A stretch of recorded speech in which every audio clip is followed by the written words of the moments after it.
Yep, Oh, it's already okay. questioned. Is it recorded and shared? Yes, recorded and shared. All right, you're live on Facebook. Okay, hold on a second. Let's hit record. Oh, it's recording It's already. recording. Yeah, we're good. We're gone. We're on. I guess it was recording the entire time. Let's go. Okay, everyone. Hey, welcome to the first ever Command Con. Hopefully this will be the first annual Command Con. If this goes well, we'll do it again. That's what it comes down to. My name is Nick Baldwin. I'm an agent. I was a team leader. I'm currently a regional tech director for a region in Los Angeles. I'm co-founder of Lab Code Agents. I'm passionate about Command, and I will let my co-hosts introduce themselves. Go ahead. Ladies first. Hi, everyone. Leslie. Oh, thanks, Rob. Oh, who's going to go first? Ladies first. That's why I went first. Now it's the other lady. Hi, everyone. My name is Leslie Jackson. I've been with KW since 2013. Started on a mega team, worked my way into a market center tech trainer, and then from there did the regional tech training position for the good state of Colorado for a couple of years, and decided to sidestep and train and consult on my own. One of my partners is, of course, Nick Baldwin, and Rob is also my partner. I reside in Colorado still, and I am so excited to be here with you guys. So thank you for having me. Awesome, Leslie. My name is Rob. I've been in real estate for 19 years. I've been with KW since 2017. Started as a regular agent, moved into a PC role, a team leader role, and now operating principal of a top 200 market center based in Michigan. And happy to be here with Nick and Leslie. Awesome. Before we get started, we just want to say thank you to some of our sponsors. Let me show you who those sponsors are. Why can't I make this bigger? But you guys can see it. That's going to be as good as you're going to get today. Here's our sponsors. I can't seem to share this. I can't seem to present. It's very, very strange. But anyway, that's okay. Here's our sponsors. Unlocked Box, Conversion Monster, Expand Coaching. You can scan each one of those barcodes there and find out more information. We're going to hear from our sponsors a little bit later. All three of them are great products. They all do different things, and you'll find out a lot about them. And Unlockbox and Conversion Monster have some prizes to give away, so you're going to want to stick around to hear about those prizes later on today, and we'll bring these up later as well, so you guys can learn a little bit more about Conversion Monster and Expand Coaching and Unlocked Box. So I just want to talk real quick, and then we'll bring on our first guest. Why are we doing Command Con? We're doing Command Con because Command has greatly improved over the last couple years. It is a well-oiled machine. It is working. There's a lot of myths that we want to bust through. We want to show you agents from all levels that are using Command in their business at 100% capacity. And it's important that you guys hear from solo agents, teams, all diving into Command at different levels, from like 10 million in volume to almost 100 million in volume. You're going to hear from all of them. Is there anything you guys want to add before we bring in our first speaker? Do we want to address the article, or do we want to wait for Jason? No, because we don't want to address that because everything's been taken care of. Oh, okay. Well, top secret So news. Zip on that. Top secret. That didn't make it into the background chat. But no, I think you covered it. I think you covered it, Nick. We're really excited. I just wanted just a real quick shout out to Nick and Leslie. That you guys have a huge following, which is just showing here. Over 5,000 people live, over 12,000 signed up for this. And so what we're hoping to accomplish today is just bring some positivity and show you that Command works. We use it every day, and lots of these people here are running huge businesses and using Command as the platform. So super excited. Oh, thanks, Rob. One little tidbit too. I want you to open your minds and just be open to everything that you're hearing today. Take lots and lots of notes and enjoy the show. Nick, would you like to introduce our guest? He's pretty awesome. I would like to introduce our guest. Our first guest, maybe you've seen him before. He is KW head of industry. He's still figuring out what that means. Maybe he will tell us on this call. We'll be the first to find out. Just kidding. He's a personal friend and he's an awesome guy.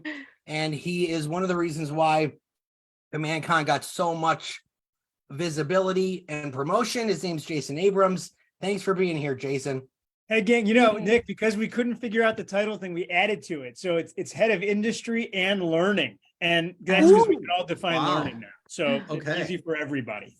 Welcome, everybody, to CommandCon. This is absolutely awesome. Let the hearts and celebration emojis commence, because you have taken a massive step in your business. Being here is a commitment to making more money. Now, why do I say that? Because there's a direct correlation to the real estate agents that understand and use technology to get more human more often with more people than those who don't. It's just cause math. We're going to prove the math throughout the day. Marc King is going to talk about it when he comes on in a minute. And I want to focus on a really interesting idea to me. I'm hoping you find it interesting as well. Right now, you can Google technology/real estate and you can read endless articles written by an endless number of pundits who are all pontificating on what they think technology should be when it comes to the realtor. The challenge with it is that most of them, if not all of them, have never sold a damn house, pretty much making everything they say nothing more than the comic section in your local paper. So what's the answer to that? Well, it's a great question. And here's the way that I'm thinking about it, right? So imagine if you would. We need to understand exactly what's going on in the real estate business so that we can understand exactly what to build when it comes to real estate technology. That's the challenge that everybody has. Now, everyone will go about it differently, trying to solve it and understand it. Let me tell you about the way that I think about it. The way that I think about it is kind of like this. I believe that the key here is that if you build stuff that real estate agents don't do, it doesn't matter how much of it you build. I know, groundbreaking, right? So think of this line right here as what it is that real estate agents do. And I'll be honest with you, they only do a handful of things. I know what you're thinking. No, they do so many things. Well, yeah, but do they? Do they? Like, really, let's think about it. Here's what I believe. I believe they do things to grow their business, and I believe they do things to run their business. That's what I think. So if you're a note taker on a sheet of paper, on the top, put grow your business, and then on the right side, put run your business. It's exactly what I did. And then I started thinking, okay, well, what do they do to grow their business? And I actually wrote it down, and let's just talk about it. What do they do? Well, they lead generate. Well, how do they do that? Well, they do expired and canceled. And if they're going to do that, they always do it in a TCPA friendly and compliant way. What else do? They do for sale by owner stuff. I get that. They do door knocking. They do open houses. They do seminars. They do Popeyes. They do PPC. They do farming. They do forced registration. They do bold. They do print ads. They do radio. They TV. And if you love yourself enough, you get a billboard. Like all of the things that people do to grow their business. But here's what's fascinating. When you really start to look at it, the list just is not that long.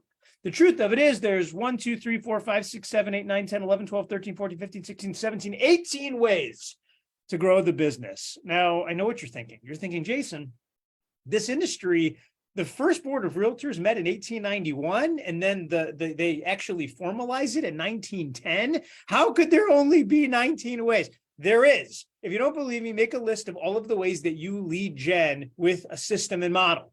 And you realize there's 19 ways. It's great. That's what this line represents. Now, how do they run the business? Well, they do things like get coaching and attend training and write contracts and market listings. And they do pre-listing work and they make presentations to buyers and sellers. And so there's only so many of those things that they do. And that all goes here.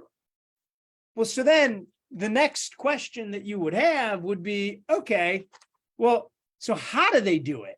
Because that's different than what you do. So how do you do it? That's another line. And let's put that over here. This becomes how they do it. Now, how you do it is really fascinating. And think about it for a second. What do? Well, you post to social media.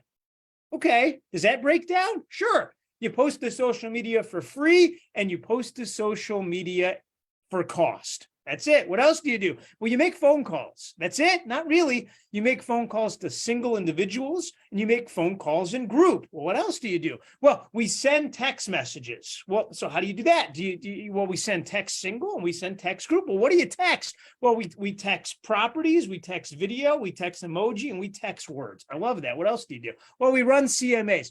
And so here's what's really fascinating.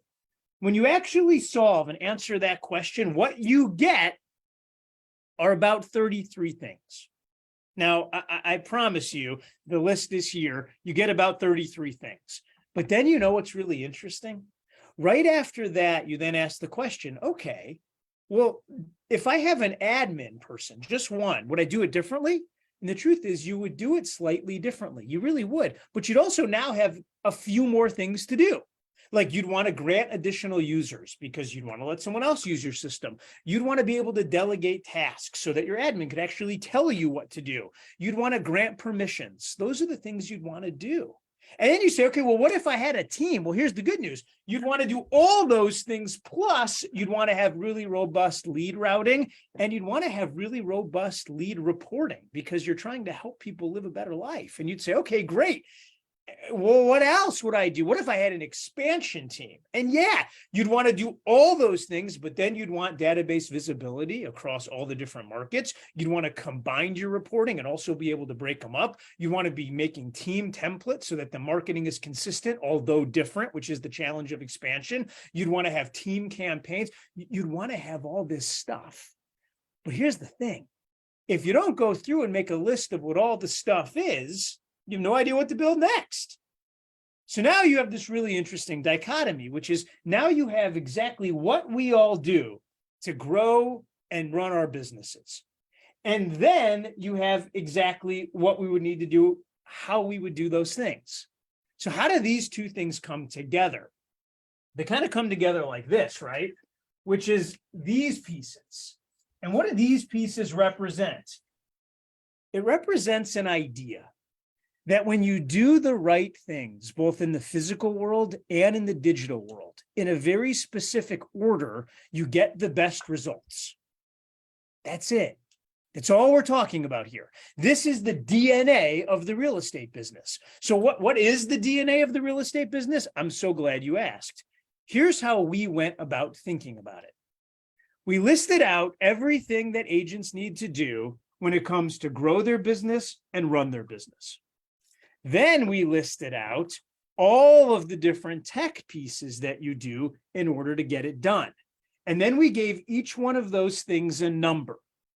Then we said, okay, well, how does that work in command? Well, let's use the first one. The first one was post to social media for free. So we went in and we said, okay, awesome. This is exactly the step-by-step that you post to social media for free.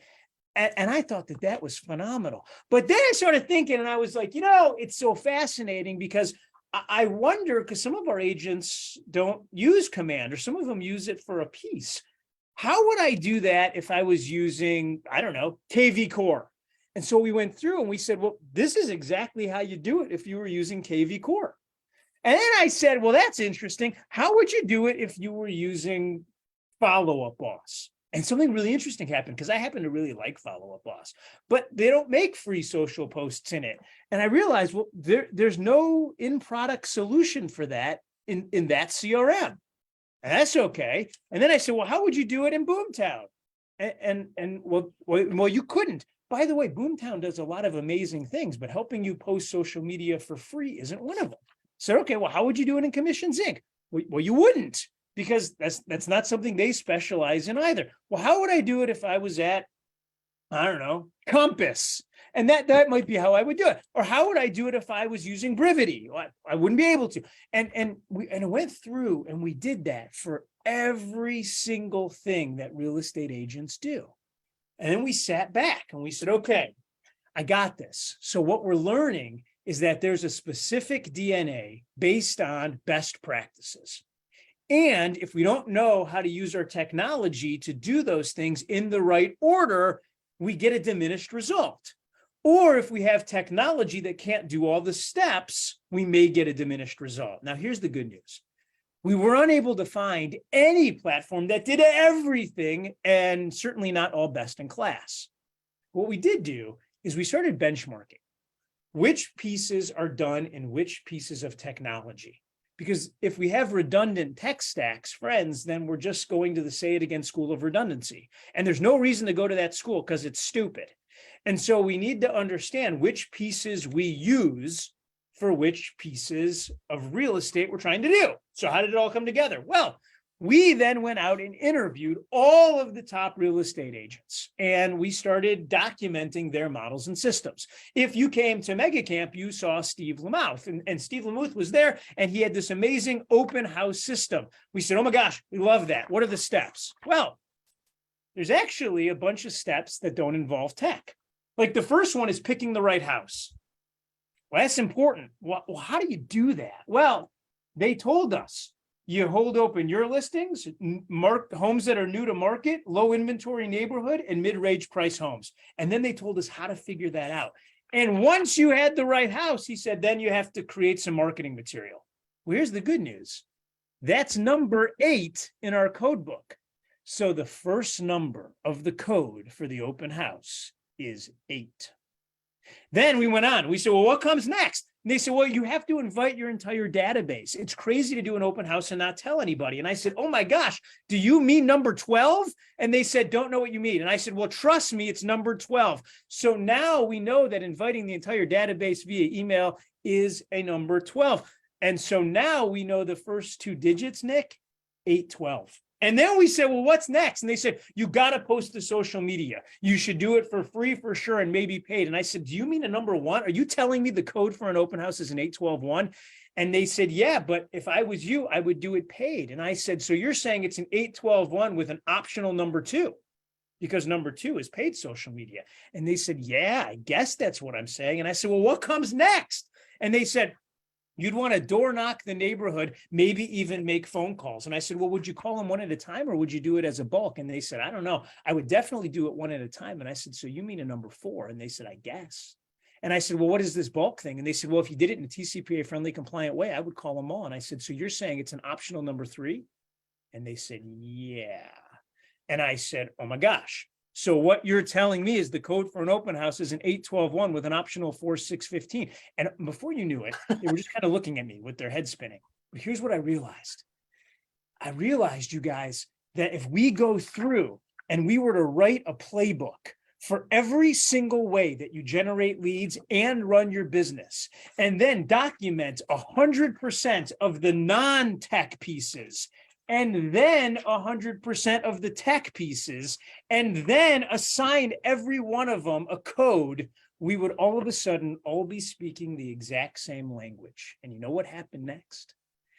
Gary looked up, and Jay looked up, and Mark looked up, and everyone said, oh my gosh, let's do that. Friends, we are here to all get better at tech. Nick, I'm going to lead the day with the first announcement of the day. Ladies and gentlemen, I am here to announce the following. We, Marc King, Matt Green, Chris Cox, Jay, Jason, David Voorhees, Donnie, we are all about to board airplanes. We are coming to every single region in this company. We are bringing with us code books and playbooks, and we are embarking on a roadshow that will begin on December 15th and culminate right before family reunion, at which time all of the playbooks will be in the Red Store for everybody to leave with. Friends, we are about to unite the industry under one common language, and it's called Crack the Code, the DNA of real estate. Boom. Wow. That was amazing. So Wow, that I love that. When Jason showed me the DNA for the first time, I was like, wait, I know where you're going with this. This is so cool. It's so cool. I saw this book at the OP meeting in Dallas, Fort Worth, and everybody wanted this book. So everyone who's asking in the chat, obviously you're going to be getting this book, but it is incredible. It is very detailed. Amazing work by KWRI on this. Thanks. It's taken everybody. The good news is we're pretty deep in creating these playbooks. We've done over 400 interviews with the top agents to get all of the models. So in every playbook, you're going to get a model, which is a one-pager on exactly how it works, a system where we break down each of the points of the model, and then the tools, and that will be a code which will coincide to your code books and command. And don't worry, you won't have to carry around this giant binder. In each playbook, will give you the specific pages as well. The binder will be like the equivalent of the boombox from the 80s. Just walking around with it. I'll tell you what, and it'll constantly, we'll be updating it and then sending out updates, because here's the thing, technology changes and we're going to have to be updating it, and we're going to add more and more CRMs to it so that if you choose to use another one, you can understand how they think about it as well. This idea, guys, that we're going to build a piece of technology and then giant walls around it, that wasn't great. We're going to build a piece of technology that connects to other technologies, that allows you to literally be the rocket people. And this thing should be Jarvis for you, and you should have it on, and it should make everything you do easier and better. Jason, one of the things that I loved about seeing this book is that what you guys did is it's just not command specific. Like you were saying, it's KV Core, it's Follow Up Boss, which is awesome, because I've always felt like, we're a company of choice. You're not crammed into this corner. However, I will say that as I was able to flip through the book, command actually has more features available to run your business than these other platforms do, which was part of the discussion that weekend was, hey, like command really does a lot of these things. And then here's the playbook to go with it. So not only can you run your business at a higher level, the cost savings is huge. Yeah, 100%. And by the way, here's the good news about technology. It's not just can you do it, it's about how well can it be done. So once we get through this idea of, well, what do we do and what does everyone do? Now it's going in and saying, okay, well, how do we do that in 3 clicks less? How do we do that in 4 or 7 lines less of code? How do we do that across glass, desktop, and consumer? How do we link these things? And here's the thing, you guys, it's a journey, and you all know how we started it. We stubbed our toe and we admitted it, and we made every mistake that a person can make. And Gary Keller's an immovable object, and he is going to keep going. The interesting thing is most of your competitors have decided to outsource their tech solutions. I could go through every one of those companies. I'm not going to do it, but here's where it stands. There will be a day, and I believe it's very soon, when building and controlling your own technology and your own data is vitally important. And anybody who's underestimating the change that technology will have in our industry is waking up today and thinking that it has any indication of what tomorrow will look like. And not only do I think it's short-sighted, I think it's asinine in its conception. On that note, mic drop. Nick, have an Jason, awesome day. Leslie, thank you. Thank you all for being here. Rob, good work. Enjoy Command. Thanks, Jason. Thanks, Jason. Let's get some hearts and likes and Yes. thumbs up for Jason over there in the emojis. That was amazing. I love it. I'm excited to get my hands on that playbook. It's coming. very- We don't have the playbook here at the Command Con headquarters, so don't ask us for the binder, please. No. All right, guys. So we have our next guest is Rachel White. Thanks for being here, Rachel. She is the CEO of Unlocked Box. The Zimmers, it is not your turn yet, Trent and Carissa. It is not your turn. You will be up very soon, I promise. I know you're excited, but if you turn off your camera for 5 minutes, we'll get to you. Everyone's so excited. Everybody's so excited. Yeah. We love you guys. So Rachel White is the CEO. She's a real estate agent. She's the CEO of Unlocked Box, and she is one of our sponsors, and she is here to show us what Unlocked Box does. If you're going to summarize it in one sentence, in my opinion, it is Uber for house showings and open houses. Rachel, thanks for being here. Thank you so much for having me. I'm so excited. What a great introduction. Yeah, I was an agent and struggled with some of the day-to-day tasks that I was doing, both as a new agent and as a busy agent. And so I stepped away from doing real estate in the traditional way to create Unlock Box, which is really a tool for us agents to be able to facilitate tasks between one another. So I'm going to just share my screen real quick. Yep, you should be able to do that. So I'm just going to show you a quick video of how it works, and then I'll break it down a little bit. List a house you need help with unlocking, and for a fee that you set, other agents will apply to unlock the house. Or raise your hand to unlock a house for a fellow agent and collect some cash for yourself. If you need assistance with an open house, list it on Unlocked Box. Or sit an open house for another agent and grow your business. So whether you're a new agent or a busy agent or anything in between, Unlockbox is a tool to add to your arsenal to help you show up for your clients in new ways. And especially as we head into this market, we're going to see the need to be really creative with how we use our license. And so if you're a new agent, this is a great tool for you. If you're a busy agent, it's a great tool for you as well to leverage your time and be able to show up for your clients really, and for yourself in new ways so that you can spend more time doing command. So we are so excited to be giving away $1,000 if we reach 2,500 downloads from Command Con. So I encourage you all, just take out your phone, scan the QR code, tell a friend about it. All the jobs are kept within Keller Williams if you sign up under a Keller Williams agency. And it's a great tool for you to leverage your time, leverage your business. And if we get that 2,500 downloads by the end of Command Con, Nick will announce the winner. And again, super excited. Use it how you need it and when you need it. Thank you again for having me. I'm so excited for y'all to take control of your business and learn new tools. Thank you. And by the way, someone said, wait, I'm on my phone though, I can't scan. So just go to the App Store, either Google or iPhone, and just type in Unlocked Box, UNLOCKDBOX, no E, Right. UNLOCKDBOX. Just type it in and download it. It's a free app. You don't have to pay anything. Talk about some of the features inside the app, Rachel. Yeah, so it's a free app.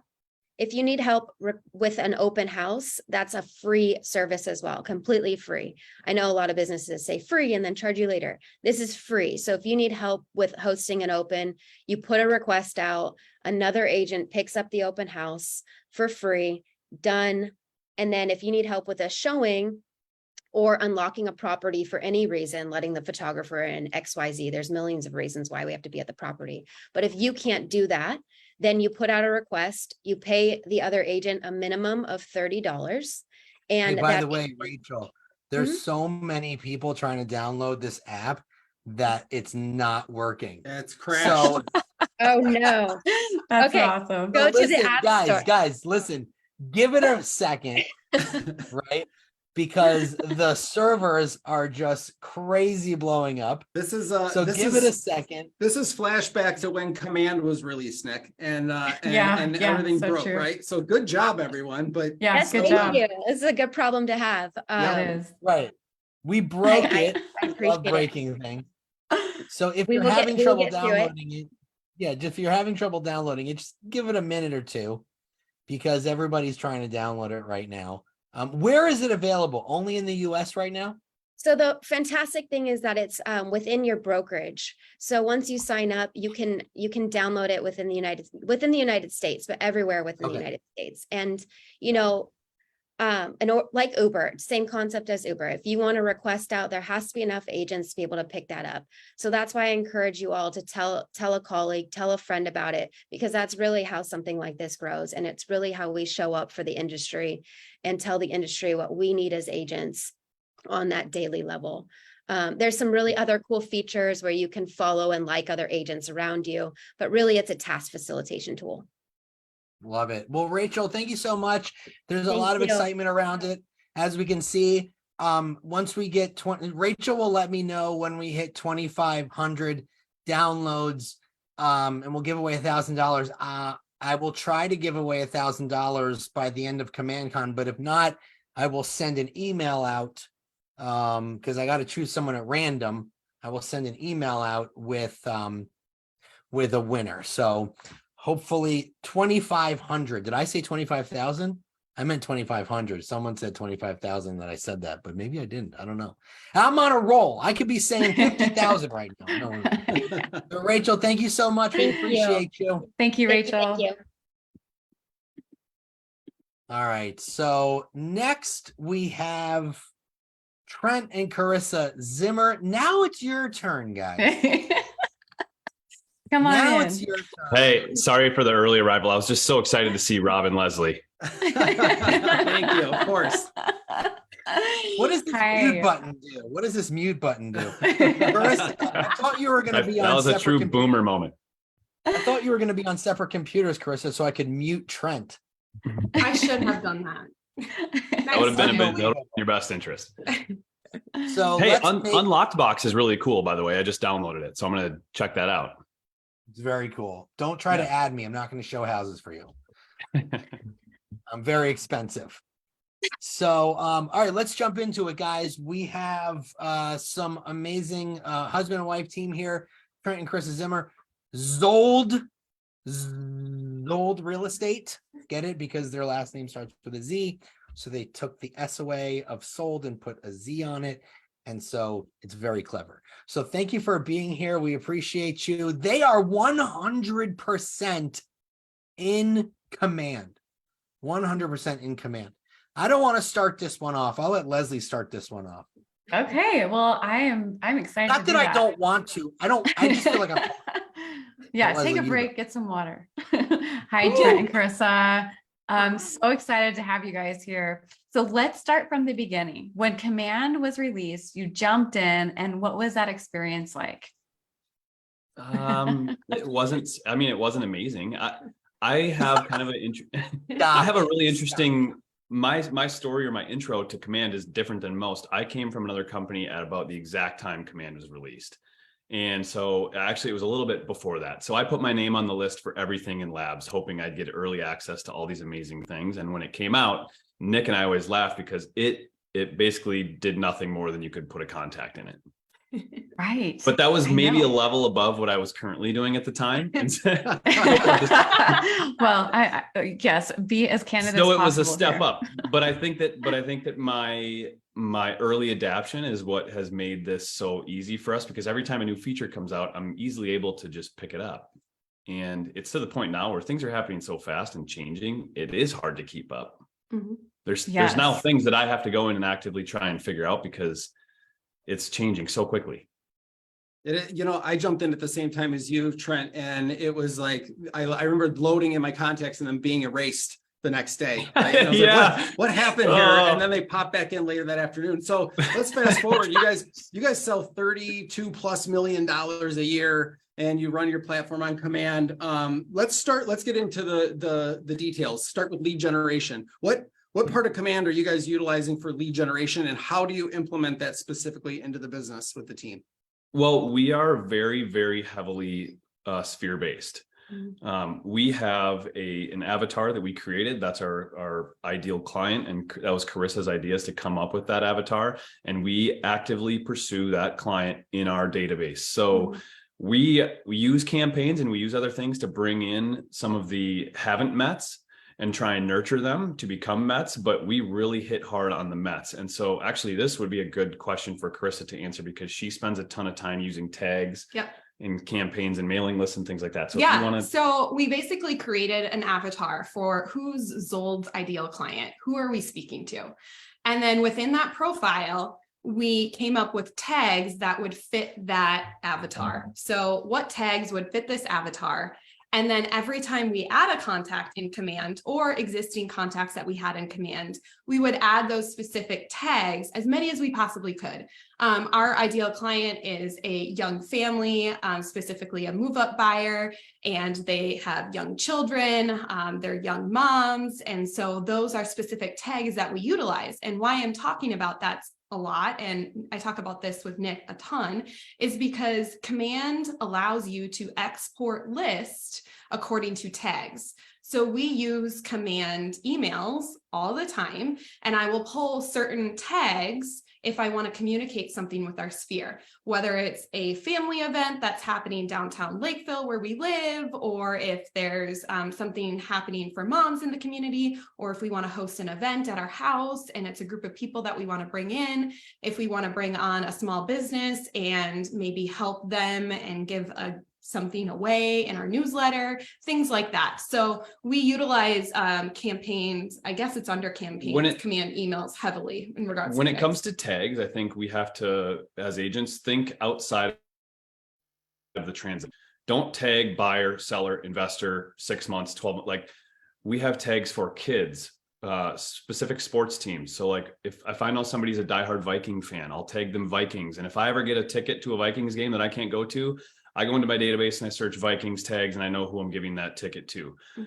If I know someone who's a crazy cat lady, and anytime there's cat events, like there's a St. Paul Saints, our minor league baseball team has like cat night, where after the game on the big screen, every cat fan goes down into the field and watches cat videos on the Jumbotron. Do you have Ann Baldwin in your database? Because she I will should add have that tag for her profile. Yeah, my wife needs crazy cat lady tag in her database. And then we can go get a Juicy Lucy before. So using all sorts of, and that all those other tags came to me from my time in hospitality, which was like, we knew what newspaper you like to read. Imagine if you knew those details about your clients, and when you showed up for them, you already knew what they preferred. You might think it's like this minuscule detail that doesn't matter at the time, but trust me, if you see them a year later and you know that their kid is Billy and he plays hockey and he won the tournament last year, they're going to be blown away by the fact that you remember that. And that all happens via tags for the most part for us. And so I wanted to add real quick, somebody was asking. After you, Nick, go ahead. Somebody was asking in the chat what a tag is, and I'm just gonna there you go. find it real quick. A tag is that one, Nick? Yeah, I'll take that one. That one. A tag is essentially a label for your contacts. That way, like if you're trying to look for someone who is looking in a town called Anytown USA, if you have a tag Anytown USA, you'll bring up all those people. If someone in your database loves cats, if you tag all of those people cat lovers, look up by that tag, search by that tag cat lovers, all those people will come up. That's what a tag is. And Rob, something else we just implemented, and I told Leslie about this, is we appointed city ambassadors. So we took all the cities that we sell in around our area, and we pulled 1 or 2 people, depending on how big the town was, from our sphere and asked them to be a city ambassador. And what a city ambassador is someone that's like our sneezer, someone that's going out, that's telling anyone they know about Zold, but also someone that's heavily involved in their community, that knows what's going on, that can tell young moms where the best parks are in their specific town. And so we look at them to be a person that we can go to if we have a buyer that's looking in their city. And so that helps with lead gen. We love on them, they love on us, and we connect them with good people that are moving into their town. So that's been a huge win for us. And we pull those lists by tags. So if I want to pull all my city ambassadors, they're labeled with city ambassador, and then they're also labeled with their city that they're the ambassador for. And we can pull that list and love on them, or provide them with information, or connect them with someone in our database. Did you say sneezer? Sneezer. Yeah, we want to create as many sneezers as possible. I think we got that one from our coach. We got that one from our maps coach. What does that mean? The sneezer is, well, like think about when you sneeze and it gets all over your table and no one wants to eat from it. Or if you, so if you go to a good restaurant and you have a really good experience, you likely are telling everyone about that restaurant that lives in that area. So it's like a sneeze, in that the sneeze particles go everywhere. So someone who is a fan of yours will tell everyone. You want to love on your sneezers so they sneeze on everyone else. Yes. Love that. Got it. So I want to just point out here, Trent and Carissa, and to everybody that's listening in right now, if you guys haven't noticed, they are really, really good at their operations side. They have tagged and segmented their database so they can proactively communicate with their database. This is huge in command. So if all of you guys are taking notes right now, this is it. The simple steps of tagging and segmenting can really grow your pipeline. And Trent and Carissa, you guys are the success story to this. So Carissa, tell us a little bit about just your role in the operations side, and we're going to walk into the Well, I just have discussion a of quick opportunities question. and checklists. Wait, I want Yeah. to go back. I want to go back for a second. Sorry, because Yes. somebody in the chat. Oh, somebody came up asked a with question. a good question Mhm. that I want to. Sorry, I don't know who it was, but it was a good question. So your city ambassadors, Mhm. do you do anything special for them? That was the question. Did you do anything special for them? And did they know that they're a city ambassador?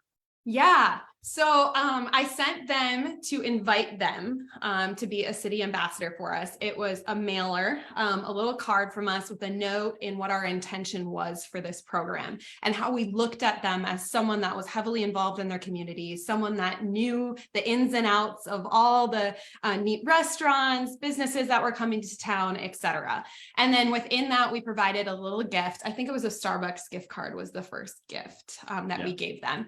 And if they wanted to accept this role, there was a QR code at the very bottom, and they would scan the QR code, and then there was a form that they filled out, and it was their name, email, phone number, all the basics. And then I asked a series of questions. What's your favorite restaurant in town? What's your favorite park? What do you like to do with your family? Anything we know that we should know that's coming in your city. If we were to do an Instagram reel featuring Edina, Minnesota, what would you recommend that we would include in that reel? Things like that. And so what was super cool is I sent the mailer out, and then within 48 hours, answers started coming in on our Google form. I'm like, oh my gosh, it's working. It's so exciting. And people loved it. We got texts, we got phone calls. They were like, thank you so much for thinking of me. I am honored. That's amazing. So it was really, really, really cool. We just started this summer, and the intent is that we will also host quarterly events for these people, whether it's virtual, maybe it's something in person, or we segment them out into smaller groups and we bring them out to dinner, or we meet their families at a park and we have an ice cream truck that shows up, something of that nature. So we're going to love on them throughout the year, and we're going to be very intentional about it. And I'm also looking for them to provide us information on their city. Because there's things that we can't talk about with our clients. We can't talk about necessarily the schools, and you should really move here because this is a really good elementary school. And they can talk about certain subjects in regards to things like schools. So yeah, it's been really cool. I'm excited about it. I got severely screamed at through the chat for interrupting Leslie. I wasn't trying to interrupt Leslie. There was a moment there, and I felt there was a question that was relevant to what Carissa had just said. So I wanted to expand on that. Leslie, you're doing an amazing job. Thank you guys. It's all good. Please, It's all good. I love my biggest fans. Love you, Liz. Love everybody out there. Love you, Monica. So please ask the question that you were just about to ask before I so rudely interrupted you. Yeah, no, let's go back. Let's go back. So, okay, they're experts, you guys, at managing their database. This is where the money's at, right? So if you're going to take anything out of this, do the simple homework of tagging and segmenting. So Carissa, I would love, because this is my biggest passion about Command, if you could talk a little bit about opportunities and your amazing checklists. Yeah. Oh, I was so excited to implement this.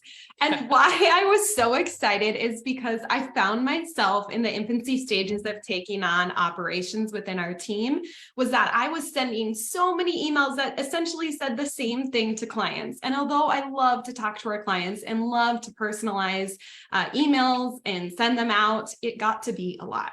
And so when Command came out with checklists in opportunities, so for those of you that are unfamiliar, when you take an opportunity and you put it into the different phases, there is I think it's in the upper right, Leslie? So if you click on the opportunity, isn't it in the upper right? Yes. There's yes. a checklist button, and That's you right. can customize that checklist. KWRI has already provided us with a generic checklist. I would encourage you to go in, spend some time and customize it for yourself.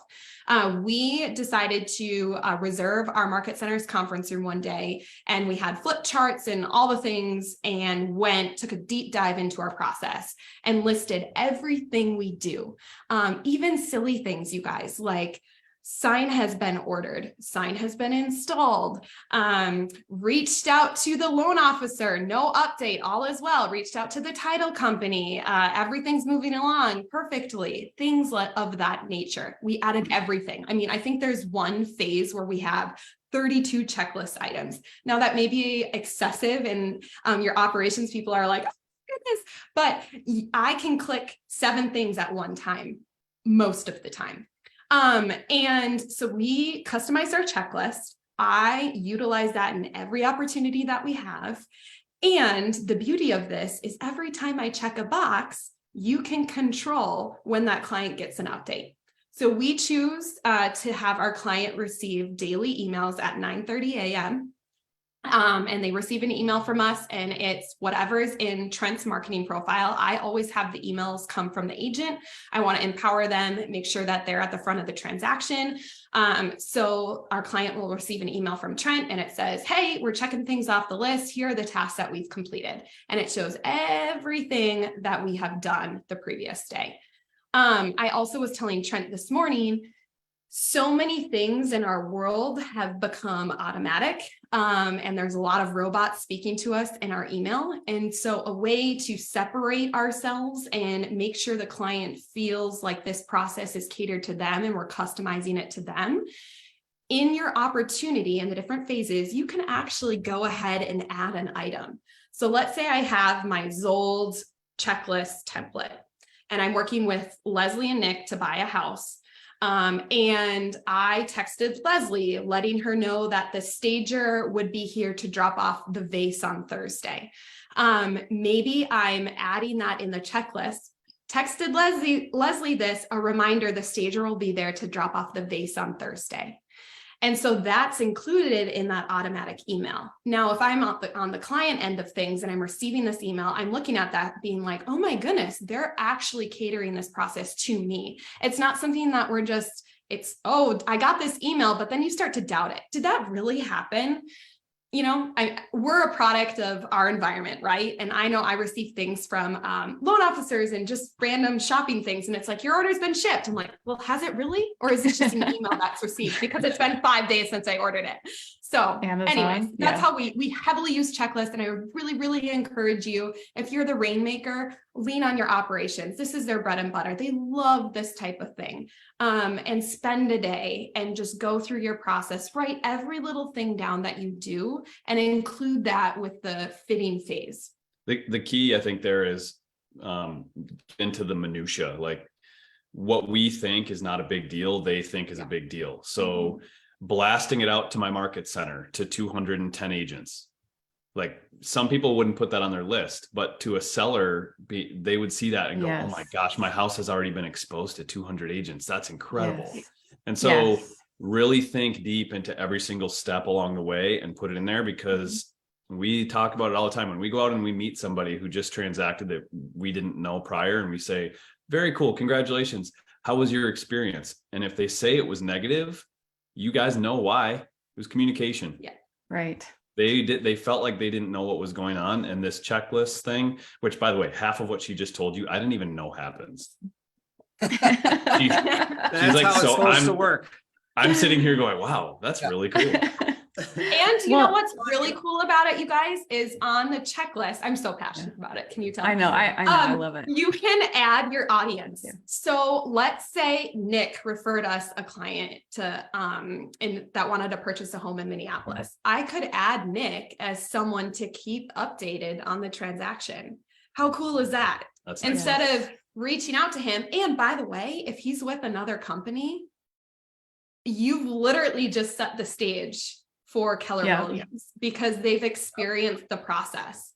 So amazing. So what I love about what you guys are doing is that, you're sending these checklist emails, the client emails out first thing in the morning, and you're essentially answering questions of your clients before they even have a chance to ask those questions. And that's what's so great about the client checklist, for them to know what you're doing to get their home sold every single morning, right? Like send an email to every agent in our office, ran a Facebook ad, door knocked the neighborhood, sent just listed postcards. Like these are things that they're going to spend time calling or texting you about, and you can just answer those questions before they even come up, which I think is great. So when we wrap up, I want to discuss you have, oh man, there's so many things to ask you. I know. Let's talk about post-close.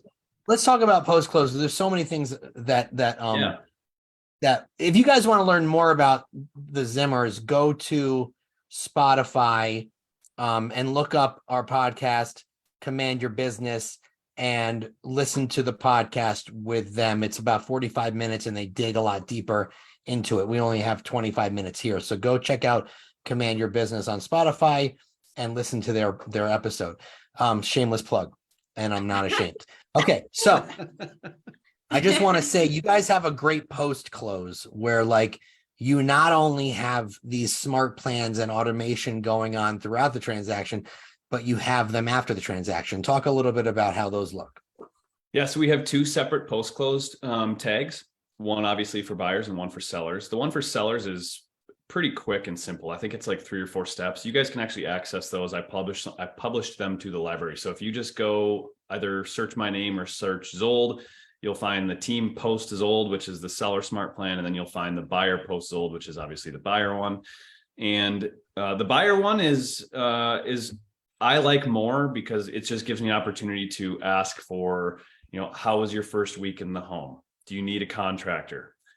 By the way, can you leave me a review? Here's the links. It takes a lot of the pressure off and automates me having to reach out and ask for it, right? So one less click, one less call, one less text message. And the thing that I really like about it actually is that we use Twilio to send these, and it introduces them to our Twilio line, which we use heavily for what we call our Zold Inner Circle. So once you transact with us or you refer us business, you become part of the Zold Inner Circle, and a lot of our communication is via text message. Now, people are going to get a text from that number and think it's garbage. However, if they got texted from that number on closing day as an introduction saying, congratulations and thank you so much for working with us, we really appreciate it. This is the line that we use to communicate opportunity, whether that's investment opportunities, it's client events, it's giveaways. We give away tickets to sporting events. So don't unsubscribe, keep this number saved, and know that if we ever text you from here, it's because we want to, we want to communicate with you. And so it sets the stage for us to continue to communicate with them through that line of communication. And that's one thing that I love about it. The buyer post-close system is about, I think it's either 7 or 9 steps. And it's fairly repetitive from like week 1. Then it does the same thing on like day 14 or 17 or something. And then it does the same thing at the end of the month. And it's basically a 30-day long touch plan. And it's worked really well. Mm-hmm. People enjoy it. It's simple. If you guys want to go in there and download it and tweak it to fit your brand, go for it. But are there any other questions, Nick, that you have specific to those plans that I can answer? Because they're really pretty simple. And if you go in and look at it. A lot of people are just asking where they're going to find them in the Smart Plan library. So explain where to find them in the library. Yeah. So if you just go into Smart Plans, so hit the little icon on the left of Command, go in and search. I think if you search my name, they'll pop up. Yeah, I might have created the one under our team though. So, but they both have the word Zold in it. So if you search the word Zold, that's Z-O-L-D, you should see a handful of different plans come up. One is our Facebook ad lead plan, which a lot of that's from you, Nick. And then you'll see team post Zold, which is for the seller, and buyer post close, which is for the buyer. So it's really nice. Once I just pulled them up, search Zimmer, Z-I-M-M-E-R, and a lot of them show up there, guys. Okay, perfect. Thanks, Rob. Yeah. Sensational. So what's really great is Carissa, once it gets the file closes, she tags it with Which Either- my checklist tells me to. It says tag, Tag. client, post, Zold. So I go in, and if there's a couple, or maybe there's 5 people involved in the transaction, tag all of them so they all get the smart plan. Yep. So then one is post Zold, and I think the other one is post, whether it's buyer or seller, and then that begins the smart plan. Cool. You guys are awesome. Always fun Amazing. talking to Carissa. Yay. Yeah. Thanks. Thank you Always guys fun so talking to much. Trent, it's nice talking to you too. I'm just teasing. Oh yeah, Trent. You guys are awesome. Give them some thumbs up and Thanks. likes and hearts and claps in Send them the emojis. Thanks for having Guys, us. Yeah. Thanks, guys. Appreciate it. Thanks, Trent. Bye, Thanks, thanks, Krista. guys. Bye. All right, so now we have a panel. Let's bring in our panelists, Jim, Jamie, and Randy. Are you guys all there? Let's do a little gallery view here. Hello, hello. There we go. I will let you guys introduce yourselves. We'll start with Randy. What's up, Randy? Good morning, everyone. I apologize. Mother Nature is very, very cruel. I am sitting in the Orlando airport because I needed to make sure I got here so that KW was being represented at NAR this year. So I ended up on a very early flight. Well, you have That's better okay. Wi-Fi than Rob. Yes, that is a true story. So tell us a little bit about yourself, Randy, in about 15 seconds. Who are you? Rapid fire, here we go. My name is Randy Brandt. I work in Southeast Michigan. I've been a realtor for about 6 years. I'm a solo agent working on building my team, and Command has been my saving grace. And Randy has doubled her business year over year since she started using Command. She's going from 6 million to 12 million, maybe 15 million this year. So that's pretty awesome. And she owes a lot of that to diving deep into Command. Jamie, what's going on? Introduce yourself. Tell us who you are in about 15 seconds or less. Hey, I'm in Boise, Idaho. I've been with KW for creeping up on 6 years. I'm never going anywhere, and a big part of that is Command. In fact, I'm hovering around 16 million, shooting for 20, and my business is 100% on Command. And in fact, it has also prevented me from needing an EA. So it's been great. One of the Good savings, one of good the- leverage.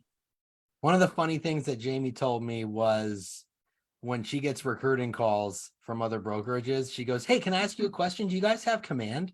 "Oh, you don't?" "Oh, okay, then I gotta go." I love it. I love it. Jim, what's up? I'm not going to even attempt to pronounce your last name because I never get it right. So Well- let's finally hear it. What is it? Yes, I was please. gonna say, my whole contract included you pronouncing my last name, so I guess I gotta. But no, it is Jim. My last name is pronounced Archie Diagono.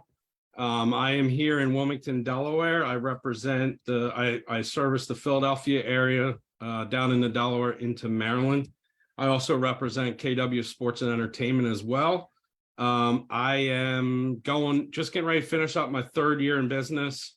I've closed 110 units for just about under 40 million. I'm on pace to get to 15 million this year, and I've delved into Command since day one when it was introduced. Wow, Awesome, that's dude. I love incredible. Awesome. So let's talk a little bit. Let's start with Jim because Jim's had some great success with Facebook and using campaigns.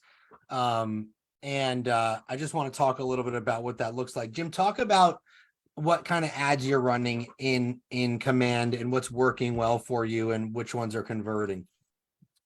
So I have a very strict regimen of how I run my Facebook ads. I run a Facebook ad every week, and it can be just a simple, North Wilmington homes for sale, in this zip code or whatever it may be. I do different themes every week, so that way it's not the same theme every week. And then I'll piggyback that off of, if I have a listing come up, I'll also promote that listing as well. Everything I've kind of piggybacked off of what you've taught us in the classes that you teach, being consistent, doing it every single week.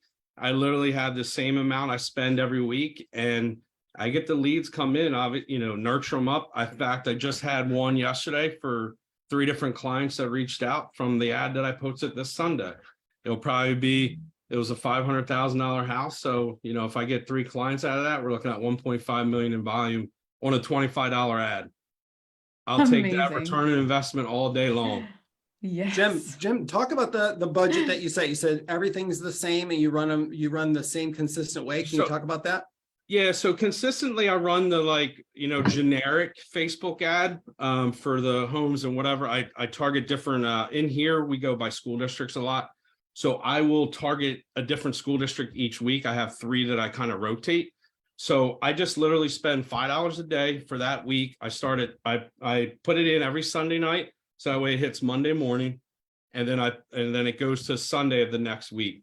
Every week I just have those ads consistently go through. And I've had clients reach out to me just because they see the Facebook ad on their Facebook feed every week. They're like, you must sell real estate because you keep showing up on my Facebook ad.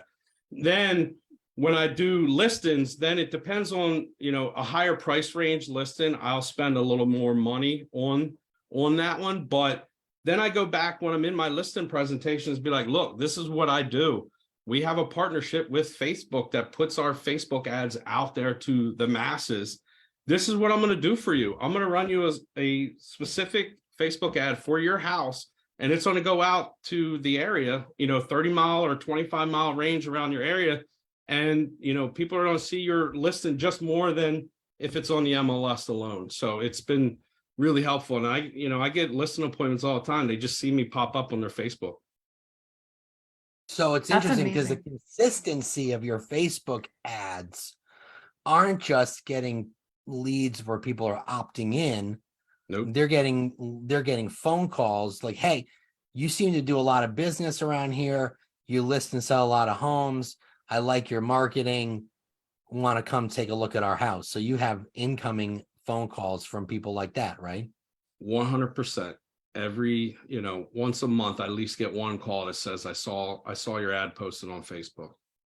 Tim, can you- Isn't that incredible when you're consistent? Yeah, it is.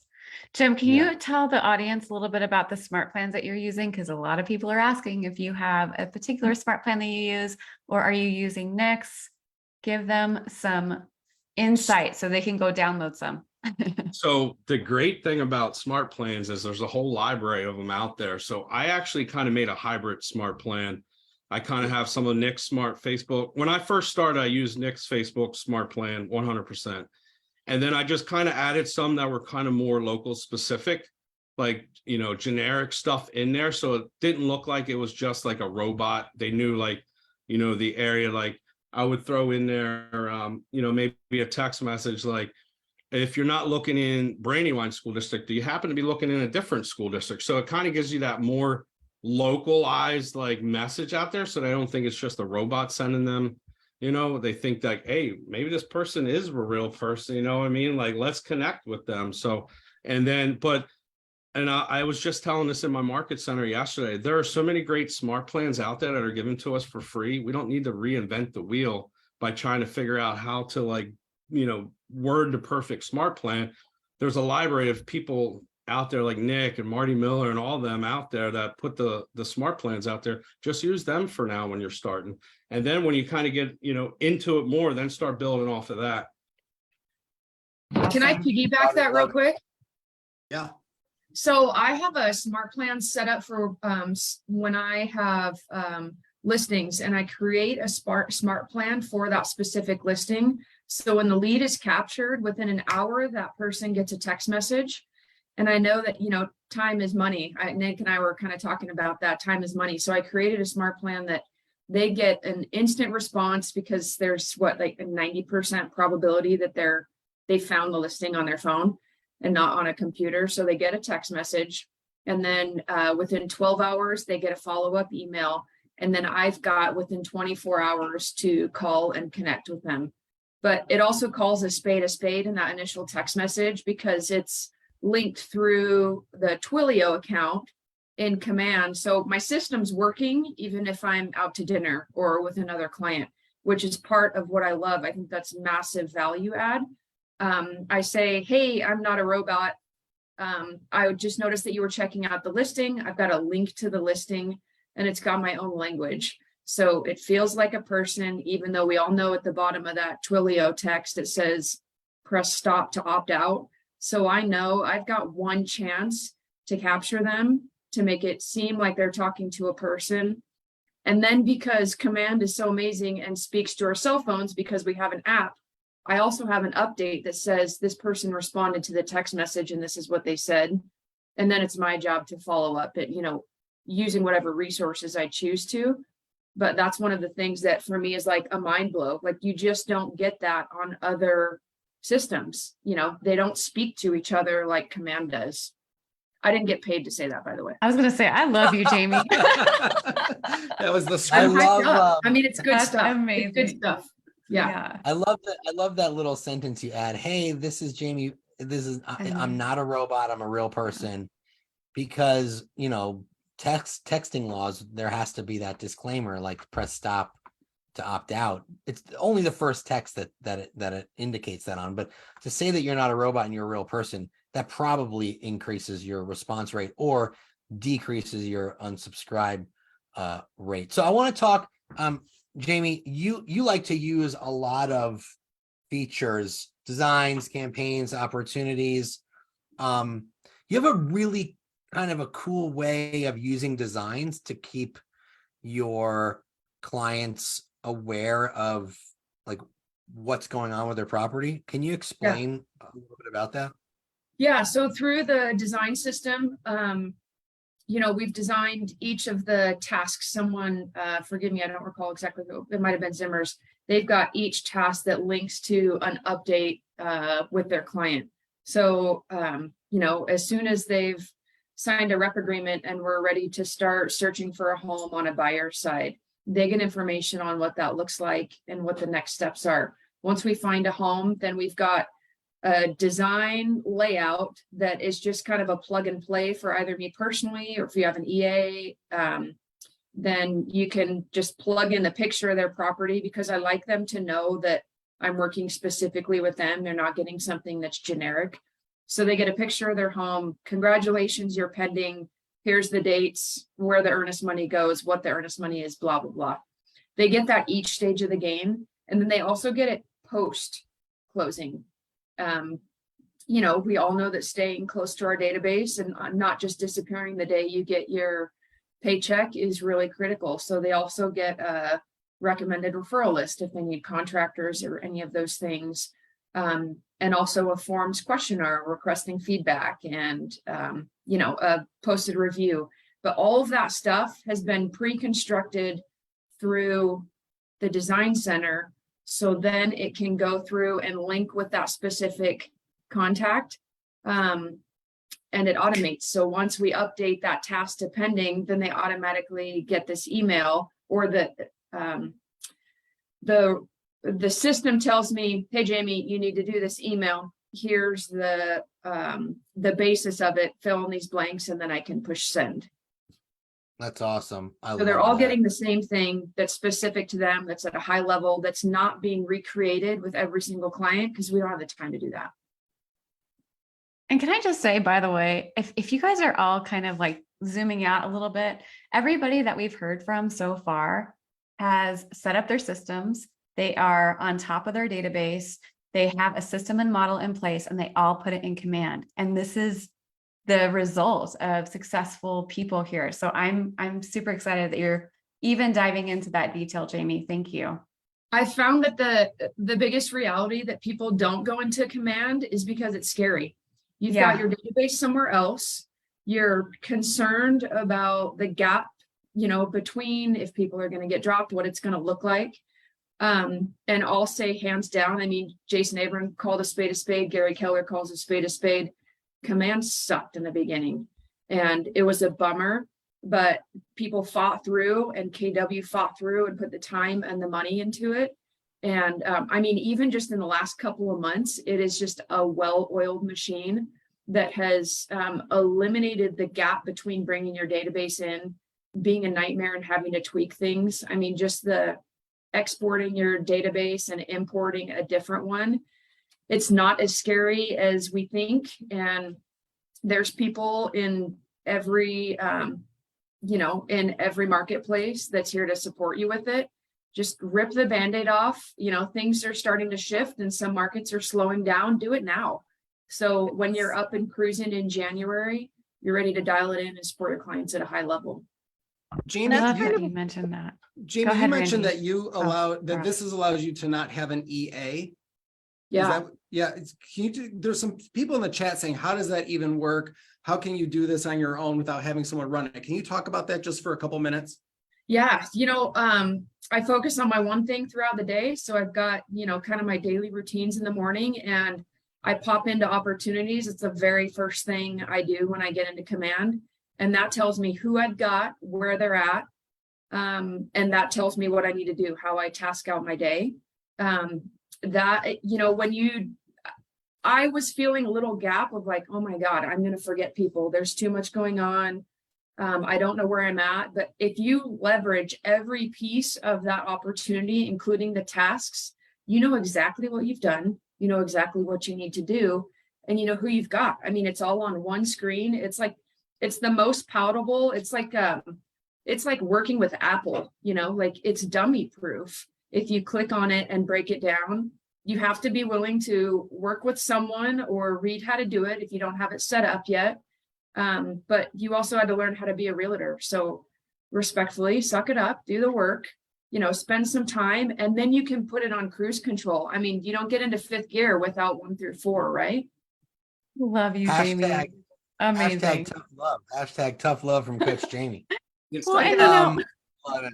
I want to go to Randy. I want to go to Randy next, but just to summarize real quick, I love to just say, I love that you mentioned the shifting market, and also you have to shift your mindset, because if you're continuing to do the same thing and expect the different results, well, we know is a little bit crazy, right? So if you guys walk away from this event today, what I want you to walk away with is you have to shift your mindset. No challenge, no change. If you're not going to put yourself into that uncomfortable spot to get where you need to go, then you're never going to change. So take the steps of just tagging, segmenting, diving into command one bit at a time. So Randy, love it. We want to Randy. hear from you. I actually am going to piggyback off of Jamie real quickly, because I was one of those that when I joined KW, I was paying a ton of money to have another CRM system with a website and all of this hoopla. And it did nothing for me. After 6 months, I had spent a ridiculous amount of money. And so I stepped back. I dove into command because I did start with KW during the pandemic. So I had nothing else to do. And it's with the shifting market, you're going to want to look into how you can be a little bit more conservative. What you don't want to do is take away your marketing dollars. So if you are spending money on your CRM, your database, things like that, look into why. I own my own, my domain, it's mine. It's linked to my KW website. So it's all right there. Everything is at my fingertips and just throughout command. Okay. So that was my spiel. Randy, I want to talk. I just have a very simple question for you. So you're going, well, maybe it's not so simple, but you're doubling your business from 6 million to 12, and you said that your stretch goal is 15. So I know you can get there. What was it about command that you felt really helped you get to that next level in your business? The ability to keep everything at, like they said, on one screen. I do work with dual screens. I have them with me. I have my second screen up right now. Command is always up.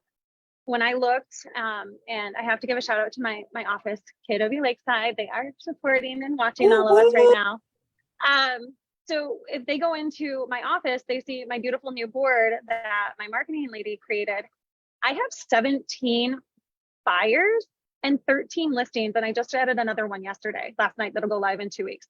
Like, my brain, as great as it is not going to create all of that. So within command, I see everybody and I have all of those tasks so that I know exactly who I need to talk to at the given day and what about. The biggest thing that we see when people are using command and they're failing at it It's because they're not actually contacting the client. They're allowing the email. They're allowing the Twilio text message. You still have to be top of mind with your clients or even your contacts, those who haven't become clients yet, in order to become a person, and then to convert them over. So that's really the biggest help I've had. Now, granted, I was on a flight this morning, and love you, Delta, but your Wi-Fi was not helpful. So I did still have my notebook with me. And then when I was waiting here, it's going through and seeing, okay, I have 3 hours. Who do I need to call? And it's all of my sellers right now. And it just keeps you organized, because otherwise I would completely lose it. If it's not written down, it does not exist in my world. So having that one page right there, and I know exactly what I need to do with whom, that is also part of my daily schedule. I have literally an hour and a half of command. It's not part of my opportunity finding. It's just another part of my day that I block out. I was on a piggyback off Randy real quick. I have the same exact thing. I have a second screen here that's completely command. I can move the camera if you don't believe me, but it just sits there. And I time block the same thing, and I go through and I make sure all my tasks are done. I even throw tasks in there that don't even have anything to do with real estate sometimes, like a reminder for something else. And it's on there because I know my screen is always up. And it goes back to being consistent and time blocking that out every single day. I come to the office, or if I'm at home, and the first thing I do is I log on, and my home screen is command. Like, it doesn't go, I don't get piggybacked into going down a rabbit hole and starting Google and other stuff. Command's the first thing that pops up on my website, on my browser, and I just go to work with it and start right away. And it's been, very helpful to keep me organized for sure. I think another value plug is the app is exponentially better. You meet someone, you add the contact just like that from your cell phone. In fact, I moved the command app to the closest thumb. Like, it's no longer my text message, it's command, because it's got everything. It's got my tasks. And I think it's just in the last 3 months, Nick, that app is just, it's gone from 0 to 100. It brings up your tasks and to-dos on the main login screen. So you don't have to have your two computer screens. I've got the same two at the desktop that they do. And yes, that's a high level if you're in your office. And there's another tool if you're on the road and your office is your car. Well, it's no different than, we treat our clients, we have to do the 36 touch minimum, right? Well, for me, at least, majority of my business is agent to agent referrals. So the ability to link with all of the KW family everywhere, and just go right through another tab within command, and I know exactly who I need to follow up with, whether it's they have given me a referral or vice versa, or even just I've sent out a, hey, it was great to meet you at Mega Camp, and then I follow up because I want to make sure I know somebody, because people are always moving, right? As much as I would love everybody to come to Michigan and hang out with me, it's not realistic. So I want to be able to have that, and you have to maintain those relationships and stay front of mind at all times. Hey, so let me ask you guys this. So you guys are using command pretty much at 100% capacity, but if you had to choose one applet, I call it applets. Jamie emails me. She's like, I don't know what an applet is, but I'll tell you what I do in command. An applet is each one of the features. So contacts, designs, campaigns. Tasks. If there's one that you just love the most and just dive into regularly, what is it and why? I'll start Anybody this can off. start. I think everybody should have an answer of contacts instantaneously. Because even though obviously, majority of us have probably gone through bold and they say how many were in your phone.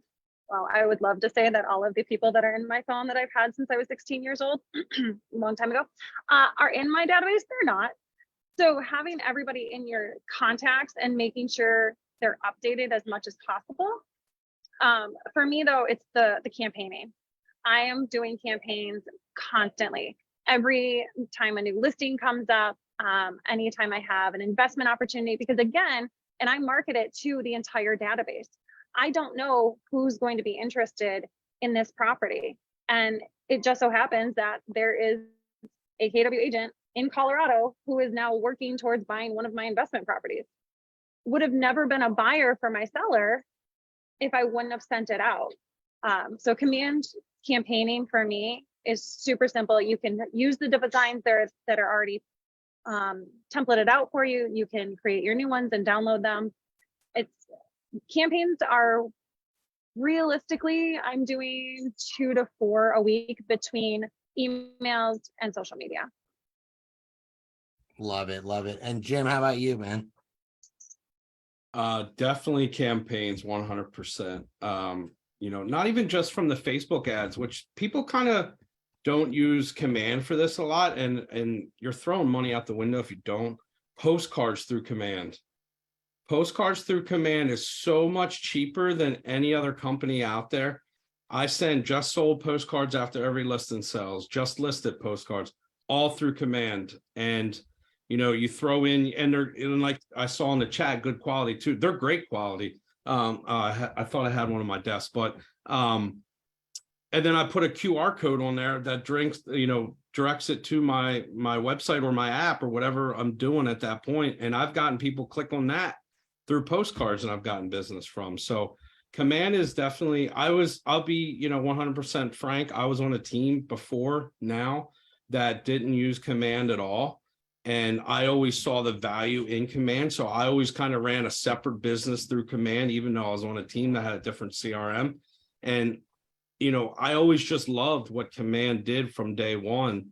Obviously it was a little clunky and like Jamie said, sucked, but it's gotten so great. And that app now is just awesome to use, like right at your fingertips. And I'm going to go steal her idea and put it right at my thumb right there. But the campaigns is what obviously generates business, and don't just use Facebook command, use everything else that's available in there as well.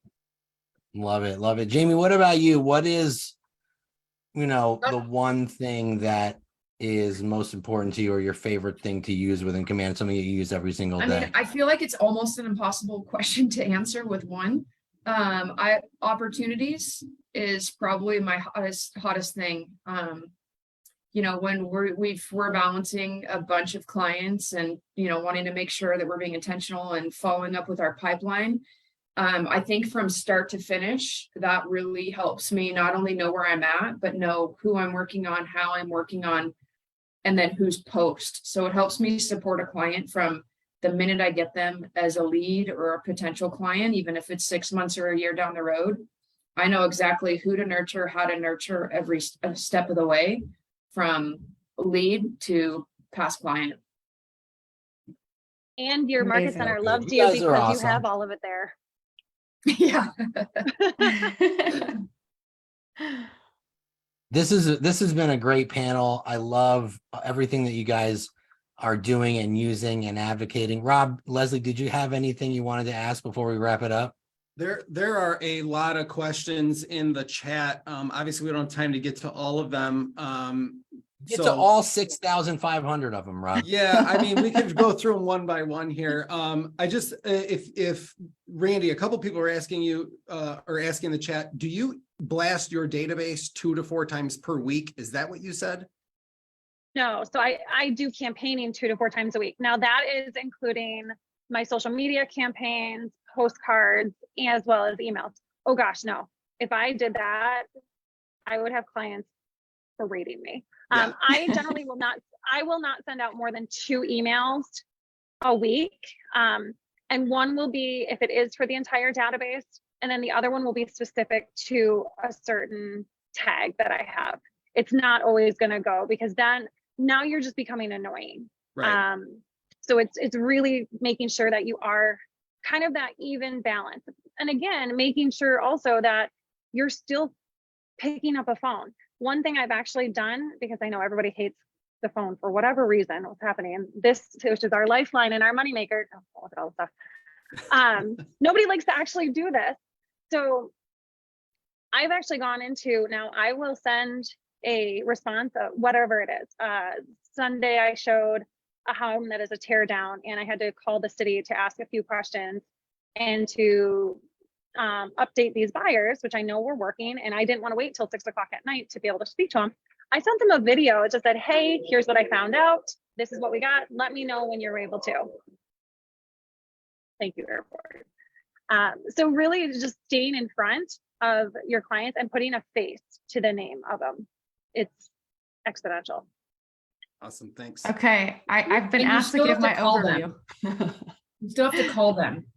Just Yes, just 'cause they're a exactly. lead doesn't mean they stay in your database. You still have to pick up the phone eventually and call them. They might not be active to buy the listing that I got the lead from today. But I Yes. literally just had someone say this morning, I'm not ready now, but I'm going to be in 6 months. That was worth it. So, you know, with anything from this panel today, you guys, thank you so much for being on this panel. Everything that you mentioned has been so valuable to the audience. Number one, download your KW Command app if you haven't done so already. This is huge for connectivity to know when leads are coming in, when contacts are being updated, etc. All of that good information is right on your mobile phone. Number two, go check out Facebook ads. If you haven't made one, we have that exclusive partnership with Facebook. Pour into Facebook ads, go talk to your Market Center tech trainer or your RTT, discuss how you can create your first one. And from then on, always look at your contacts if you're brand new to Command. Secondly, opportunities is where it's at, because you can level up your service to your clients and also get referrals and grow your pipeline. Nick. Wow, you are really paying attention, Leslie. An amazing, yeah, I am. Thank you guys. I appreciate you guys. We appreciate you guys being here. Awesome panel. Give them some thumbs up and hearts and likes. And I just want to say before our next guest. Give a shout out to Nick, Rob, and Leslie. You guys are awesome. You guys keep doing what you guys do. Nick, you've definitely changed how I do my business over the last couple of years, and I really appreciate you, man. So thanks a lot for having me. Everybody have a great day. I appreciate that. I promised myself I wouldn't cry today. So appreciate that. That's super nice of you. I just want to say, I want to address a couple things in the chat. The purpose of today's event is not to demo Command for you. You can find demos on Connect, YouTube, answers.kw.com. You can find demos everywhere you turn your head, right? Today is not for that. Today is to hear from agents from all walks of life and different levels of business, how they're doing it and what they're doing it and what they're doing with it. So if you want demos, you can find those anywhere. We're not going to bore you with that. We want you to hear real experiences. That's what today is for. So if today's event is not for you because you want to see demos, then that's all good. It's not for everybody. So just wanted to address that for a second. Hey, everyone, we have the guy with the best hair in the business, and he's also president of KW. His name is Marc King. Here he is, everybody. Give him a round of applause. Oh, stop it. No, everybody stay on. This is for you. I'm going to demo Command right now. Don't leave until Mark is done. Oh, so sorry. Yeah. Stay until I'm gone. No, I'm so excited to be here. Thank you for that. You know, it's interesting because a lot of times I get accused, Nick, of you're trying to sell MAPS coaching. You're trying to sell mortgage. You're trying to sell Command. You're trying to sell us on something. I just want to put it out there. You will never meet anyone with less of a hidden agenda than myself. I'm pretty much a open shut book. I'm not that exciting. I'm not that inspirational. My foot and my mouth are the same size for a reason, but I do want to have a very high level conversation with all of us if we can today. And it's specifically around this business that we love and staying a fiduciary at the center of the transaction. So let's jump into this, and I'm happy to do any questions you have, but I kind of want to start off, Leslie, with, I want to go back to the foundational fundamentals that have not changed. And those are building a database, feed it every day, communicate with it in a systematic way, and then service all the leads that come your way. That's how I was taught. And by the way, you can't use the same word to make rhymes, apparently, but they did. And so I was taught how to build a real estate business with that simple thing in mind. And from the very beginning of my sales career, I knew I was in a race against time to build an amazing database, because I knew the bigger my database, the more money that I got to make and the bigger life I got to lead. So that was drilled into me at an early age in this business in my mid 20s, because I've been in the business about 10 years, Nick.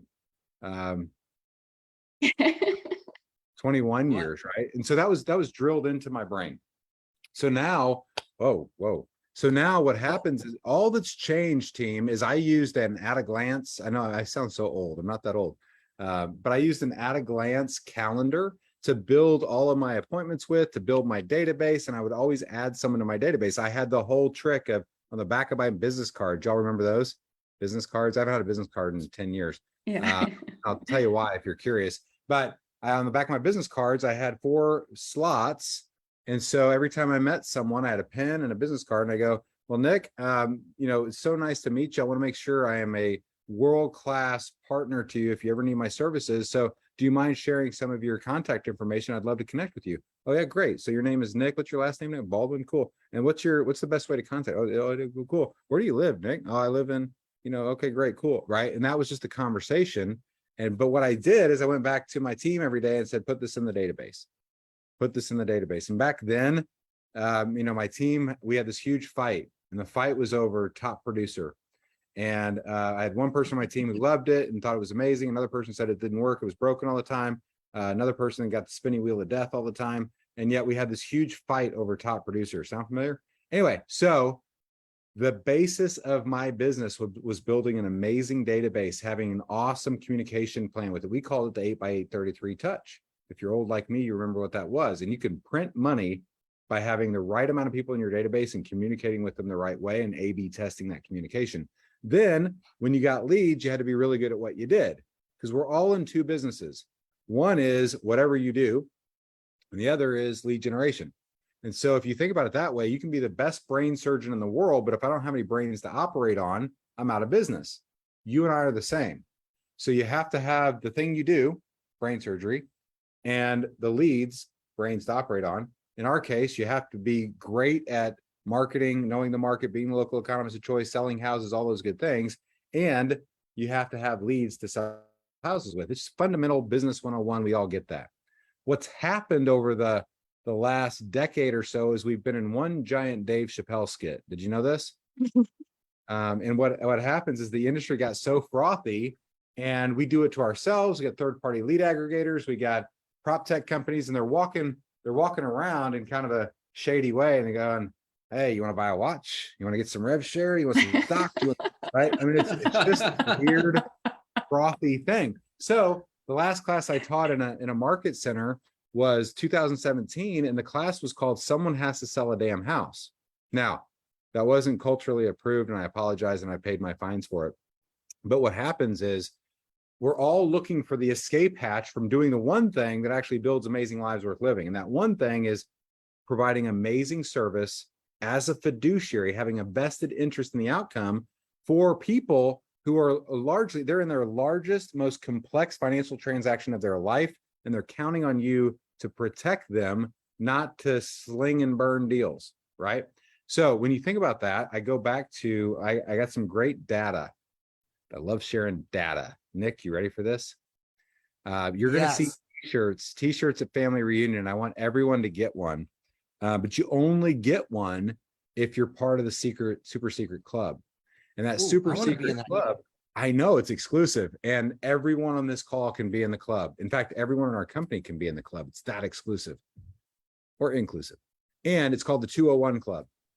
And you're going to see black t-shirts like we tend to do around here. I'm hoping for V-necks. That's my big change. But it's going to say 201 Club on it. I'm part of the 201 Club, some kind of design like that. Here's why that matters. I want all of us to kind of level set on what's happening in the industry right now. I'm going to try and get through this as fast as I can. You have a 25 to 33% drop in units off the high of 21 to what we think 23 will end up being.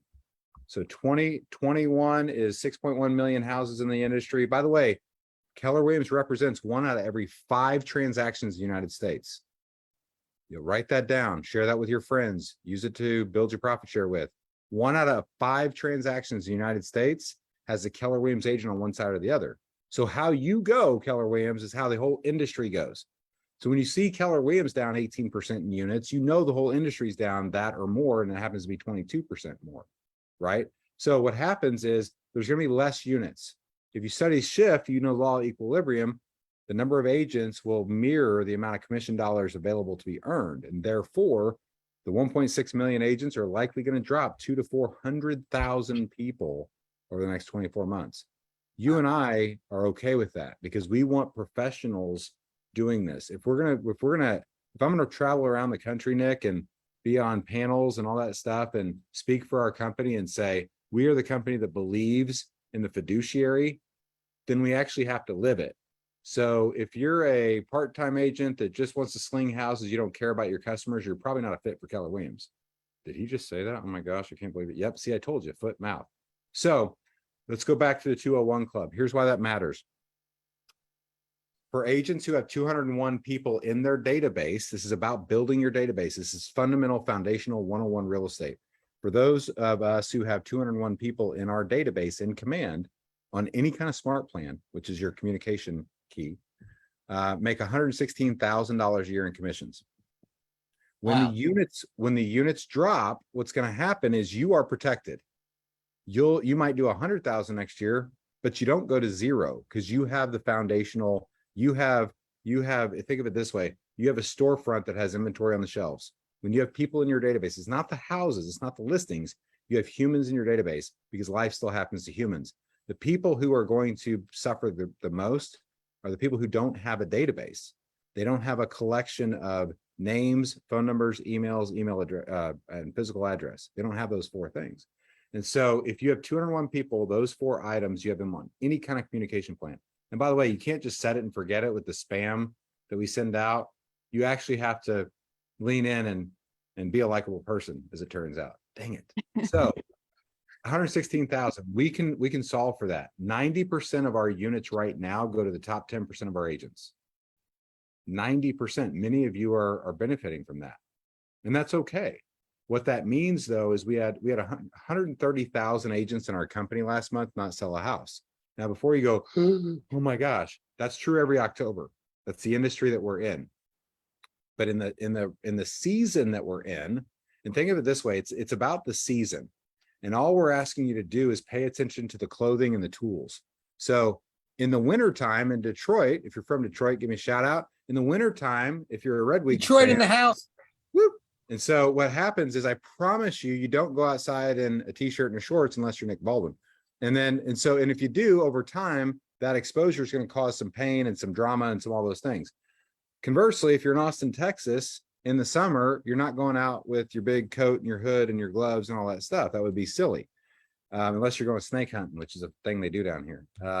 So the reason I bring that up is you are leaving a season where for 14 years you're wearing shorts and a tank top and flip-flops, and you're going to be forced to layer on. And how the Gore-Tex in your jacket matters, the wool around your hoodie matters, the lining and hand warmers inside your gloves matter. And all of that is provided to you for the cheapest amount in the entire industry. I have in my possession, I don't know, did Jason share with you this morning his magic code book? Anybody? Yes. Yes. Would you all like one? Yes. Get to 201 people in command and I'll give you one. See what I did there? That's not fair. Here's the It's thing. totally fair. We'll give you one anyway, but just play along with it. This is, you know what this is? Has anybody gone over this with you? No. This is the genius of working with Gary Keller and Jason Abrams, man. Look, I'm a sales guy. I love sales, but I love people. And I just want to be around people all the time. This is every way you can generate a lead, what it costs, every single site, it's ridiculous. Wow. You want to know what Real Geeks does and what it costs? You want to know what Sync, Chime, Boomtown, Command, Referral Exchange, Realtor.com, Rise, Opcity, Ojo. The list goes on for 3 pages. It's the most in-depth study of lead generation in our industry that touches a computer. That's the way I would describe it to you. It is fascinating. Let me just skip to the chase.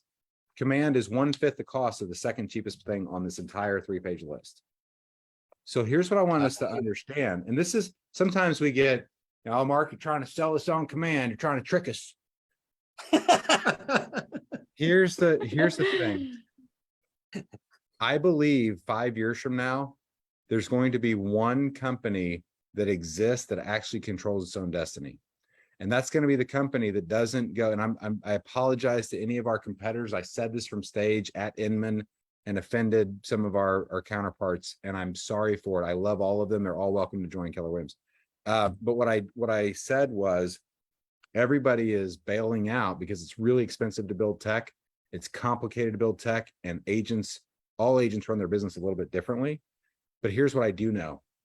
I am not going to sell out my company and this industry because it's hard to build tech. What we're going to do is we're going to lean in, double down, and we're going to do our best to make sure 5 years from now that we own and control our own data, that we don't have. Do you know there's a company on this list that I'm not allowed to talk about? This is the fun part.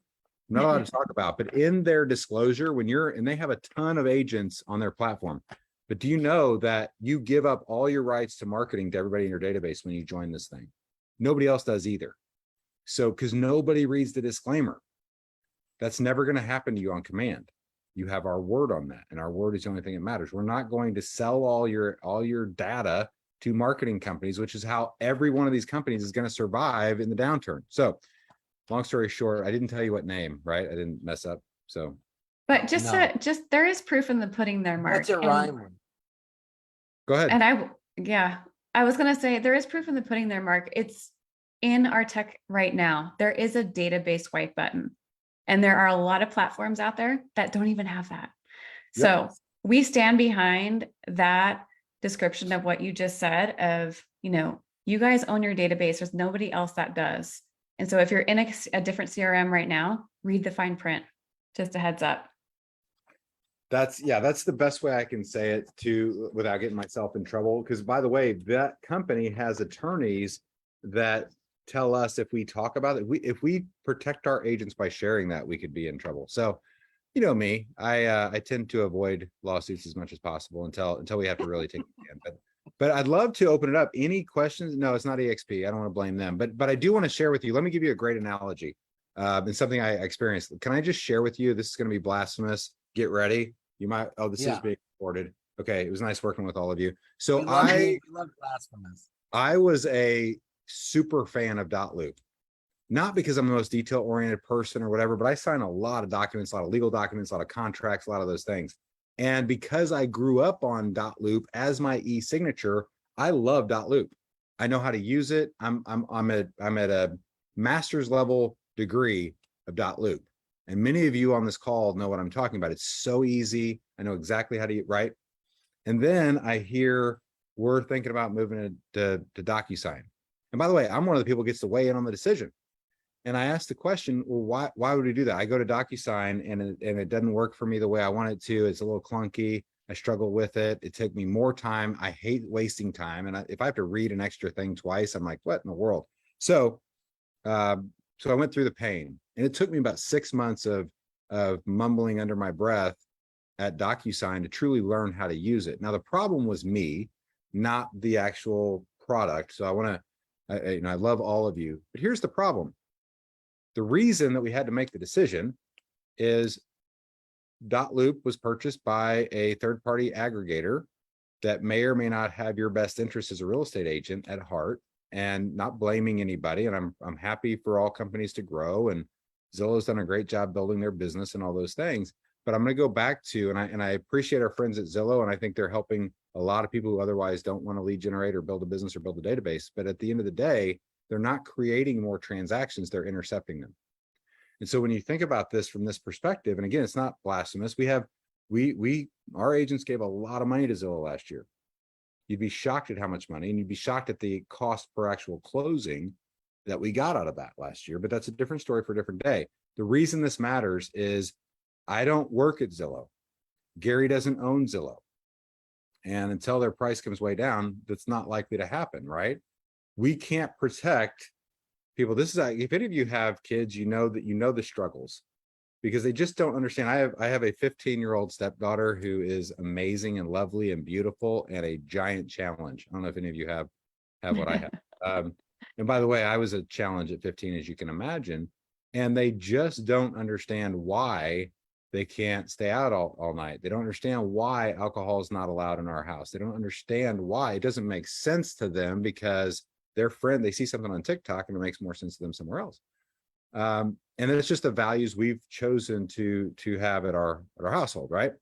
So in a lot of cases, that agent coming in just doesn't understand why, or they're in it for a short term and they want to have a great year. They don't care about their career. They don't care about what happens to all other of the rest of us if the worst should happen down the road. So long story short, I believe going forward, you have 400,000 agents now that are powered by KV Core.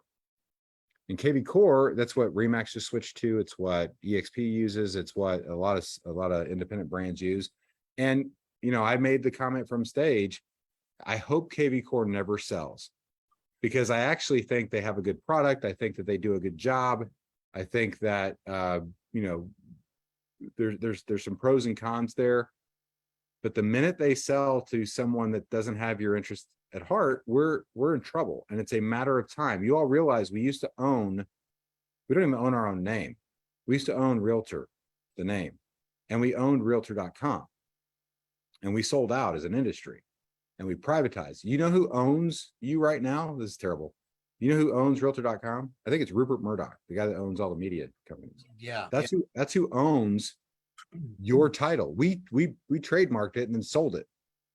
And I don't know if y'all got a check. I did not get a check for Realtor.com. But the reason that matters is turn around and look at what's happened. And just as all the case study you need, what's the average referral fee from Realtor.com? Anybody know? It was like 35% or something. 38% right now. So you've given up 38% of your commissions to a company that owns what you used to own. Now, none of you did it. It's not your fault, but that's what we're living in. So if you need any further evidence about this conversation, just look at that. So this is not a sales pitch for Command. I promise you 5 years from now, this is the only company that is going to make sure that we protect the fiduciary.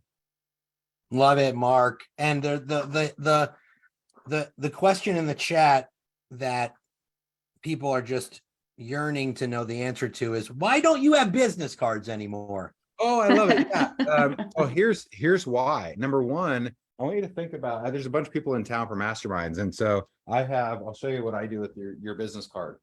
And I mean this lovingly. So Paul and I met last night. I love Paul Jameson. He's an awesome human being. If you know Paul, give him a shout out. He's a top agent in the Carolinas. He's got an amazing property management business, etc. He gave me his card. It's a really cool card. It's actually one of those thick cards. Oh yeah. It's awesome. So here's the thing though. This will sit in my drawer. I have him on my phone. This will sit in my drawer, and then my assistant will make me clean up because I have to clean up every now and then. And the first thing I do is I'll throw Paul's card away. Not because I don't like Paul. I love Paul. But because I don't need his card, he's already on my phone. And he was in my phone before I got his card. So most people throw away your business card. So the reason I got rid of my business cards is that, number one, I don't want to be thrown away. I have self-esteem issues. Number two is this. I want to control what you think about me in the service industry. So here's what I did instead. And this started out, remember MySpace? Yes. So embarrassing. I had a whole business model. You think about the stupid, we should have a different conference on all the stupid things we've done as agents. Oh, that's a good idea. I was building a whole online reputation that I was convinced MySpace was going to be, what Facebook turned out to be. Of course, nobody knew Facebook was coming. And so very quickly I got off MySpace and I went to Facebook. But when I would meet someone as a sales agent, and they'd say, I'd say, do you have a card? Do I have a card? I would say, you know what if we became friends on Facebook? Because everybody was doing it. And so for two reasons. One is I got to know everything about you. You wouldn't tell me in person what about your kids, but man, on Facebook, I can find out everything I ever want to find out. I could stalk you. I don't want to stalk you. But the reverse is also true. I can control my reputation online.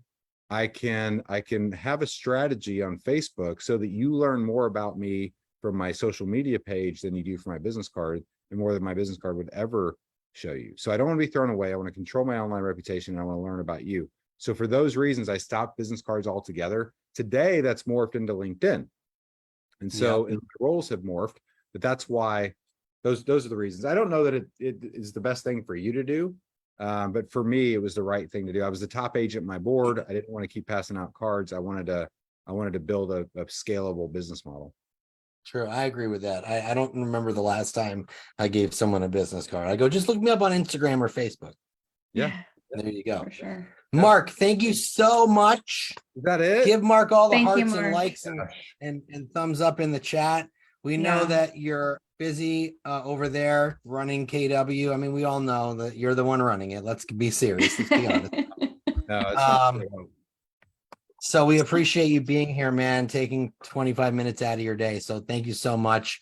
I know everyone got massive value. And go Love join Mark's Facebook group. What's your Facebook group, Oh Mark? yeah, Wealth Building 2.0. Let me 30 seconds on this. Get your finances right now, because here's what happens. Two agents are walking into the market right now. Agent A, Agent B. Agent A has passive income from profit share, real estate investments, growth stock mutual funds, whatever it is, and it covers their monthly bills. Agent B has, like the rest of us, all-time record debt in mortgage, in car loans, in student loans, and credit cards. Who do you think is going to make better business decisions over the next 24 months? Agent A all day. So begin with the end in mind. We're all in this business to have a life worth living. Let's go get that passive income. Love y'all. Appreciate you. Wealth Building 2.0, Facebook. Thanks, Someone Mark. just posted it in the chat. So go join. He does a live feed every Friday where you learn a whole bunch of cool stuff. Thank you, Mark. Appreciate you, man. Okay, it's Stacey Sauls. What's up, Stacey? Hi, Um, Stacey. Hi guys, There how are we you? go. Can you hear me? So good to see you. Stacey, introduce yourself for everyone watching. Sure. Hi, I'm from Charlotte, North Carolina, and have been with Keller Williams since 2011. And Stacey runs a very large team. They're going to do 300 some odd units this year. And Yes. the cool part is they're 100% on command and you're 100% sphere, right? We are, yeah, and agent referrals. So we Okay, don't so you no paid leads with your yeah, team. we call ourselves organically grown. Oh, I Just love sounds that. really I love cool. that. So take us through your team size. We Yeah, just okay. talked about your main source of it. So tell us what your team looks like. Okay, so team size is 14 to 16 agents, depending on the day. No, I'm just kidding. But no, it's currently 14. We've got 5 support staff. So a TC, listing coordinator, director of sales, marketing. I feel like I'm missing somebody, and a VA. And then the rest are sales. And we started the team in 2017. The reason we started the team was because I couldn't control the business that was coming in, which is a great problem to have, right? And was never supposed to be an issue, right? I got into the business wanting to make my paralegal salary. That was it. I was looking for a way to serve people and, make that, say, $50,000 a year is what it was for me in 2011. And so making contacts every day, started building it. Oh yeah, I Awesome. remember when we were having our pre-interview, you had mentioned that you Yeah. just got into real estate because you were a paralegal. You wanted to just make at least the paralegal salary, right? But Yeah, it I mean, started that's what to I grow. needed, right? Yeah, I needed that to pay bills. So it was more, what do you need to pay your bills? That's it, right? And serve the people. And then making 20 contacts a day started making it a little crazy, a little And hard to you handle. I want to talk about, I just have this because now I'm remembering all of the fun things that we talked about on your pre-interview. Before command, tell Mhm. everyone what you used as your man. database management system. Okay. So what I love most about being on this today is that a lot of people have the opportunity to get into command before the real estate train leaves their station, right? Mine was already going full speed ahead and I had no database. So what I guess I had a database in a way. I had popsicle sticks and I had 3 cans. So just craft sticks, right? 3 cans on my desk. One was all my leads. So it'd have their name, contact info. And then I'd move them to the under contract can, and then I'd move them to the closed can. So by the time I was running around like a crazy person, I told our first admin hire, I'm a hot mess, please help me. She said, well, what's your database? These popsicle sticks and these cans. And her eyes lit up because she thought, oh, project. Great.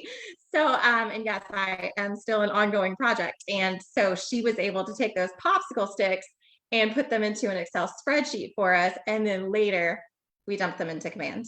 Ta-da! Oh my goodness, that is the best story. Can you And hear- also, who's eating all the popsicles? Yeah. Oh no. Oh no. I got them from the craft store, like $1 for 100 bundle. I'm also very frugal. So I lead with revenue. And I didn't have any. I'm pretty sure my 7-year-old could eat enough popsicles for that system that you have. There you go. Now Like here's his the issue breakfast, lunch, and dinner. is it's not systematized, right? So you have this can of popsicle sticks. Well, what the heck do you do with it? Right. I mean, you can't communicate with it in a systematic way. So they went into Excel, and then Facebook became my database. And I was really proud of telling everyone that Facebook was my database for a very long time. I thought it was great. This is how we get business. Well, I'll tell you what, I still do 20 contacts a day. And yesterday I went to invite some people to our Santa event and realized I hadn't talked to some people in 2 years. Now they're being touched through command. Yeah, they're now being touched through command. But for me, thinking that Facebook was going to be my database and that I had it all figured out, I was missing people because I had no tracking method. Well, and So- what I love to hear next about your tracking method in command is something that the audience can take away quite simply. And I remember, Stacey, that your recipe is very simple and yet you have set standards, right? Oh, yes. So let's talk a little bit about that too. Okay, so we downloaded the command app on all team members' phones. We also put birthdays and anniversaries into the system. I think a lot of us worry, if I say make 20 contacts a day, well, what does that look like? Where do you get those contacts? So we don't do anything, right? Days go by without us doing anything. If you could just open your app and you have all the info right there and you know your contact list, there's no excuse not to do those first thing in the morning. There it is, you guys, KW command app. Totally. Yeah. Well, I want to talk about the contacts applet. You guys are very specific about how you use it. You use the command app very regularly as a team. Talk about because people were saying, how do you make these 20 contacts a day? Are they 20 calls? Yeah. No, they're 20 contacts. If you ever taken bold, you got to make 100 contacts a week, right? So the command app is what you guys use to help you reach that. So how do you utilize that? Yeah. And I do want to give a little disclaimer. I don't want everyone to think we've got it all figured out. This is pretty recent for us using this app. Now, I will say it has changed our world. But to be very clear, for the last 2 years, we haven't made the 20 contacts a day. We haven't. And okay. I failed our people from a leadership perspective because I thought I was doing my job. Here's a lead, go sell this person, ta-da, right? And when the market started to shift and we asked the team to make contacts, we said, let's track how many contacts you could do a week. And one of our team members said, oh, I'll make 3 this week. And I looked around the room and everybody just thought, okay, 3 contacts a week. And I thought, I have failed our people. So let's figure out how to make it easy. Let's figure out how to systematize it. So we are fairly, I want to say 6 months into really utilizing the app, letting them know, here's your contacts, here's what lead generation actually looks like, right? And we're getting amazing results from it. And Stacey, there's so many, I do too. I love it. Sorry, Nick. There's so many people in the chat saying, thank you for being honest. I think it's really good for everybody to hear that you did fail forward. And, some people may think, oh, this event is just about everybody doing it perfectly, but so thank you. And I'm just going to say thank you for everyone there. So. Yeah. Well, also in the chat, just so everyone knows in the chat, you can find the KW command app in the Apple Store or Google Play. It is a must-have. It is your command on the go. And tell us about how your team is utilizing the home anniversary and happy birthday feature. Because on the dashboard of the command app, it tells you who has home anniversaries coming up. Granted, you have to add the home anniversaries to those contacts, and who has birthdays coming up. You have to add those birthdays to the contacts, and then the system will tell you who has those two milestones coming up in the next 30 days. So tell us about how that's another way. you it's guys pretty do. awesome. And then just communicate with them the way they want to be communicated with, right? So it could be a phone call, could be a text message, just log it in command. And now you've got basically all your lead generation. And for me and our director of sales, we like to see who's in there, who's doing the contacts, right? Who's doing what they need to do to move the business forward. So it's been really, it's come a long way from Popsicle Sticks. Yeah, a long way from Popsicle Sticks. Well, when Command first rolled out, it was kind of like the same thing. Yeah, it was. Well, that's kind of funny, actually. So we did, immediately go into Command because I love Keller Williams. Okay. And also, so I remember it rolled out, right? And everybody's like, oh, it's broken, it's clunky. I'm like, we are all broken and clunky. I don't know any of us that got our real estate license and all of a sudden did 100 deals and it was easy and nobody failed forward and we're just perfect. So I think now we're at the point where it's evolved and we put all the work into it to make the product where it is today. And I'm very happy with it. You had mentioned to us that you kind of like some point within your Command usage, you started to look around at other platforms.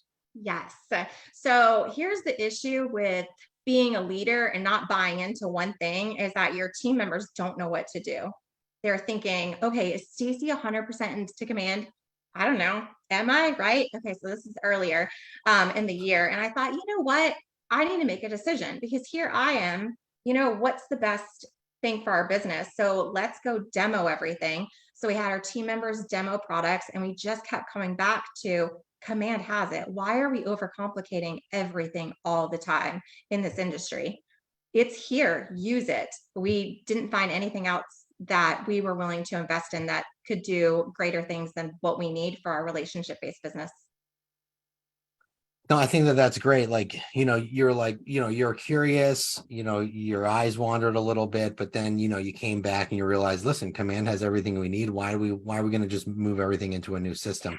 So someone's asking, home anniversary obviously is something that's easy to get because if you close on a property with someone, the day, the date. But how would you go about, asking someone when their birthday is? Like, is there a system that you guys have for that? So you can find a lot of them on Facebook. Otherwise, use it as an opportunity to pick up the phone and call the client and just let them know, hey, we're putting important information into our system. What's your birthday?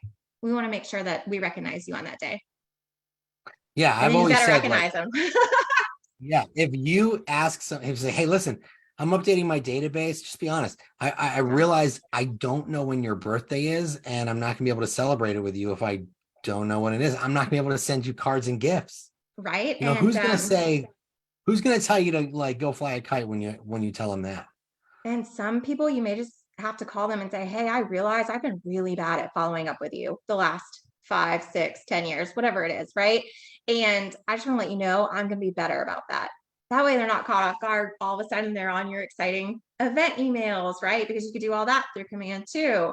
Or, here's what our team is doing, doesn't feel so spammy. Stacey, I have a sneaky suspicion that you're really good at tagging your database in Command. I am not. Everyone else on my team is.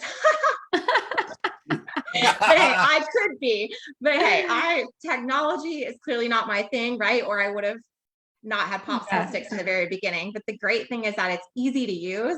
So if I can use it, anyone can do it. That's kind of my superpower to the world. Everyone's like, well, Stacey can build a business. Anyone can do it. And at first I was offended. Now I'm like, you know what? Yes, anyone can do it. Follow the MREA, put everything in Command and make those contacts. And Stacey, can you give the audience just a glimpse of now your team size and GCI in units? Oh gosh, you know what? I don't know what total GCI is. I think we're going to hit about 5 million. I know what it is. I have it right here in front of me. Close to 5 million. I was trying to get over that 5 million. That's awesome. Wanted to get that diamond tier. That's awesome. Good for you.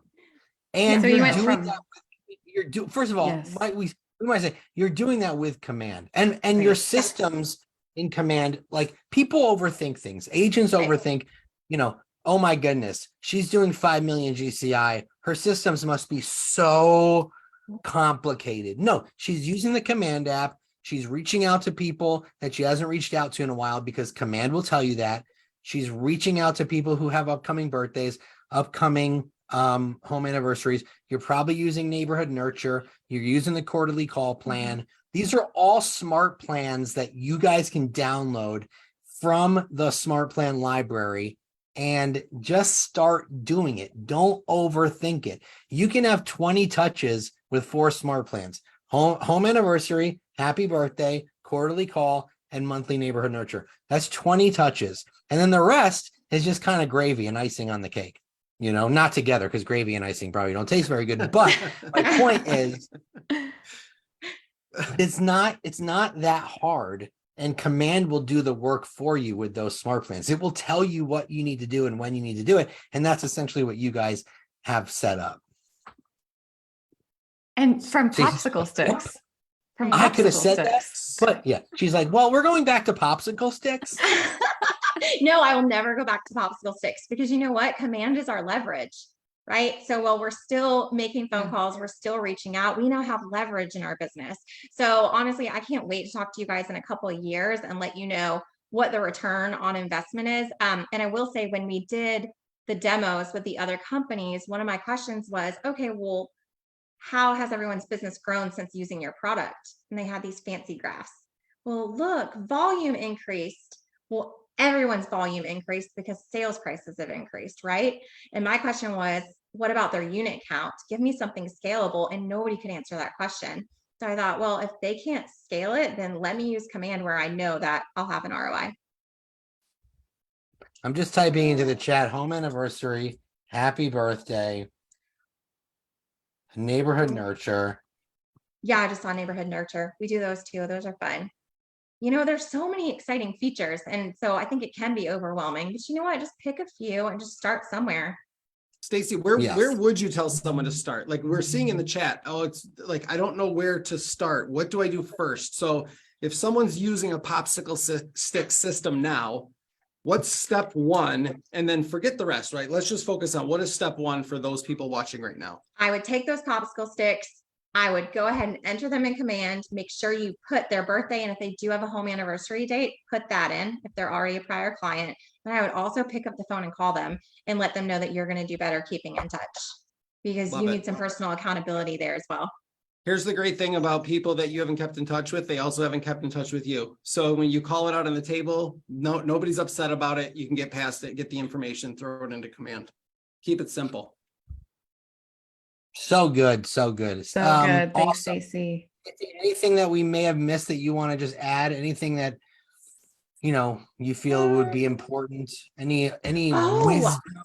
I forgot one thing that's so exciting. I'm so glad you asked me that. So we were able to hook our open house. When people come to the open house, they can log in and put their info right into Command. Oh, very cool. So we had 3 open houses on Saturday, and I was coming back from Austin because we had a Boss Babes retreat there. And my phone is dinging, lead notification form. And people felt like they had to put their real info in, because it is your actual database that they are signing in. And then the agent hosting the open house can also put, this client didn't like this house because it needs another bedroom or its location, anything. So not only are you client capturing, but now you've got notes about what they didn't like about that house that they saw that day. So you then know how to. Are you using a landing page for that, Stacey, or are you? Yes. So Awesome. Somehow landing page and a QR code. So they just put their info in, and then boom, sends it right into the system. you can create a landing page with the landing page feature in Point and Command. click. Yeah, it's like it's a lead form, super easy to do with the landing page feature inside of Command. Well, Stacey, thank you so much. Thank you, Stacey. Thanks, Stacey. Appreciate it. So great to have you. We'll see you soon. You appreciate your time. Thank you, guys. So guys, I want to know before we take a quick break, who's loving these panels and these speakers, and just kind of understanding a little bit more, just kind of around how they're using it or things that they're using it for. We really appreciate that. We're obviously open to any feedback. You can email me, you can message me, you can email Leslie, or just email Leslie instead of emailing me. Yeah. No, kidding. I'll Any take feedback? this round. This is Command Con #1. So, we hopefully it will evolve over time and we'll get a little more fancy schmancy with it. But we hope that you guys are enjoying it. We are going to take a 20-minute break. We'll be back at 12:35.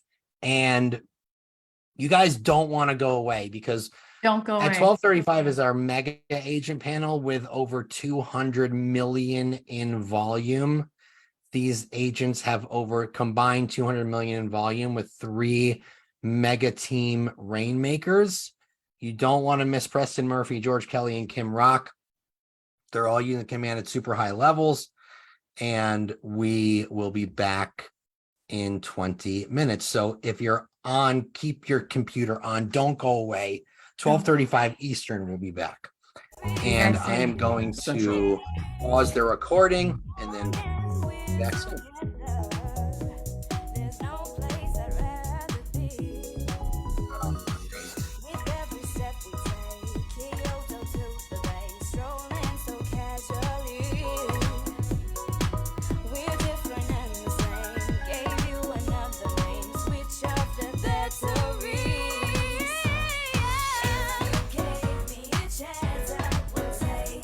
It's a shot in the dark, but I'll make it. No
Hey guys.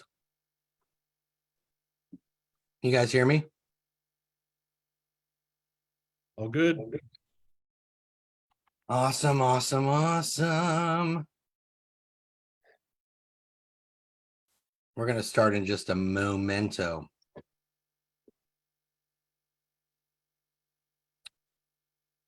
See.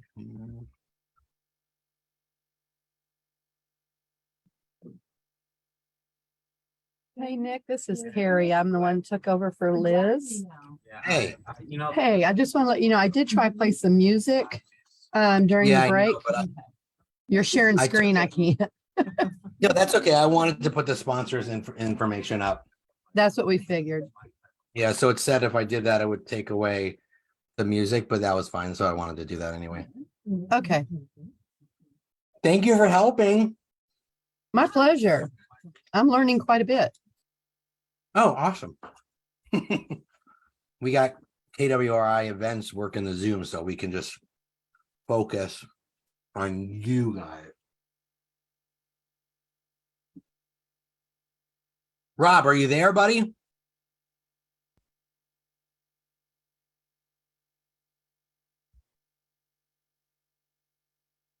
Kim, how you feeling? I'm good. What? I'm good. I've got a water and I've drank tea all day and I have a voice. Have you been resting at all? I've been trying. Yeah.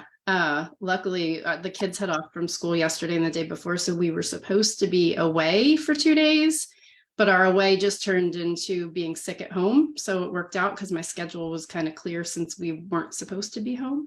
Yeah. Where were you supposed to go?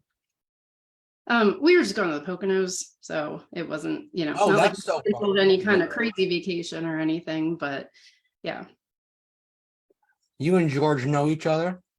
we do. Yeah, come on, Greater PA right here.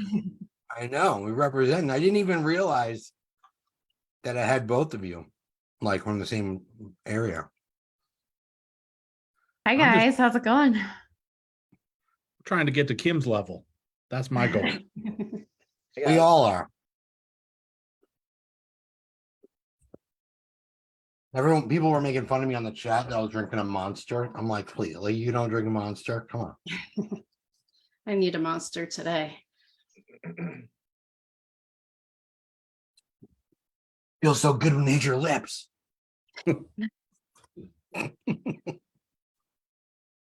Now I got my nitro pumpkin cold brew. Pumpkin. Hi Kim, I haven't met you yet. I'm excited to chat. Yeah, me too. All right, Rob, hurry up. Someone said Nick the Tank. That doesn't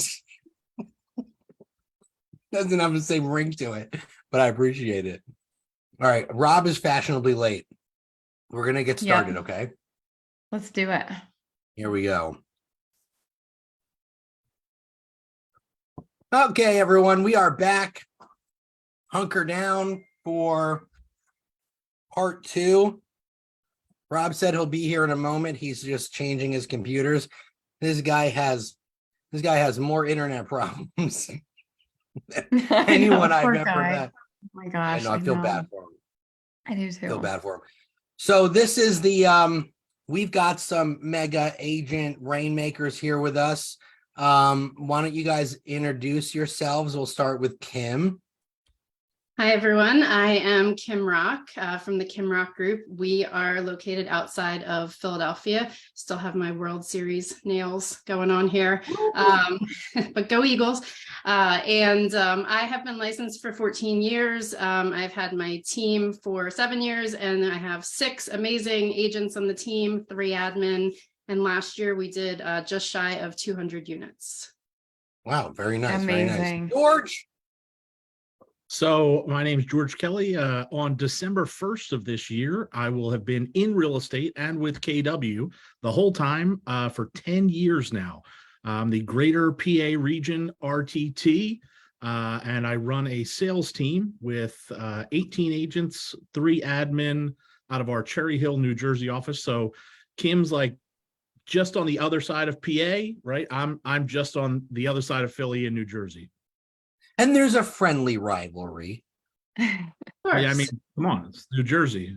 We're licensed in Pennsylvania and New Jersey, but we don't quite go to Georgia's area, so that's okay. I got you. Okay, just stay in your own territory. It's like the Sharks and the Jets. Preston, what's up? Hey guys, Preston Murphy here. I'm the rainmaker of the Harmon Murphy Group. I always say powered by Keller Williams. I guess I'm used to that here in Pensacola, Florida. And I'm also the team leader of Keller Williams Realty Gulf Coast with 280 amazing agents. Wow. Awesome. So the production of this fine group here is just over 200 million combined. So we wanted to have some mega teams on here to show you that you may have heard command doesn't work for teams, but you heard wrong, people. You heard wrong. And we're here to bust through those myths. Let's start with George, because George, you're regional tech trainer. So, but you're also a team owner. And I would assume that you wouldn't be regional tech trainer if you didn't have passion for command. So let's talk about your business a little bit. So 140 plus homes, give or take a year. 90% of your business comes from SOI. This year, you're on track to do around 50 million. You use contacts heavily, opportunity, smart plan designs, command mobile. So you use it all. But talk a little bit about why, so you're RTT, but why are you so immersed in command otherwise? What about it is so great for you and your team? So you want me to, I'll start right from the jump, which is like, I'm like everybody else. I'm trying to do this for profit, right? This is how I make money for my family, and spending $1,500, $700, hell, even $200 a month on a basic CRM system or even CRM plus, it just never made sense to me. So I was always running my business out of spreadsheets, and we were extremely efficient with running our business out of spreadsheets. But as we all know on here, spreadsheets have their limitations. So when I first saw what command could be, I realized that, all right, this isn't everything we need at the moment, but it's building blocks, right? So literally we jumped in with the opportunities module first. So we thought, heck, I don't care if anything else in this software works. As long as opportunities works and we can simplify our deal flow process and track things easier, let's make it happen there. So obviously having opportunities first then leads to your contacts module being good.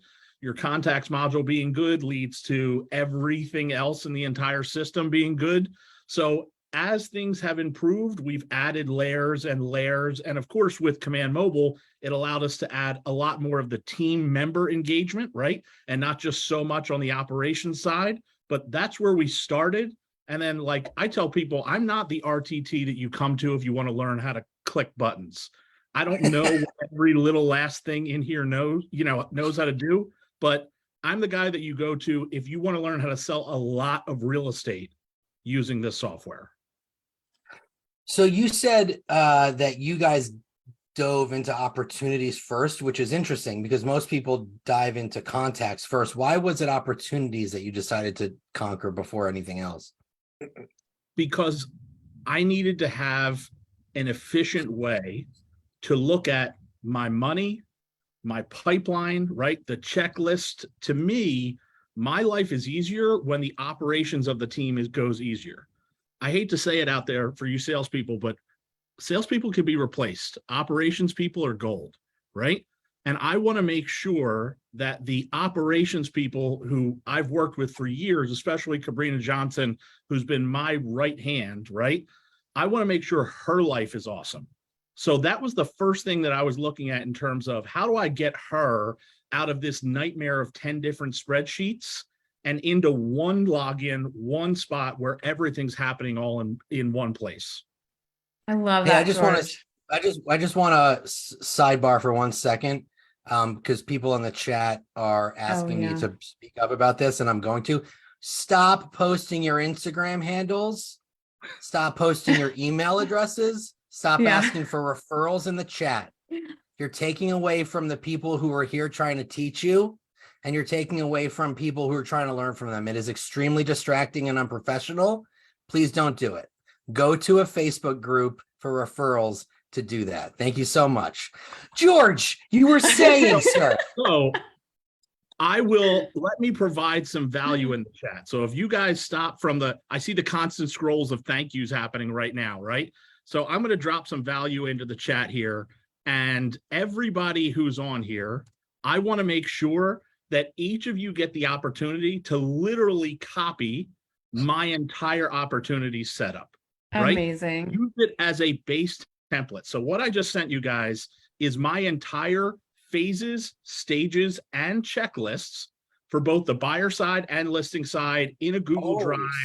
It's in the chat right now. So if you want to take that and tweak it, right? Like Kim and I, we might be close in geographic location, but there's certain things in PA that happen differently than New Jersey, certain things in your state that will happen and different than mine, but a base template that you can take and say, all right, I'm going to use this and tweak it. That's the most important thing that we can start with. I love that. And people are saying that the Google Doc just crashed. So give it some time. Give it some time. Yeah. We're breaking a lot of things today. Real quick, George, your business is 90% Sphere. What are you doing inside of Command to keep in touch with people that you know? In all honesty, it's one smart plan. It's the same smart plan that I recommend all the time. Shocker, it's the quarterly call plan. You have to actually pick up the phone and talk to other human beings. So I learned a script from, I don't remember whether it was Gary or whether it was Jason Abrams years ago. And I've been continually using this script, which is, how are you? How's your family? How's work? Right? Because when I ask you, how are you? I'm learning about those things that are going to happen in your life that are going to make you transact real estate. When I ask you, how's your family? I'm learning about the people in your life that's going to have life events that are going to make them transact real estate. And my favorite question, when I ask you how's work, you're only going to respond with one or two things. It's great or it stinks. And when they respond with it stinks, I love it, because that's when I say, when are you going to stop doing something you hate and join me doing something you might potentially love? When can we have some time together to talk about a potential career in real estate? So George, everybody's posting, can you describe Ford? Can you describe Ford? Because this is how people are, associating your this conversation. So Yeah. Family, occupation, recreation, and dreams. Is that right, George? Yeah. So I actually Awesome. did an interview with David Voorhees where he's like, you're using the Ford system, but because you're from New Jersey, you don't care about their recreation or dreams. So you just want to go family, occupation, off the phone. I was like, all right, yeah, I'll take that. So funny. And by the way, great to see you, George. Yeah, nice to see you also. I want to go over to Kim. Kim, tell everyone kind of about your business. 200 units. What's the volume? 60 something million? Yeah, Okay. last year, So- 67 million. Yep. 67 million. So you are big on using neighborhood nurtures, happy birthday, home anniversary. So explain the process around that. Yeah, so this is like a perfect segue, because whereas George started getting into the operations side and the opportunities, we started the exact opposite. It's only recently that we've really gotten into the opportunities with George's help, because we've actually had some calls with him and he's helped us get into the opportunities. But we started really focusing on the smart plans. And so, like you said, neighborhood nurture, that is huge. If when you come to these events and stuff, you're going to be hit with so much information. And I always say, like, if you can just pick one or two things that you're going to implement and do them. And so neighborhood nurture to me would be one that like everyone should write down right now, because that one's huge. And it's not just for sellers. It's not just for buyers. It's really for every human being, because everyone wants to know like what's happening in my neighborhood. I might have lived there for 10 years, but I want to know when my neighbor's house, sold. I want to know what they sold it for. So when we talk to clients about it, we actually call it a neighborhood watch, just because I feel like Nurture is more for us as the salespeople, but I like to call it a neighborhood watch because I want to say, hey, I'm going to set you up on this fun thing called a neighborhood watch. And it's not spammy. It's going to be once a month. You're going to get a little cute graphic email, and it's just going to show you what's happening in real estate in your specific neighborhood.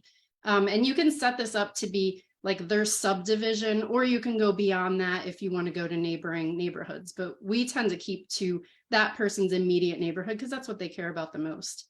So neighborhood nurture, that's huge. Smart plans for birthdays, smart plans for anniversary dates. We also love landing pages and smart plans tied to Facebook ads and landing pages. So, you know, we will do like a Facebook ad for a new listing. And then the amazing thing about that is it's all automated, and I'm such like an automation nerd. I have an Alexa in every room, you know, and lights controlled. And so the smart plans are amazing because we can post a smart plan for a new listing. I can be like out to dinner with my family, and without having done anything, I'll get an alert in the command app that says, yes, I am interested. Can I see this house tomorrow at 2:00? And I didn't even have a conversation with this person, but the Facebook ad triggered a smart plan. So it literally, like, they inquire through the Facebook ad, it comes to your landing page, it gets put into your database, it gets triggered that it was a Facebook ad from 123 Main Street. And then our trigger starts a smart plan that sends a text saying, hey, you inquired about this house. When did you want to see it? It's like, I didn't even do anything. So I know, it's so yeah. So great.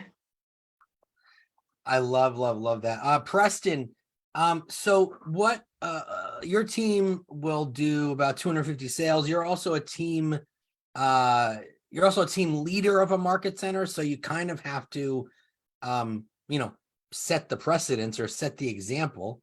Sure. So, but that's not really the reason that you're using Command, because there's plenty of team leaders that aren't using Command and have sales teams. But you jumped in right from the very beginning when Command was essentially popsicle sticks, like Stacey Sauls was doing. Yes. So what made you decide to start from the very beginning, and why are you still using it now?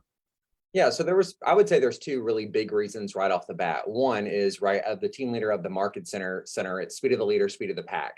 So I recognized right off the bat that if I was going to influence and cast a vision for so many of the agents in our market center to move their businesses to Command, that I had to obviously be the first person to be willing to do that.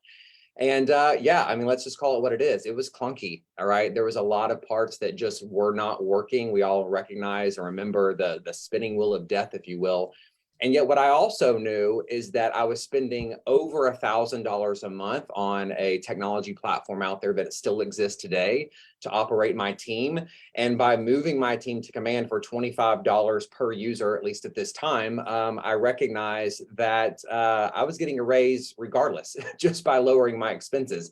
And we all know from Mark and Jay and Jason and Gary and all of those, we're always told to, you know, lead with revenue and not expenses. And when we can find ways to lower those expenses, why would we not do that when they have taken the time and invested millions, if not over $1 billion at this point, to create a platform for all of us to use? So those were the initial reasons.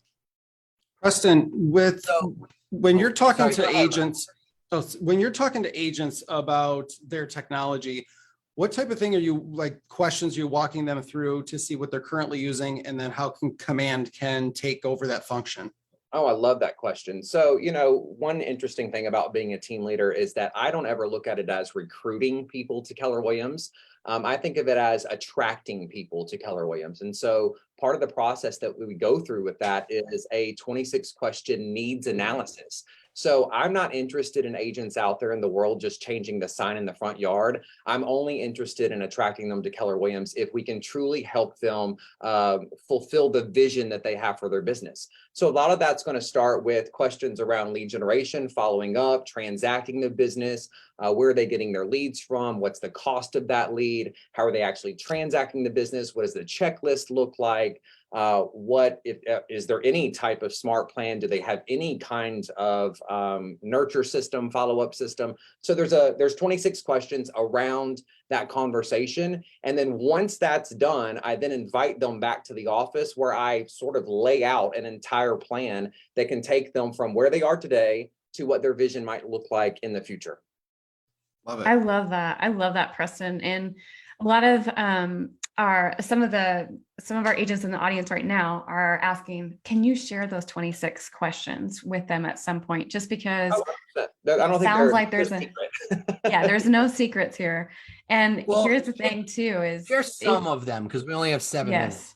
So share some of them if you can. But what's really cool about what you just said, Preston, is really what it is sitting down and looking at your business from a bird's eye view and really looking at the strengths, weaknesses, threats, opportunities, right? And so what happens in those conversations and in those questions, you all are going to just see that you may have gaps in marketing. You may have gaps in communicating to your database. You might have a need for more systems and models, and there's all the solutions are right in front of you, are in command. So I think it would be really beneficial for a lot of our people to get those questions. Yeah. Just thought that I mean, we never want to, or at least I don't, right? I can't speak for everybody. I'm not interested in sort of throwing up Keller Williams, nor am I interested in throwing up command all over somebody around certain features that might not be important to them in their business, right? I want to identify through those questions what their strengths are. What are the things that they're an absolute rock star at? What are their superpowers as a real estate professional? And then more specifically, identify what obstacles and challenges that they might currently have in their business, and maybe help them sort of recognize and self-discover that their brokerage and or their broker doesn't have a solution for that. And if we can offer that solution for $25 per month for that particular agent, why would we not do that? Now, this is obviously a Rainmaker panel. And so for me specifically, those are kind of the same questions that I had to ask myself. You know, we had extraordinary expenses around the other tech platforms that were out there. And in a lot of ways, we had a lot of fragmentation. There was no real insight around our database. And now today, you know, we use virtually every applet, not every one of them at a high level, but we certainly touch every single one of them. And I would say that we use contacts, opportunities, the sales pipeline, task, smart plans, all of those things at a very high level to do well over 200 transactions a year. Amazing. I love that. I love that. Hey, I want to know from each of you, because, you know, Command is an overwhelming platform. I mean, it truly is end to end, right? So I think in the past, we were trying to get agents. Well, I was a team leader, and when I was a team leader and when I was RTT of Michigan, we were told to get agents to use Command at 100% capacity. And it's very difficult to do that without regurgitating KW and Command and trying to feel like you're shoving it down their throats. And when you log into Command, there's a lot to potentially start with. So where should someone start if they're just completely overwhelmed? They log in, oh my goodness, nope, too much for me. What is the simplest thing to do to get started? I got a good one for you. Okay. Yeah, go ahead. So the app, on the main page of the app, when you log in, it lists Command app. Yes, the Command app. It lists all of your next 30 days worth of birthdays and anniversaries. So if you aren't ready for smart plans and you're not ready to do any of the automation and things that we're talking about, every day, click the app, look at whose birthday it is, look at whose home anniversary it is, and just pick up the phone, back to basics, and say, hey, did you know 5 years ago today you bought your house? Well, I was thinking about you today. Love it. So in order to do that, they have to add the home anniversaries into the contact profiles. So start with putting people in your database and getting the anniversary dates, and go back into your files, take some time, put the anniversary dates. You asked before about how to get the birthdays. A fun thing that I like to do to get the birthdays, if I don't want to ask the people, is at settlement, take a picture of their license. The title company asks for their license, I take a picture of it for my records. There, now I have their birthday. Got it. That's awesome. So great. Great advice. Who's George. next?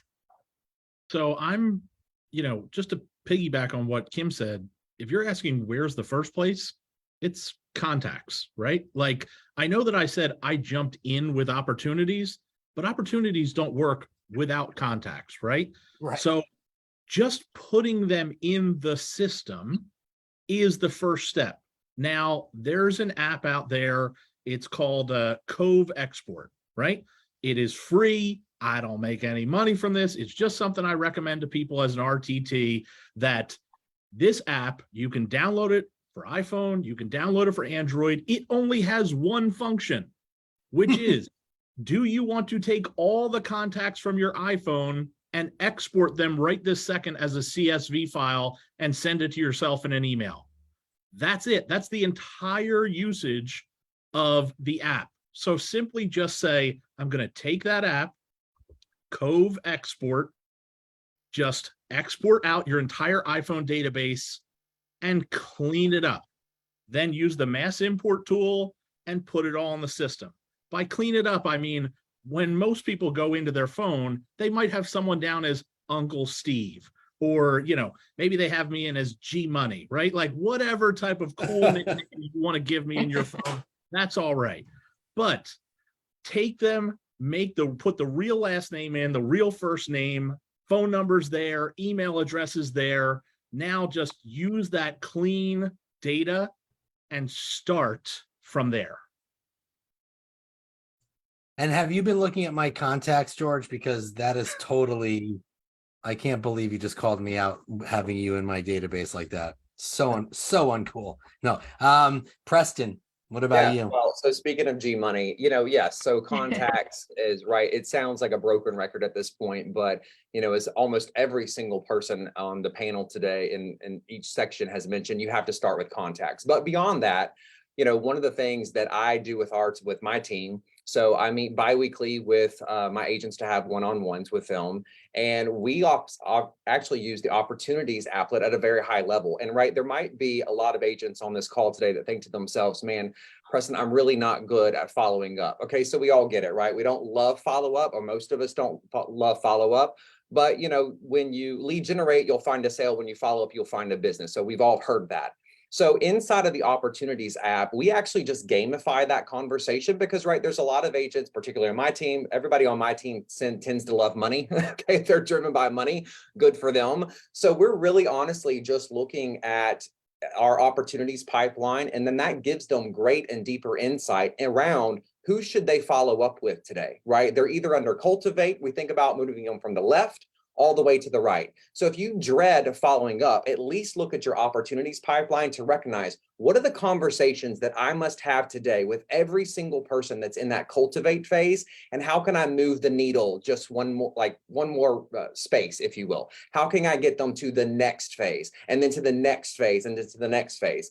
And through that process, they recognize, because Command does this for you, it'll calculate your potential income and then your probable income, right? And why is there a difference? Because there's conversion rates, right? We understand and recognize that not every single person that you put in the cultivate phase is going to make it to the closing table. And yet at the same time, if you can kind of gamify that process, you do understand that, man, if there's a new way for me to think about this, let me just go to my opportunities pipeline and what are the conversations that I need to have today? How can I follow up today to move those people along the pipeline? And by the way, you'll see the money fluctuate. It goes up, tends to go up.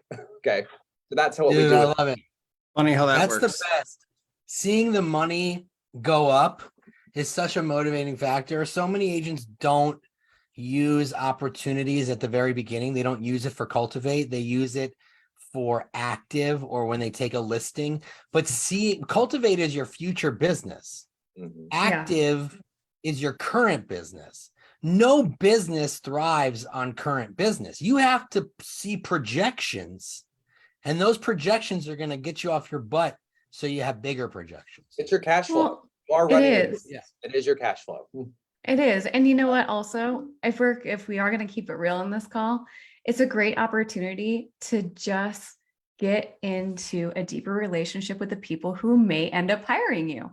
You know, it's like people want to trust you, like you, and really the trust factor needs to be there. So cultivate is really, really important in your business so that you do get repeat clients, so that you do get referrals and testimonials. But use that cultivate section so that you can build bigger relationships and repeat clients. Absolutely. And I know that this isn't a demo call, but at the same time, I just want to quickly touch on, a call, however a lead flows into the Harmon Murphy Group's business, that generally goes to my ISA. My ISA fields that call. We go through LP Mama, right? All of the sort of pre-qualifying questions.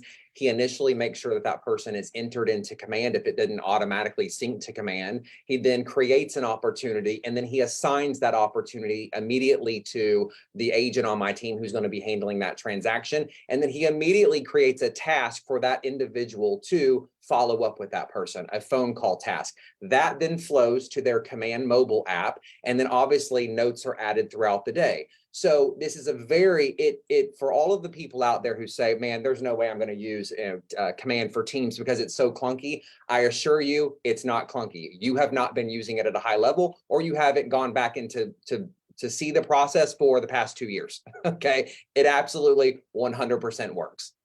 And also, do you think George Kelly just got the name G Money just out of nowhere? No, he earned it by using Cultivate. He earned it by using the Cultivate phase and building up his future business. That's where G Money, it's not something you're born with. I just wanted to let everyone know. I do want to say one quick thing, Nick, for all of the teams out there, Rainmakers who might be struggling with Team Command, there is one setting that you can change that will probably eliminate 95% of your issues. If you go to your profile and you click settings, you're going to see the default profile. The best thing that you can do is make sure that every single person on your team has checked that the team is their default profile, such that when they log into Command, they're logging into the team's profile. All contacts can go there. They will still be the owner of those if they're entering them, and all of the opportunities, everything will be right there inside of the team profile. The biggest challenge that I often see with Rainmakers who are using Command and finding it, it doesn't work for me, is because their agents aren't logging into the team's account. They're inputting contacts into their personal account. They're trying to create opportunities in their personal account, and they're wondering why they can't see all of those things. And then they say, Command doesn't work for Teams. That is incorrect. Change one setting for your default account to be the Teams account. It will fix virtually 95% of your problems. And we have three Rainmakers right here that are proof that it does work for Teams. Anyway, you guys were awesome. Thank you so much for being part of the panel. Guys. Thanks, everyone. We gotta get to our next speaker, but this was great. I learned a ton. George, Kim, and Preston, thank you so much. Nick, real quick before we get to our next guest, I just want a couple things, everyone. This is recorded. Nick, you are going to have to get that tattoo because people keep asking. So it is recorded. We will send it out. Number one. Number two is we will work with all of our guests and panelists to get the documents and the things that they've shared, and we will send that out as well. So don't worry. Don't stress out about it. Awesome. So Rob just volunteered to do that. I can do it, no problem. We've got a very simple process to make this happen, you guys. So just there's a lot of stress happening over in this chat box. So just everyone stop sharing your Instagram handle. No one's going to follow you. Well, I have to get to the top. Let's bring out our next guest. This guy is honestly, this is the reason we have Command right here. Yes. This guy is the Chief Technology Officer of Keller Williams. His name is Chris Cox. Boom. Hey guys, how are you? Hi, Chris. Chris, it's so good to see everybody having a good day so far. Great day. Dude, it's awesome. We're excited to learn some cool things about Command, where Command is going, where it's evolving. So I'm just gonna kind of let you take it away. All right. Can I share screen? Is that okay? Yes. I've got some slides. It wouldn't, I can't go anywhere without some slides. So if you guys are good with that, I'm gonna share my screen and walk you through. Let me just slideshow. All right. Can everybody see my screen? Can I get a thumbs up? from somebody? Okay. Yep, looks good. All right. So what I thought I'd do over the next few minutes, guys, is just give you a sense of, sort of the overall KW Tech vision and what I often refer to as our big rock priorities. It was refreshing as I was listening to the prior session because a lot of what you were talking about, we're working on making better. I also want to start by just saying it's how humbling it is to be part of such a great group like this, and just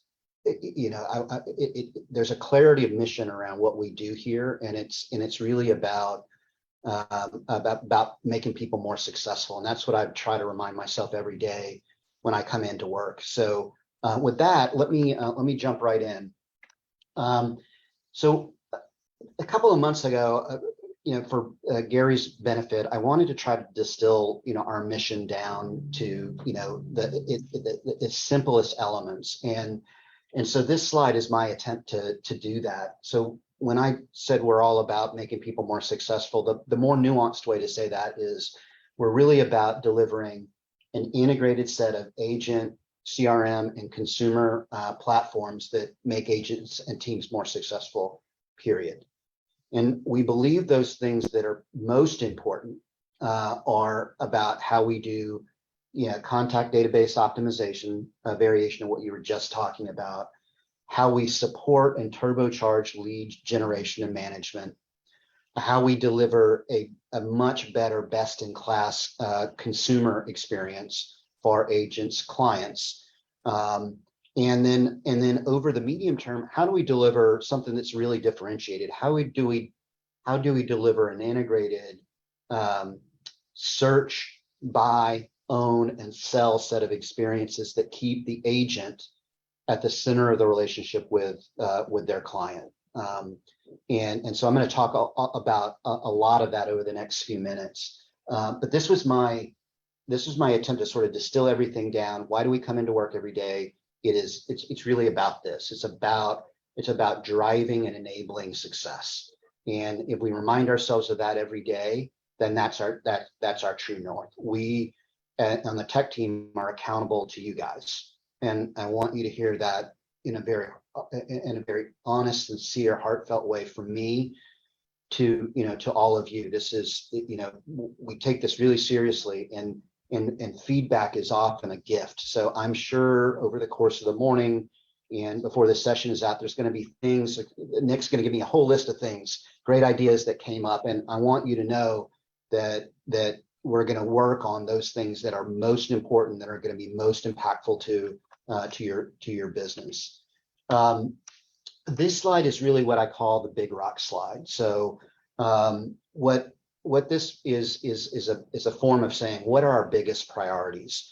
This is not an exhaustive list of all the things that we're working on, but it is a pretty good working list of those things that are the biggest, most complex things that we're working on.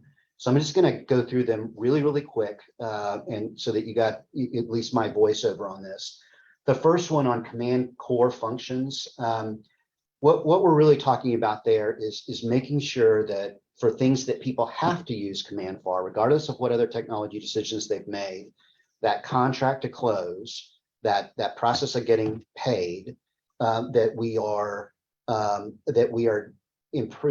radically improving that. So that would include things like how DocuSign works, which I know has been historically a pain point, but really that full continuum of going from contract to closing a deal and getting paid. The second one, which I call command integrations, is really about opening up command. And this represents a really big pivot from where we were not 2 years ago, because command, I think, was architected as what I call a sort of a closed-in system, in the sense that it wasn't necessarily designed at the very beginning to integrate easily with other CRMs or other agent or broker tools. And so part of what we're doing is basically opening up the aperture, opening it up in a way that through APIs we can facilitate integrations with those things that market centers, teams, and discrete agents have made a decision that you know, it's technology that they're using as part of their business. So this is really about you know, thinking about command as a hub. And it can be used end to end to run your business, but it can also integrate with other tools that you have. And so that's really the objective there. Teamification is a fancy word that we just made up, but it really is about, somebody was talking about this just a moment ago, about how command works for teams. So I think I would argue that when command was originally architected, it worked best for single agents, but not as well for, you know, for small teams, large teams, or expansion teams.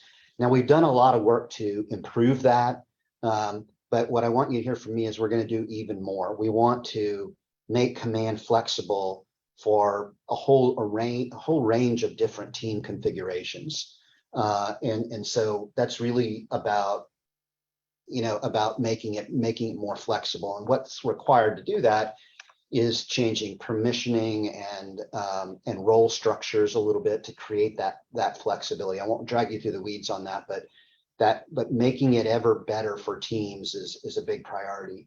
Mobile first is really exactly what it means. So command was architected as a desktop system.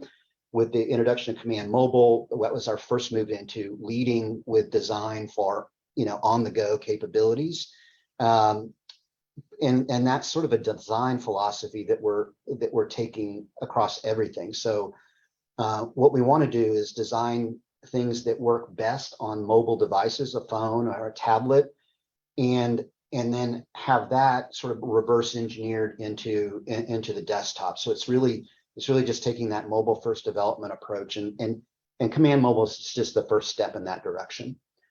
The consumer experience, this is that reimagination of KW.com. And what that means is sort of radically improving KW.com and, as importantly, the agent sites, and making and creating this, you know, set of integrated, you know, search, buy, own, and sell type of experiences. So we're hard at work on that.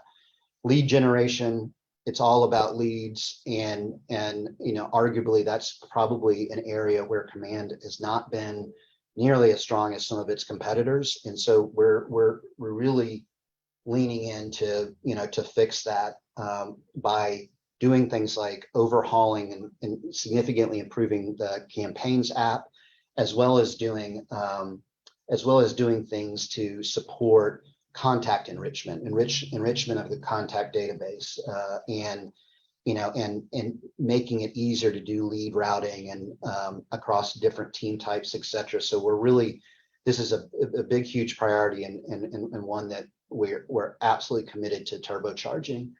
And then finally, you've got what we're calling sort of the digital market center, or the digital region, and that is about improving Connect, both the ability to deliver learning and training content, but also event management and the ability to search stuff and actually find it. And then there's a whole array of things that we're doing with Command MC, and then if that's not all enough, we are working, you know, overtime to work on deprecating Winmore and replacing it with a cloud-based solution. So this is not an exhaustive list, but it is sort of a one-page representation of the biggest rocks. So I hope you heard something from me that resonated. The work is never done, right? Like any good solution can always get better. And my pledge and commitment to you is that we'll never stop like making this better. And Can I just say, sorry, I just want to say one thing, because there's a couple things in the chat, and I want people to have more clarity around number 2, command integrations. Yes, an easy way would be go to Zapier and connect tools together, but that is not an integration. Am I wrong about that, Chris? Because an integration is something that's built into the system itself, right? Yeah, not to get too techie on you, Nick, but I would say that integrations come in multiple tiers. A tier 1 integration would be something that's almost feels like it's embedded within command. A tier 2 integration might be something that is that has a clean API, but it's clear you're jumping from one system to another. A tier 3 might be a real opportunistic integration, and we need to be able to do all three. No, I agree with you. And a lot of people are, asking questions, what about this? What about this? What about this? But I'm looking at your list of 7, and everything that people are saying, what about fall into one of these 7 big rocks. That's what I'm seeing. Oh yeah, absolutely. And I'm trying to catch up on the chat as I'm talking, which is always. Don't worry too much about. You're going to get bogged down in with some of that stuff. Some of the stuff that's come up in chat, we're working on. Somebody, just for example, made a parsing. We're working on email parsing. We're doing, so there's a lot of this stuff I feel like is right on the money. But what I want to do, if it's okay, Nick, is audit the chat log here to make sure that. Yeah, I can give you the chat log. Yeah. Yeah, 100%. I wanted people to understand, a lot of the things that they're asking for, if you really think about it, it does fall into one of these 7, because I can't think of any, even, they were saying, what about Command for Leadership, Digital Market Center, Regions? That's Command MC, and I know that you guys are working on that. I mean, I just saw a revised version of what that's going to look like the other day, and you didn't forget leadership. Absolutely. All right, well, let me run through the rest of the slides, and then what I'll try to do, leave us some time for for questions and whatnot.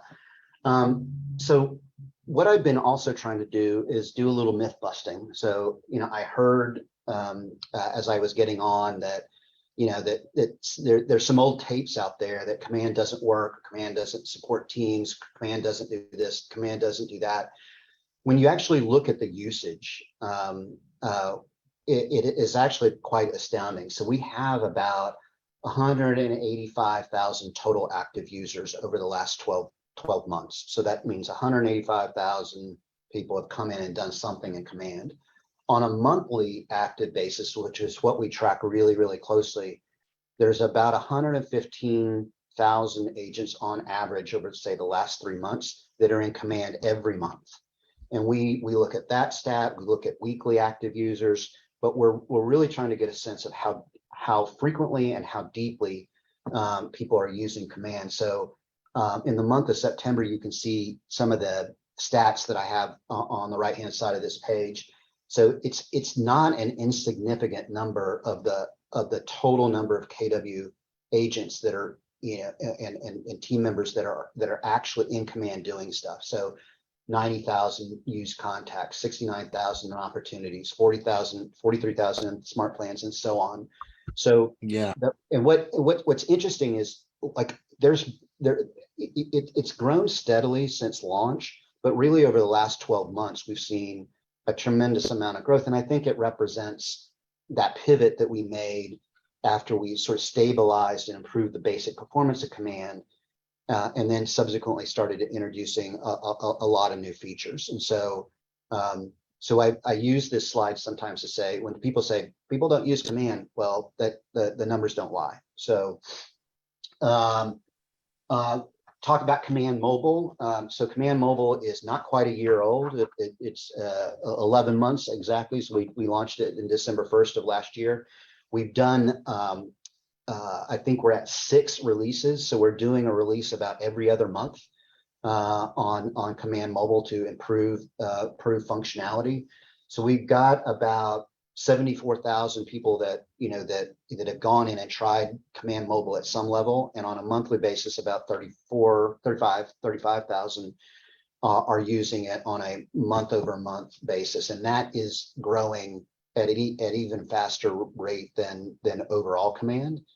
So a lot of adoption and pickup, but always an opportunity for us to do a better job of promoting it. And you can see some of the stats around how people have used Command. 313,000 calls, 163,000 texts, 28,000 emails, 53,000 contacts of smart plan updates. I mean, it's And I just picked some stuff to give us a fairly representative view of this. This is, if you go into the, this is from the iOS store on Command. So this is just a quick summary of some of the reviews that we've gotten on Command. So we're right about a 4.8 average on a scale of 1 to 5 app rating, which is pretty good. I go in and I look at this like every week. So if people are posting stuff out there, I'm reading it. We're trying to internalize whatever feedback we're getting and really make sure that we're listening to people who are using the app. Contacts. I wanted to give you guys a sense. This is a lot of numbers on this chart, but I want to draw your attention to just a couple.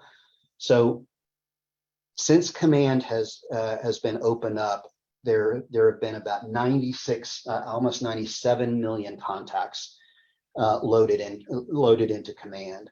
Of those, there are about 60.1 million that are unique contacts.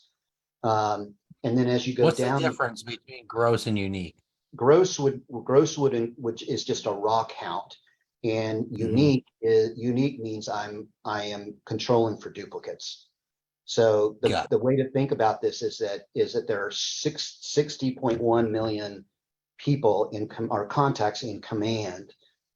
We've deduped, that number is deduped, and if you think of that as a percentage of the adult population in the US, it's actually pretty significant. It way outpaces, to my knowledge, any other CRM out there. So when Gary talks about the power of a database, it's proven out in the numbers. Now, when I talked earlier about contact database optimization, as you go down the funnel here, the numbers are still large, but they get smaller when you look at how much data is in a particular contact record. And so when we talk about contact database optimization, we're not only talking about getting more contacts into Command, but we're also talking about how do we support enrichment of those contacts. If we have a name and an email address, but not a phone number, or a name and a phone number, but not an email address, how do we increase that contact profile, that quality of that record, so that there's more data to work from. And so I wanted you guys just to get a sense of the order of magnitude. What I also thought you might find interesting is the relationship between the size of the contact database and agent GCI. So it's not surprising. It's not surprising that the more contacts you have on average, the greater gross commission income is being produced. So when Gary talks about the power of the database, it's really proven out by this chart. I know there's a lot going on in this chart, but the y-axis here is number of agents. The x-axis is the number of agents that have specific number of data contacts in their database, and you can see with the red line, there's this straight upward trajectory. The more contacts you have, the more business you do. And so it's really that simple. The slide is complex, but it's really sort of that simple. I think that one more slide. So one of the things we also do, guys, is to make sure that we're constantly really assessing where we stack up relative to competitors. And so we want to enable people to do more stuff, and we want to be able to deliver at a competitive or lower price point relative to other CRMs. And so with David Voorhees and Donnie Brookman and many others, we're working hard in basically creating a view of how we stack up relative to competitors. Now, I'm not going to try to walk you through this chart. It's just an illustration of the work that we're doing, but you can see here just by the number of green check marks that functionally, in terms of the breadth of function, what we enable through Command, we stack up really well against some of our major competitors. This is just all we could fit on one page. So we're constantly, what I want you to take away from this is that we're constantly saying, how can we get better? How are we at minimum at parity with any other CRM? And then where it matters the most, where are we way better? And when I talked about the work never ending, it really never ends, because this is a dynamic environment, and we enable you guys to win if we're constantly have our eye on the ball, and to make sure that we're highly competitive with any other CRM out there. So this list is so cool. Yeah. So this is so cool. Yeah. The what's on the list on the far right hand side of the page is sort of a way that we came up with, and I have to credit Jason Abrams and David for coming up with this. But this is just basically how what agents do and how they do it, and that's how we're benchmarking, how we stack up to other CRMs. And so, Nick, these were all the slides that I had prepared, but I just thought this would I think this is great.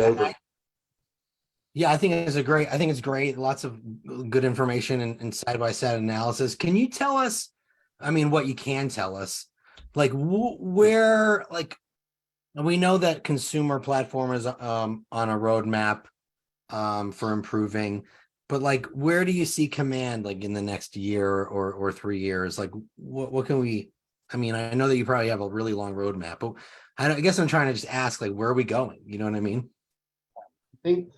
I think all those big rocks that you saw on that one slide, Nick, they're all not, sort of just things that we're doing this year and next year. They're things that we, that we're going to, always be working on. But if I had to sort of net it out, where I see Command in the next year, and let's say the next 1 to 3 years, is that we're going to improve the usability of Command and have it work better for more, different types of agents and different types of team configurations. So we're going to we're working really hard to improve the overall usability. 2 or B, we're, the whole thing around lead generation, we're really focused on, because, I think it is, particularly in a market that's changing, in a market that's shifting, we have to be more precision oriented and scale oriented around how we support the generation of leads, the ingestion of leads, the management of leads, the nurturing of leads. I think, and that comes loud and clear. That when I talk to Gary and the leadership team here, that's the message, is that we need to empower agents and teams with a better leads engine. And so that's that's number 2 or B or whatever. C, I think that we also believe that we have to deliver a better overall consumer experience. So I saw in the chat, somebody asked about what the home ownership experience is. So arguably what KW.com does today is it supports the ability to search for properties and connect with an agent. Beyond that, it doesn't do a whole lot. What we want to be able to do is significantly enhance the ability to search with a greater number of filters, and with the app and the website producing better better results. We want to make sure that on the buying experience that we create something akin to like a pizza tracker type of thing. Once I get something under contract, how do I go all the way to close? And then the home ownership experience is really about, so I bought a property from KW agent. How can I use the KW.com site or the mobile app to manage my home? How do I get in contact with service providers that could do work on my home? How can I understand the value of my home? How can I work checklists for maintaining my home? And we want to deliver that sort of post-transaction homeowner experience in a way that keeps the agent close to their client, after the transaction, all the way up to the time that they're ready to sell their home and buy another.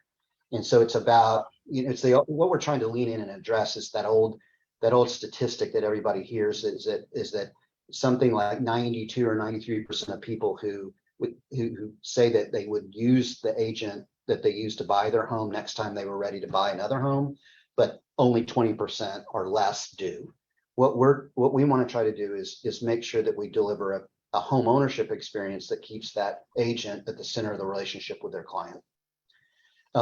And we want to radically improve agent websites. So this would be, the nickbaldwin.kw.com site, right?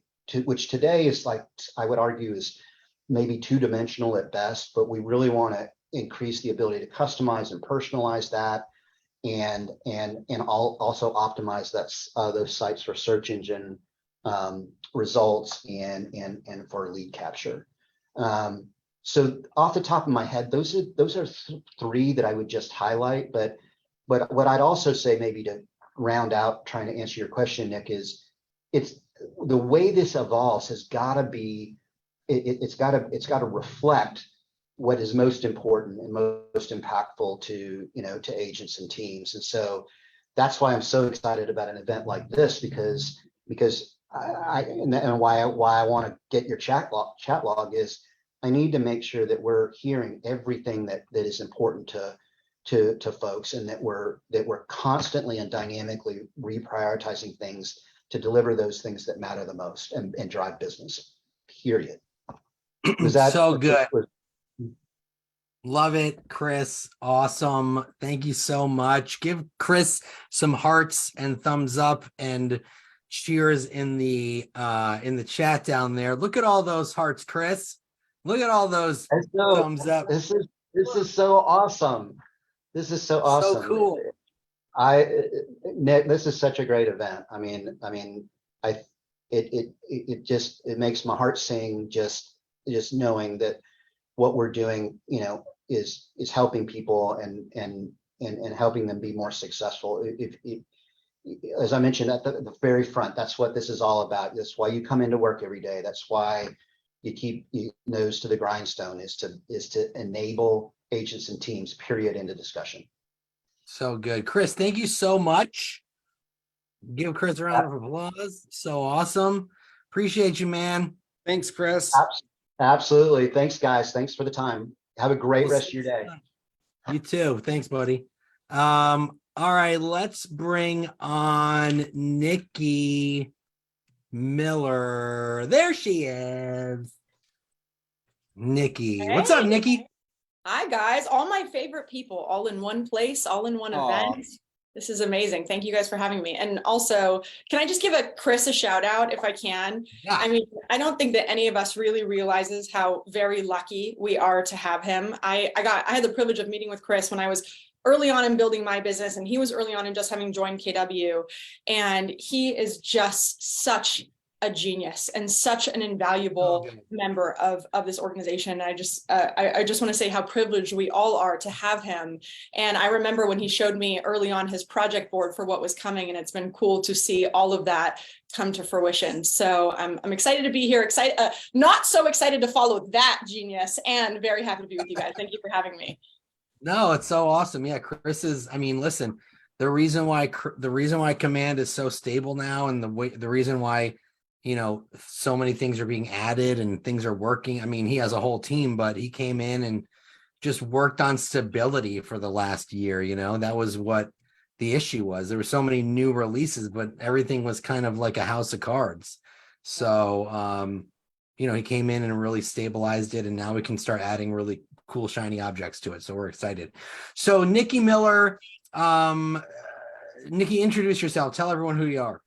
I'm Nikki Miller, and for those that don't know me, I have a couple of hats that I wear, and I am the founder and CEO of the Lead Syndicate, which is an operational leverage platform specifically designed for individual real estate agents.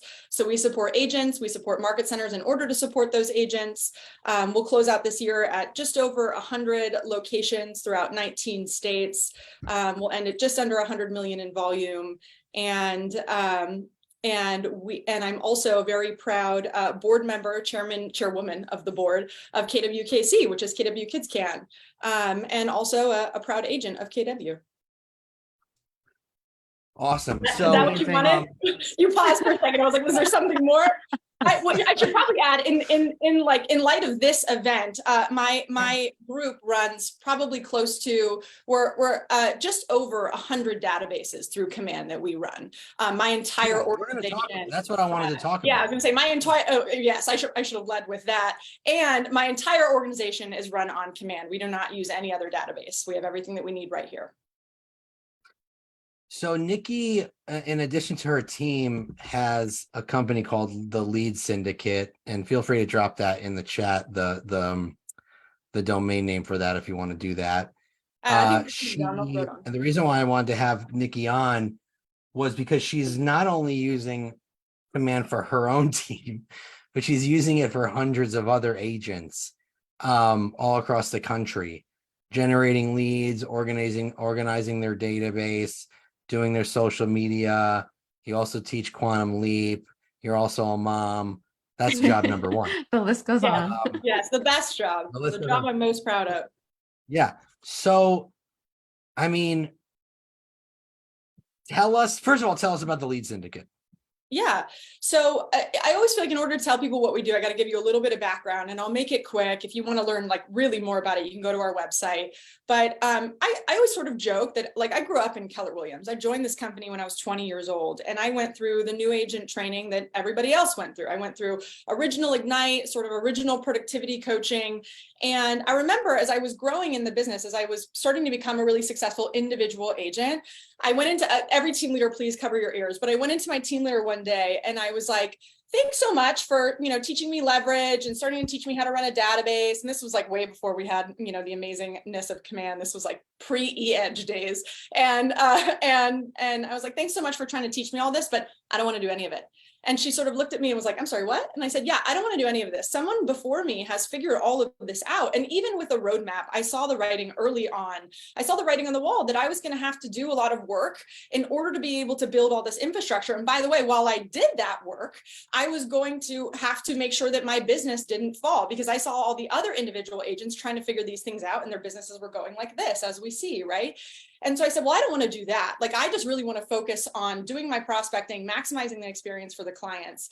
And I said, so how do I go and do that? And she said, well, that doesn't really exist. The only option you would have would be to join a team. And at the time, teams were still in their early iterations, right? And expansion teams didn't even exist yet, or they were in their infancy, right? They were just an idea.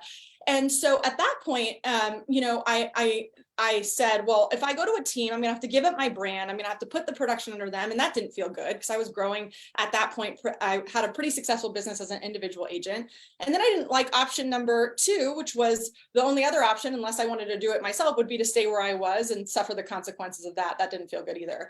So I just kept saying to myself, there's just gotta be a better way. And so eventually I got into market center leadership, and I ran a very large market center.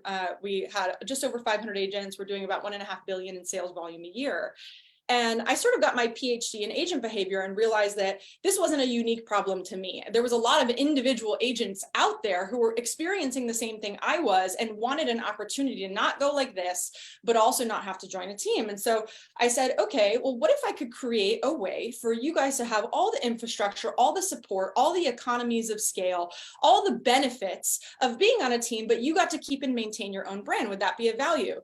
And so I presented it to my first market center in January of 2021. I said, hey, can I offer this to your agents? She's like, just let me try it out. Might suck, might work really well. And thankfully it worked well. And like I said, now we've grown to, and just over, we're just about to hit our 2-year anniversary, just about 24 months.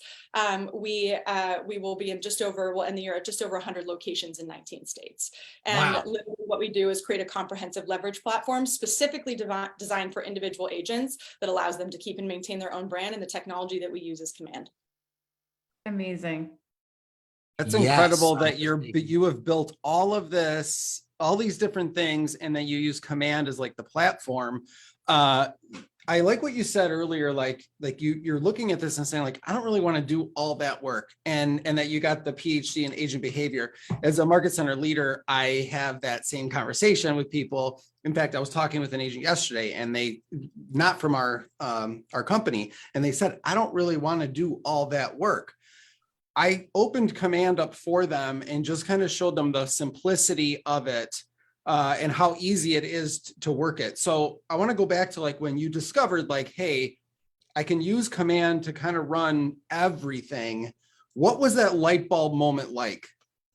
Well, it's an important question, Rob, because I think what we do is we give agents the freedom to say, you know, I think so many agents will come to me and say, I don't understand it, and it sucks, and technology's the worst, and I'm the worst because I don't get it. And I'm like, whoa, take a breath. And I always ask my team, what are we making more complicated than it actually is in order to avoid action?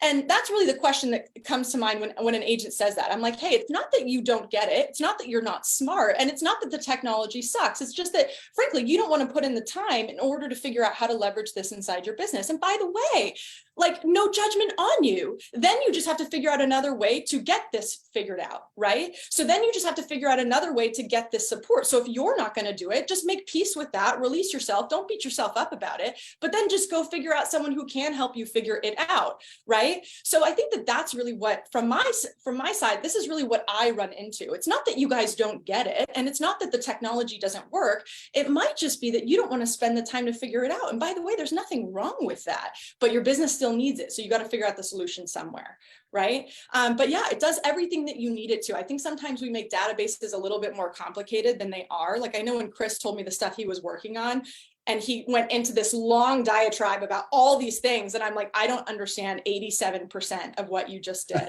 like what you just said sounds amazing. We will probably use this much of that. And by the way, we're running people's whole businesses on it. So that's the gift, right? That we have the technology based off however you want to use it. And by the way, if you don't want to use it, that's okay too. You can't say it doesn't work if you're not using it. That's my only rule, right? And you don't have to use it, but then if you're not going to, figure out another way that you can get those touches done or get that infrastructure built inside your business.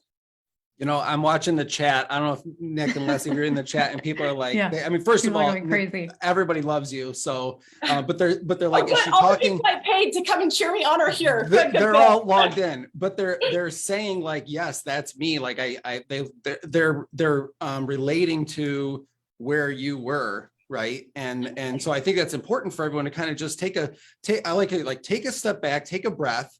It's not that it doesn't work. Maybe it's just, maybe you either don't understand it or it's not working for how you're doing your business now. And that's okay.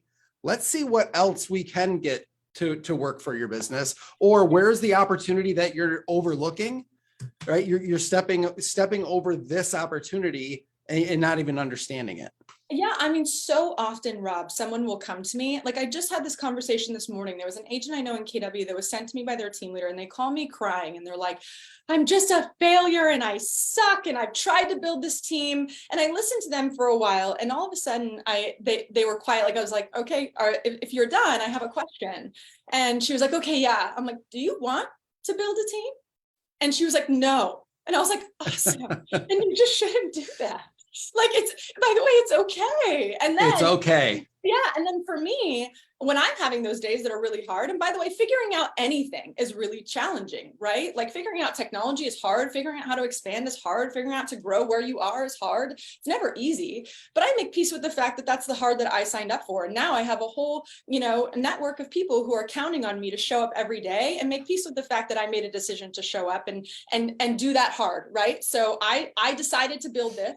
And so I'm not going to whine about it. I'm going to go and figure it out because I signed up for that, right? But it's because it's what I want. So we have to check in on that first. And then if you want to do that for yourself, that's amazing. And then what you should go and do is a specific amount of time a day to figure out how to use the technology that you already have for free, by the way, inside your business, and learn a little bit every single day. And then the next day when you know better, do better, right? I love that, Nikki. And I also want to just mention that mindset is everything, right? Oh, it's everything. I mean, and also you teach Quantum Leap. So yeah, I love that these two have collided. Can I give like a shameless plug? If you guys would go ahead. Yes, Wendy Papazan and I are, for the first time in a long time, are teaching Quantum Leap specifically for adults at KWRI on December, oh my God, 5th, 6th, it's one of the two. Look it up at qlaustin.com. If you guys want mindset, like if you guys really want to prep for the year coming, they have KW Wealth the day before. You guys could tag team both of those events, your year will be set. We'd love to see you there. Anyway, yes, I do teach Quantum Leap, very big on mindset. The pain point, there's a lot of talks around teams, and agents feel, single agents, solo agents feel like if they're not forming a team or if they're not on a team, they can't possibly do a decent business. They can't possibly offer customer service at a high level. And that really does a number on your mindset. And I think, it's not for everybody. There's nothing wrong with, I once had a coach say to me, I'll never forget it. It's like, it still bothers me to this day. I once had a coach say to me, Nick, would you really be okay with only making $300,000 a year? And I was like, I would actually be very happy with that. Thanks so much. I was like, did you just put the word only before $300,000? Like, yes, I would live very comfortably where I am. In some areas, it's very hard, right? But in Michigan, it's very easy to live comfortably for $300,000, right, Rob? Yeah. What?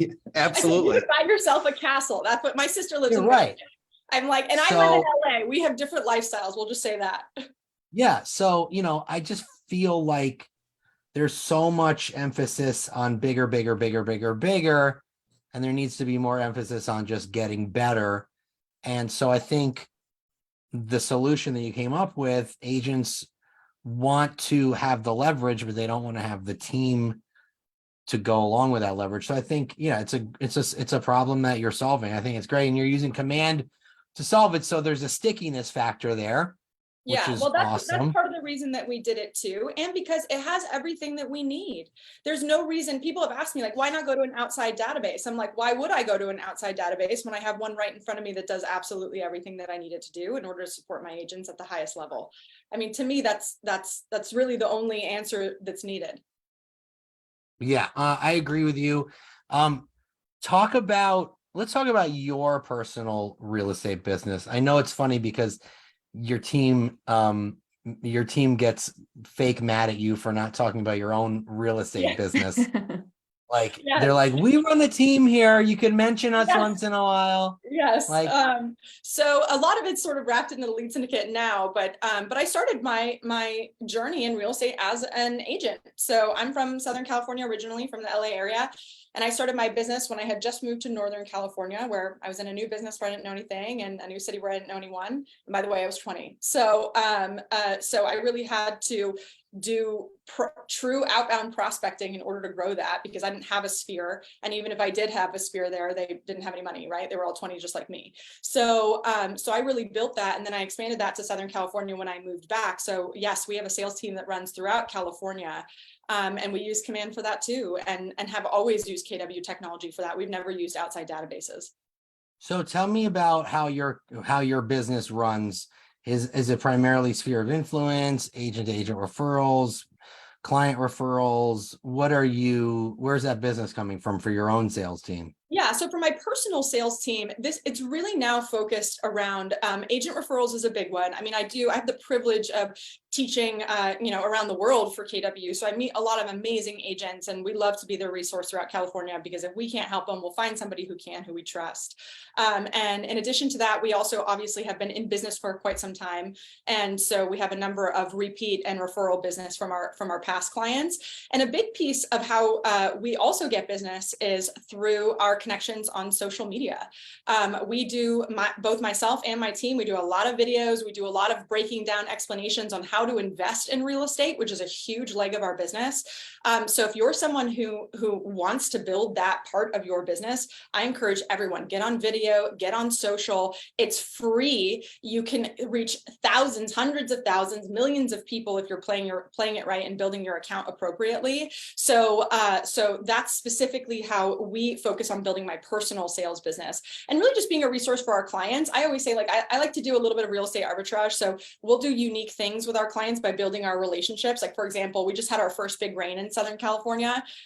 We get like 2 a year. So this was our first big one. And I called my roofer and said, hey, I saw on the weather report that it's going to rain here, and it's going to rain for 3 days in a row. And I'd like to pay you in advance to get all your appointments for those following 3 days, because that's when everybody's roof leaks are going to come to pass, because we don't find them usually in California because we just don't have a whole lot of weather here in the LA area. So I scheduled out his next 2 days of appointments, paid him in advance, and then sent a slide aisle to all of our clients and said, hey, if you have roof leaks, we have an appointment available to you. So we really build relationships and then leverage those relationships inside our business to keep our clients coming back. Love it. That's so I awesome. love it. So smart. Well, Very this smart. is awesome. You're an excellent speaker. I just have to say, like, I know. I was thinking the same thing. If you guys aren't following Nikki on all the socials, Nikki, I follow you on TikTok, and you've been posting from these speeches that you've been giving, like these little nuggets. Great, like gold information. So you guys all follow her. Oh, thank you for that. Thank you. You guys are totally filling my cup today. Thank you for this. What a gift. oh, well, thank you for being on. It was awesome. Go check out deletesyndicate.com. I just posted it in the chat. Someone also posted your link tree to all of your socials. And think of Nikki for your Southern California referrals. She's in Westlake Village. So, Or in any of our 19 states, we have partners that we can refer you to. or the 19. Or side note, we have a Or. thank you Thank you so much. Really appreciate it. Thanks, Nikki. You're awesome. Appreciate you being on. So now we are bringing on Greg. Hey, Greg, are you there, buddy? You can turn on your camera.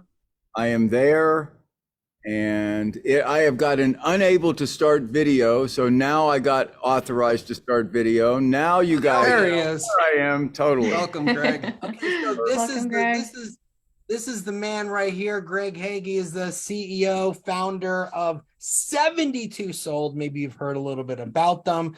They're a brokerage in Phoenix, Arizona, and Keller Williams just partnered with 72 Sold to bring their 72 Sold program, home selling program, to KW agents everywhere. And we wanted to have Greg on today because he wants to tell you a little bit about 72 Sold and tell you how Command fits in to the 72 Sold platform. So Greg, I'll just let you take it away and do your thing, and we'll sit back and ask questions when we have them. Yeah, please do. And let's make it a conversation. So okay, that works too. Yeah. I didn't know if you had slides or anything. So first of all, yeah, I have some slides I'll go through, but we'll make it a conversation. So cool.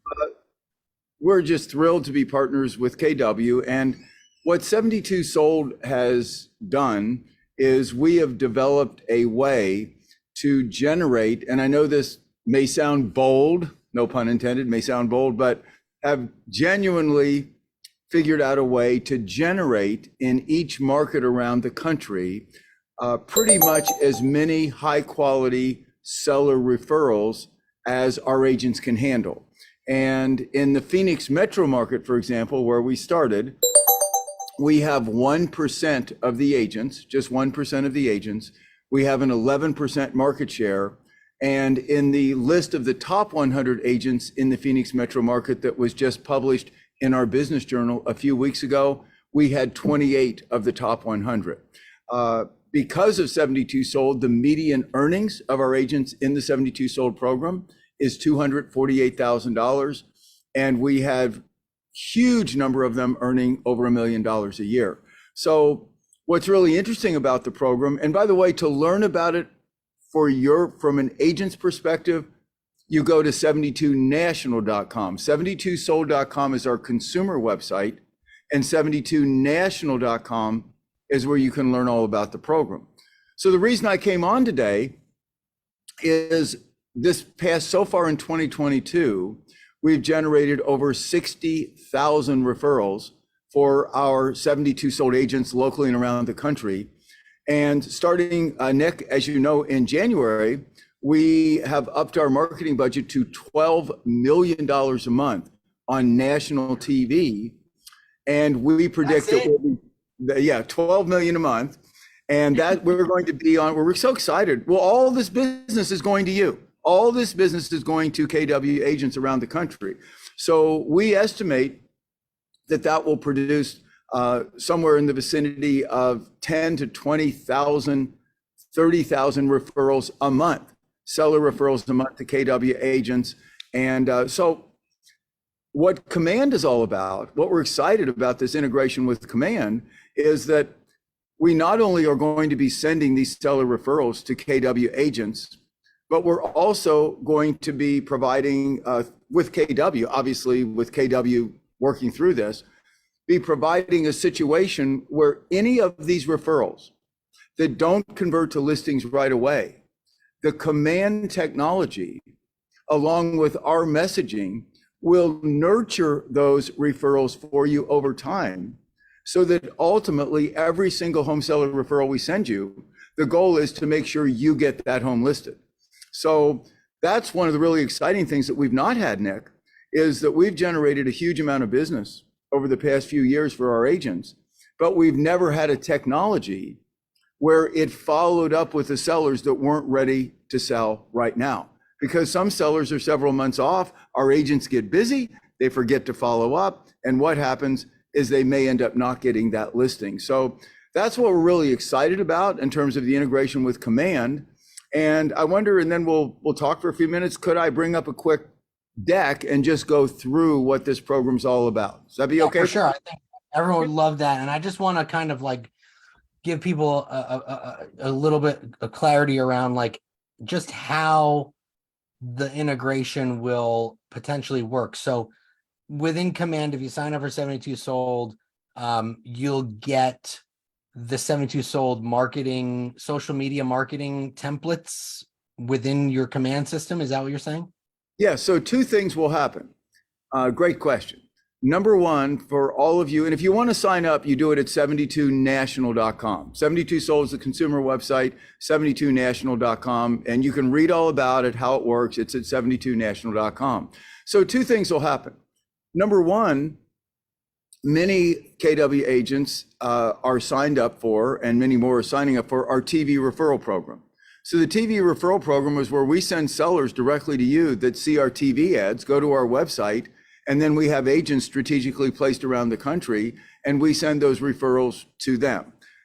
The referrals that don't convert to listings right away, the agents can have Command work those referrals, those TV referrals for them. And when the sellers finally say, yes, I'm ready to sell, that referral will then be connected again with that agent. So, you know, about half of the referrals we send out, the sellers are ready to sell right now.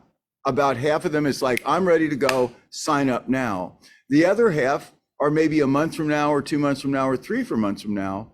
And we don't want some other agent, a friend, a relative to pick them off. So Command will be providing the messaging that keeps those people ready to list with our referred agent. That's number one. Number two, we give all of the agents in our system all of the videos and other forms of marketing that they can use. Forget our TV referrals. They can use that through Command. Once we get this done in the next year, they can use this through Command where they can simply input lists, thousands, whatever they've got, they can input their lists, and our messaging on their behalf will go out to that list. And far and away, I mean, ask Gary, I'm going to show you a video by Gary. The messaging we have, the program we offer, there has never been anything as powerful in real estate at attracting home sellers to our agents. So the bottom line is Command at some point next year will do all of that for our agents. So they have two sources of business to finish it up. One is Command pushing business to them using our messaging. And number two is our TV referrals going directly to them, and then Command following up with the ones that don't convert right away. Does that make sense? Makes total sense. People are asking when. So the integration won't be till 2023. We don't have a definitive date yet. But the system itself is up and running right now. And just so everyone knows, Greg owns a 400 plus agent brokerage in Phoenix. And guess how many of his 400 agents are currently in production? Rob, guess. I'm gonna guess 400.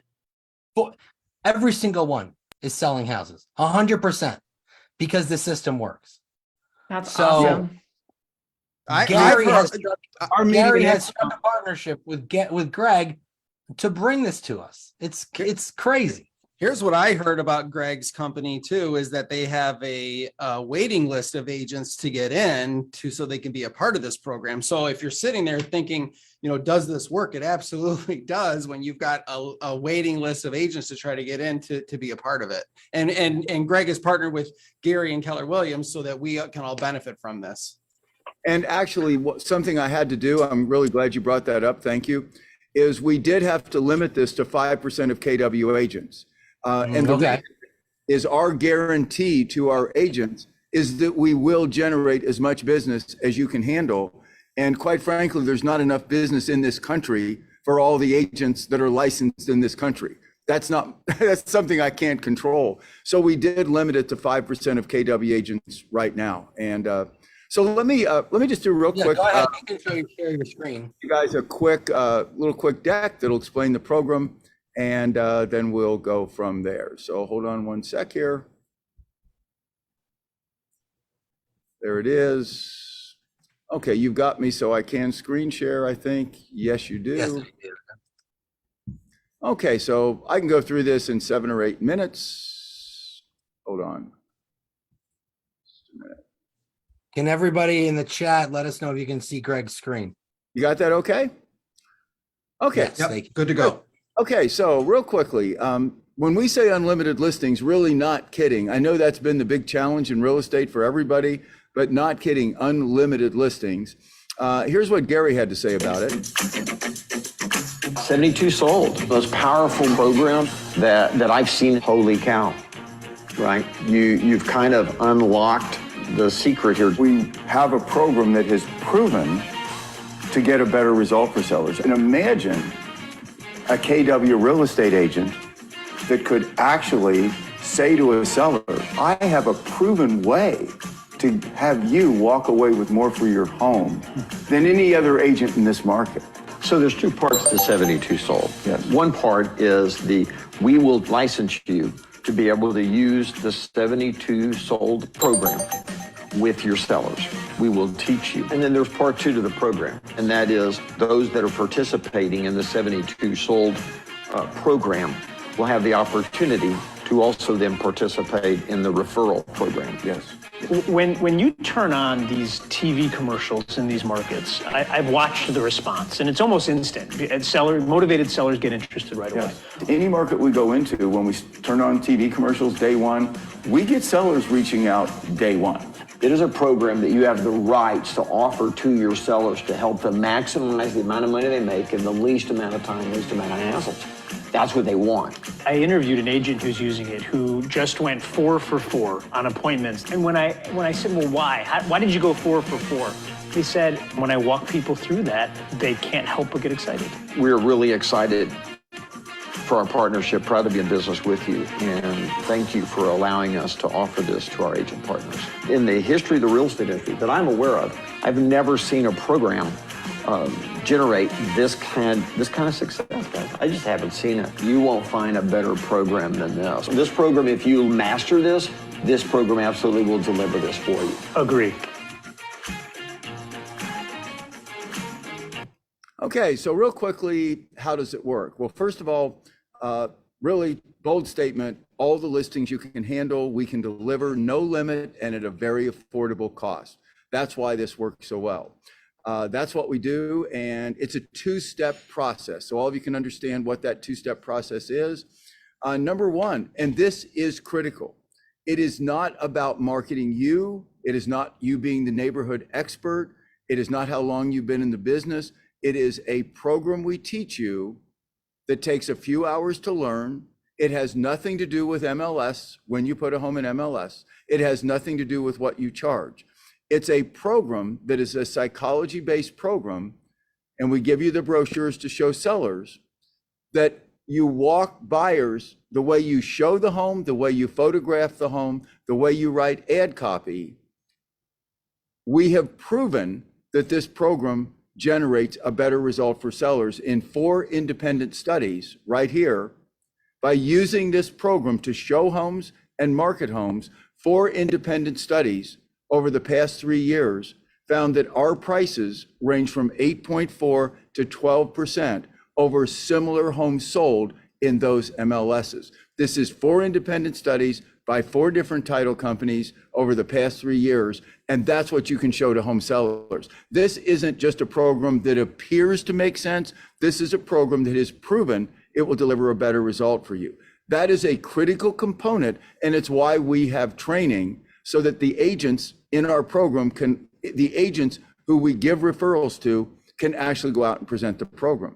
Then step 2, we give you $1 million worth of videos and other marketing that we have developed that generate business through TV and our other sources. We give that to you for you to use to generate your own business immediately. And you can start doing that in a matter of a few days. And then we also, if you want to, we'll send you referrals from our TV advertising. So you have 2 sources of business coming to you. You have your own with all the marketing we give you. So it's just DIY, ready to go. And then also you have TV. As I said, we've generated 60,000 referrals in 2022, and we haven't even gone national. We don't go national till January. We expect that we'll be generating 20 times that number of referrals for KW agents next year. Median earnings of agents in our program, $248,000. That's from our referrals. I want to be clear. That is not from their own business. That is from the business we send them, with many earning over $1 million a year.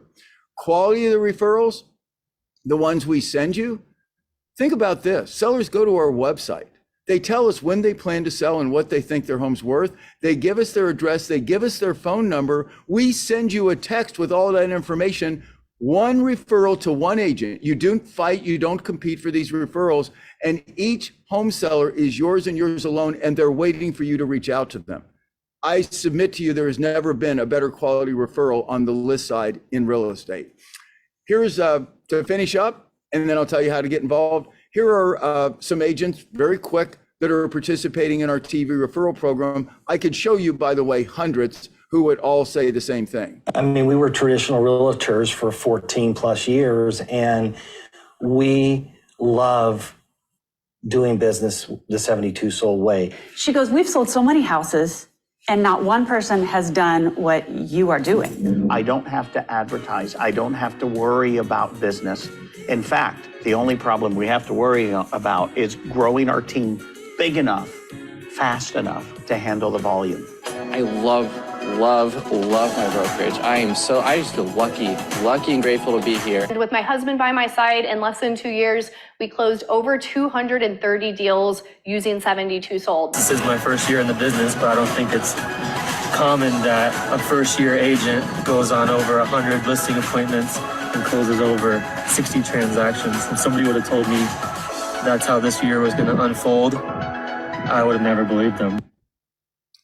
Those are agents in our TV program. Now, here's the big one. These are 3 agents with KW who just joined us in the past few weeks. They just joined us, just got trained. You probably know them. Many of you may know these 3. They're in different parts of the country, and they each, listen to what they each did right out of the gate within a matter of 10 days to 2 weeks after they joined our program, with no TV referrals at all. First of all, I got my money's worth on the $199 training right off the bat. I've gone on 4 presentations, Greg. I've listed all 4, and instead of me, I, and we, it's 72 sold program. It's a 72 sold program. It's 72. But this has all made me a better agent, Greg, than I was last week. The opportunities are, the ceiling is now, it's gone, it's blown off. I'm fired up. Matt Goldstein, the collective of Keller Williams here in South Florida, proud affiliate of 72 Sold. And listen, we have hit the ground running with this. We're 4 for 4 on our last 4 listing appointments.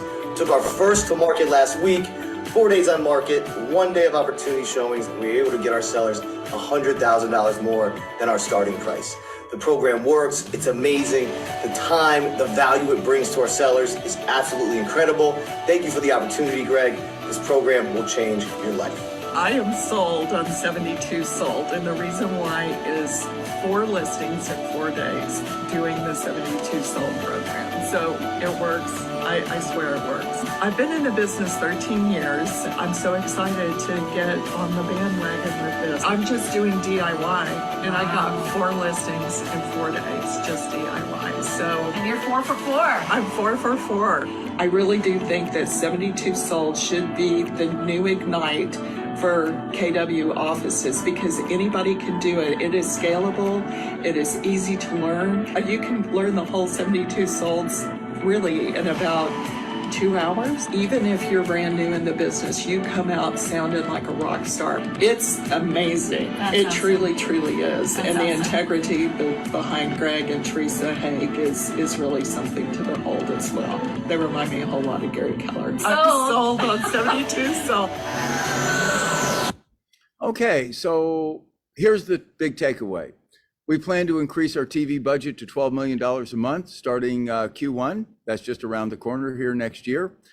We are limiting the number of agents we take to make sure we can deliver all the business they can handle. Very easy and inexpensive to get started. You go to 72national.com. It's $199 and it's fully refundable for 10 days. So you can get trained on the program, make sure you love it. And if you don't, you get your money back in full. Minimal investment, fully refundable. Then it's inexpensive to stay in. If you love the program, you're getting listings like crazy. Starting January 1, it's $72 a month is all it takes to stay in the program.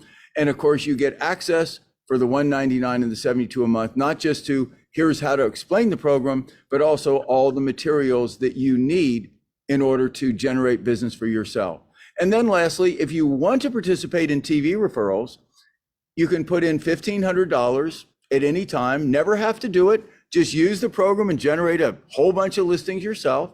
But if you want to put money in our ad fund, you can expect 4 to 6 seller referrals per $1,500, automatic. All you do is put it in the ad fund, and the next month we run the TV, generate the referrals for you. And how do we make money? You send us a 25% referral fee. So we don't get a nickel, because that money, your ad fund money, goes right into our TV fund. We don't make a nickel unless you make commissions. So very good model. It's a total win-win.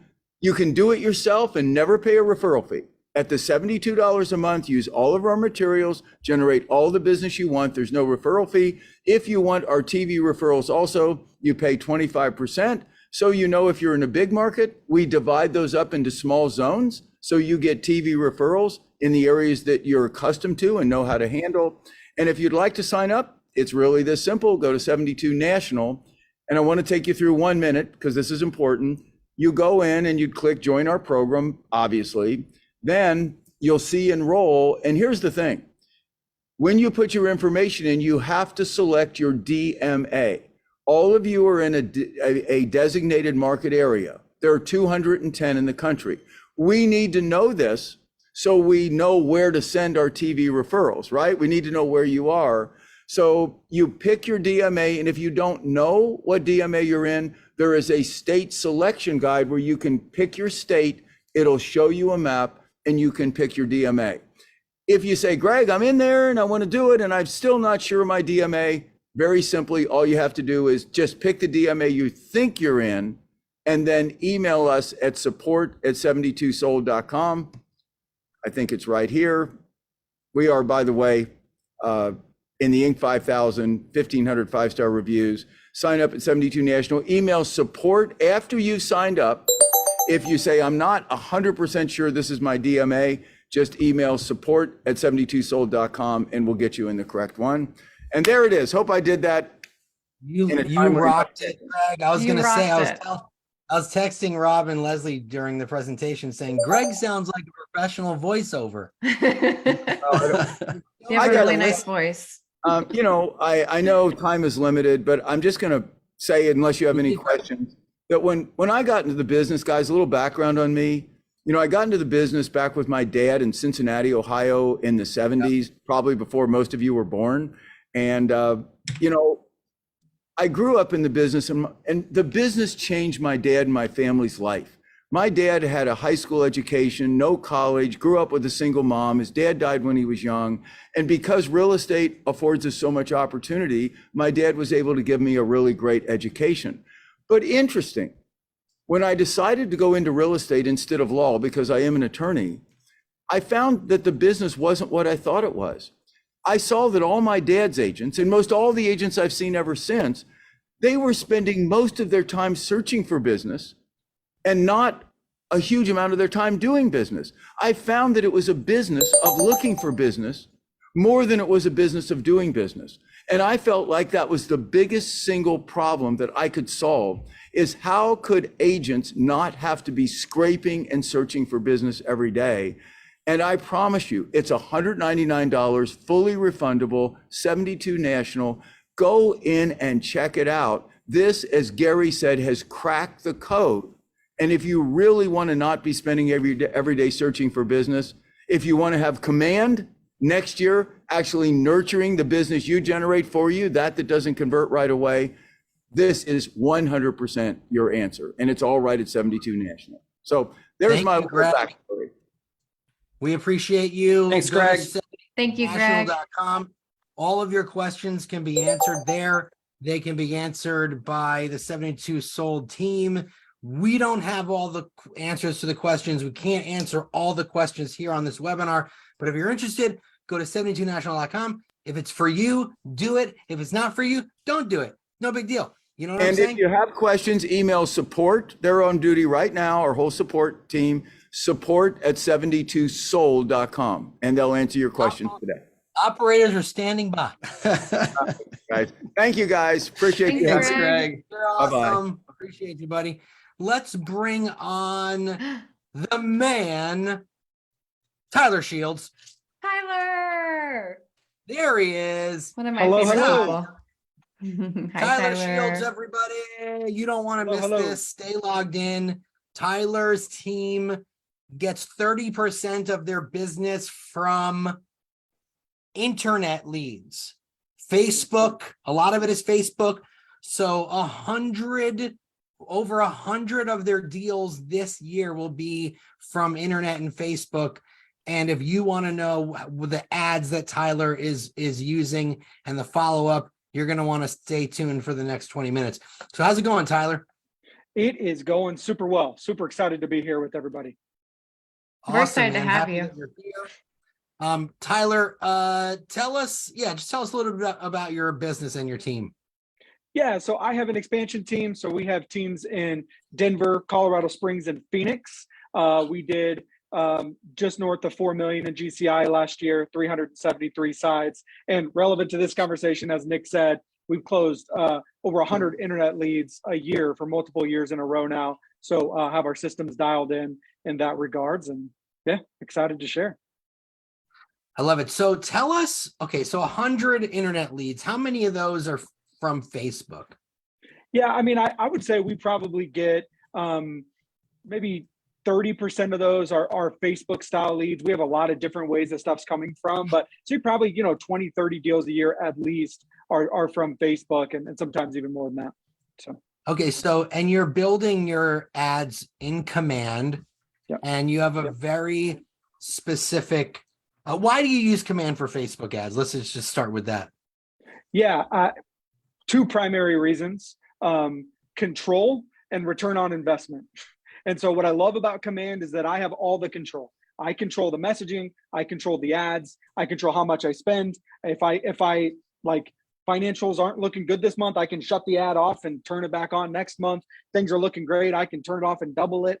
And return on investment. It's just a better return on investment than any other lead source that I've tried out there. So why not? And agents always struggle with coming up with content. And we're going to show some of your ads in a minute. But what do you find? They're like, well, I don't have any listings, or if they do a listing ad, the leads from listing ads aren't usually the best. And I always say run ads advertising specific homes for sale in certain areas. Do you find that ads advertising listings are just that, like tire kickers, not so great? Do you find that? Yeah, I think someone that you create an ad where they want to see more about a home, they might just be interested or curious about that home itself. And so creating an ad that's, who's looking for a home that has a pool in this part of this neighborhood, that's typically someone who's a little bit further along in their search. They know what they're looking for and they want to see homes in that area. And so you can really curate the type of lead you want by creating the search that you want. And to your point, you can do that without having any listings yourself. So. Can we share his ads now? I think that would That's what I was just going to ask. Yeah. Tyler, are you going to share some of your ads? I'm going to share right now. I made Tyler a nifty little screen, a little presentation here. I made it very, very, very official. Let me just present the chair. Super fancy. Oh yes. So here's Tyler's 3 of Tyler's ads. Tyler, talk about these with us. Yeah, let's speak about the middle one first, because that's what we're talking about right now. This is just a search I created that a lot of people are looking for in my area. So homes under 400,000 with recent price drops in the Denver metro area. So 3 qualifications there that a lot of people are looking for in my area. And it's a more curated search than what someone would go if they just went to a Zillow and just started searching around. So why would they click on this? Because I've already curated it for them on what they're looking for. So this is a good example of, you don't have to have a listing. The photos should just be representative examples of what they're going to find if they searched home for sale. So those were homes that we had sold in the past that would generally match that criteria. And so was able to build that ad there. So. And I just made it smaller because the QR code wasn't working the other way. If you want to jump in on Tyler's free coaching email, scan that code and sign up. Okay, go ahead. Sorry. Yeah, I was going to just add there, Nick, too, to let everybody know that you guys could filter search price drops on your sites. So then if we were talking about this recent price drops ad in particular, you can go to your site, filter search recently dropped prices in the last 7 days, and then you would use that link for this ad. So just a heads up, just a little tip there. Yeah, the active URL, the static URL that you can grab from your site is one of the coolest things. When you're running ads like this, just go to your KW site, like as if you were a buyer, and then just build your search. Just search in Denver, set the price to 400,000, search for recent price drops, and then you can just copy the URL when you're done doing that search, and it's static. So anytime they I'm going to show everybody real quick how to do that. Yeah, so anytime they click on your ad, they're not just seeing a certain set of homes you chose 3 weeks ago when you started the ad, but they're seeing the exact homes that match that criteria right now. Give me a zip code for Denver. Let's do 80123. Hey, Tyler, while he's pulling that up, do you run the same ads weekly, monthly, or do you change up the ads all the time? Yeah, so if they work, we'll repeat the ads. But what we tend to do is if the ad works, instead of repeating the same ad over and over again, we'll just set it for longer. So we might test it for 7 days. And then if it works really well, now I'm going to set it up for 30 days or for 60 days. And the same cost per day, but just so I don't have to keep running the ads. And what I found is if you set an ad for longer, it reduces the amount of duplicate leads that you get, which then can help your cost per lead and effectiveness as well. And do you have a specific budget that you put around that? In our area, I really like somewhere around $3 a day, $3 to $4 a day is kind of key for me. But I think that's contingent on price range in your area. So I'd imagine if you have a lower average price point, you might be able to be closer to $1 to $2 a day, and that would work just as well. Makes sense. So let me show everyone real quick how Tyler makes this ad right here. See homes under 400 with recent price drops. Okay, this is how he does it. Okay, so you're on your KW site. You can find it in command under the consumer portal, under the consumer applet. And what you want to do here is, first of all, choose your property type. If you want to do houses, choose houses. if you want to do like under a certain amount. So let's say like we're going to do max 400. Let's just do like max 500. So anything under 500. Oh, there's only 2. Wow. Well, when you made that ad, it was probably a little bit there. Let's just keep it here. Okay. 65 properties that are homes.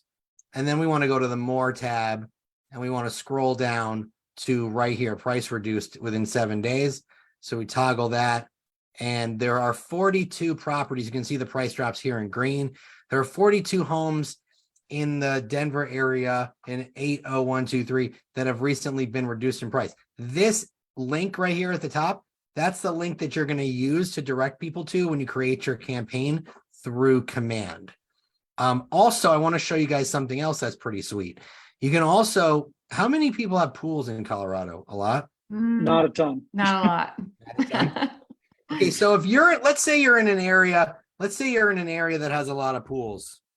Like Phoenix. 210. That was the Arizona where his other team is. Let's just do 902. 90210. Okay, let's just say like we're gonna do condos. Let's say we're gonna do an ad advertising condos. Oh, there's no condos there. That's a bad example. Okay, let's say we're just gonna do houses and that have a pool that have recently been reduced in price. So there's 36 homes in 90210 that have recently been reduced in price that have swimming pools. So you would use this link to be the destination link for your campaign. So that's how you would do it. Let's go back to your slides here. So did we finish talking about these, or do you want to talk about I was mainly covering the middle one. I think that the one on the left is a good example of if you do have a listing you want to advertise, just make sure you don't put too much information on the front end of the copy. I just chose the single best photo. It wasn't the first photo I would put in the MLS, but it was the best photo. I didn't share too much information. I just said, fall in love with the gorgeous deck and expansive views. This is a mountain home for under 400,000. So that's just an example there. And the example on the right is an example of a listing ad that I posted. So posted something, sell your home on your terms, pick your commission, cancel anytime, accept an upfront cash offer. So that was an example of a selling ad that was a higher cost per lead, but was effective in getting us some sellers. So it's just a general idea to show you, you can run any type of ad, you have complete control. And what I would do is do what Nick was just doing. Just go on your command website, just search around, find a search that's interesting to you, and then build an ad around that. When I built the 400,000 ad, it was when the market was a little bit hotter. And I was surprised that there were even homes in the entire Denver metro that were under 400,000 that had price drops. So I created that ad because I didn't even know that existed. And so right now that might look different, right? But so that'd be my encouragement there when you're building the ads. Tyler, I just want to remind people, sign up for Tyler's coaching email right there. It's free, scan it, grab that. It's good information. Go ahead, Leslie. Sorry. Oh, it's all good. No, so Tyler, I rant and rave about you all the time just because I feel like, you're my homie in Colorado here, but and I've just seen you grow exponentially throughout the years. And so when it comes to Facebook leads or any kind of internet lead, I always rant and rave about you, Tyler, because a lot of what you're up to is there's a lot of magic in the follow-up, right? And so I get a lot of agents that ask about what kind of follow-up you really have. And can you just give the audience not only like the nuts and bolts of it, but just also the mindset part of it as well? Totally. Yeah. So I'll just preface it by saying this. I think we're moving into a market of Facebook and command leads. Like we're moving into a market where this matters. When there's an abundance of opportunities, the worst thing going for command leads is that you might just have too many sphere deals to handle or too many agent referrals to handle. So you maybe don't have the time or energy to put into leads. I'm not sure anyone has more deals than what they can handle right now in this market. And so you have the time and energy to put where you need to put. And so for internet leads, it requires time, it requires energy, it requires effort, but you can get a return on that effort. And so I think the mindset piece to frame it is simple. 1% conversion rate would be a great conversion rate to shoot for with command leads. Now, if you're getting them for $3 a lead, then you're spending $300 to get a closing. That's an amazing return on investment. But I know what's going to happen with someone's mindset is when you have a pile of 99 leads and then one little lead sitting over here, it's really easy to just focus on the 99 leads instead of the one, right? And so you have to set up a system to get through those leads efficiently so you can focus on the ones that are working. So simply put, there's two primary phases: get a hold of the lead and then convert the lead. And so getting a hold of the lead, I'll give you the numbers relatively quickly, but 14 touches in the first week. I'm going to try 14 times in the first week to get a hold of them. 4 of those are phone call. The rest are automatic text and email that go out through command. If you want that exact plan, search Relevate or search Tyler Shields on the Smart Plan library, and you can steal my exact plan for my first week. Okay? I just placed that in the chat. Love it. So 14 touches in the first week. Why do I do that? Because you're most likely to get a hold of a lead on touch number 1. You're second most likely to get a hold of them on touch number 2, but you're third most likely to get a hold of them on touch number 7. And so it's this reverse bell curve. And most everyone on this call is going to do what I've done in the past, where they give up too quickly because they do what I like to call assume the FU. They just assume the person's mad at them. They haven't actually heard an FU or any sort of upsetness. They just assume it. And so they stop calling instead of sticking at it, right? So you've got to do the number of touches. If you don't get a hold of them in the first week, I do 14 more touches over the next 4 weeks. Same idea, 4 phone calls, 10 automated texts and emails. Again, that smart plan is in the smart plan library. You can just steal, right? So first step, get a hold of them. Second step, what do you say when you get a hold of them? The main thing that I'll tell you is too many of you are used to working with people that are ready to go. So your script looks a lot like, I see you're looking to buy or sell. How can I help, right? Most of the people that have clicked on a command ad don't even know they're looking to buy a house yet. They just know that they saw a cool house and they're going. So you need to start really gently. And so the one thing that I'll kind of leave you with scripting is what I call my dream home script. I will start with, hey, this is Tyler with Relevate Homes. I see you were looking at some homes I posted. Any questions I can answer, anything I can do to help. Very gentle. What they're going to say is, no, thank you, just browsing. That's what they're going to say. So I'm going to respond with, that's awesome. That's exactly what the site's there for. Feel free to keep browsing. Just curious, if you found your dream home, when would you want to move in? That's how you turn that conversation. If you found your dream home, when would you want to move in? I'm not saying, when are you looking to buy a house by? I see you're looking to buy a house. It is just curious, if you found your dream home, when would you want to move in? And if they're willing to give you a timeline in that scenario, then your job is just help them find their dream home. And if you do it, then they told you they're willing to buy. And from there, it's just staying top of mind every week or two, trying to add value until they're ready to go. The last thing I'll say on scripting is the follow-up piece. You will not be able to control when they're ready to go and when they're ready to buy or sell, but you can control if you are top of mind when they're ready. So your job is just stay in touch with them every week or two. Don't be annoying. Just try to add value until they're ready to go or until they tell you to stop. And that's the key to making money with the system. So. Love it. Yeah, I love it. We got a few questions in the chat here. Do you get more leads from carousel or single image ads? Do a carousel if you're doing an advertisement for a type of search, like homes under 400,000. Do a single photo if you're advertising a single listing. If you do a carousel on a single listing, you're giving them too much information.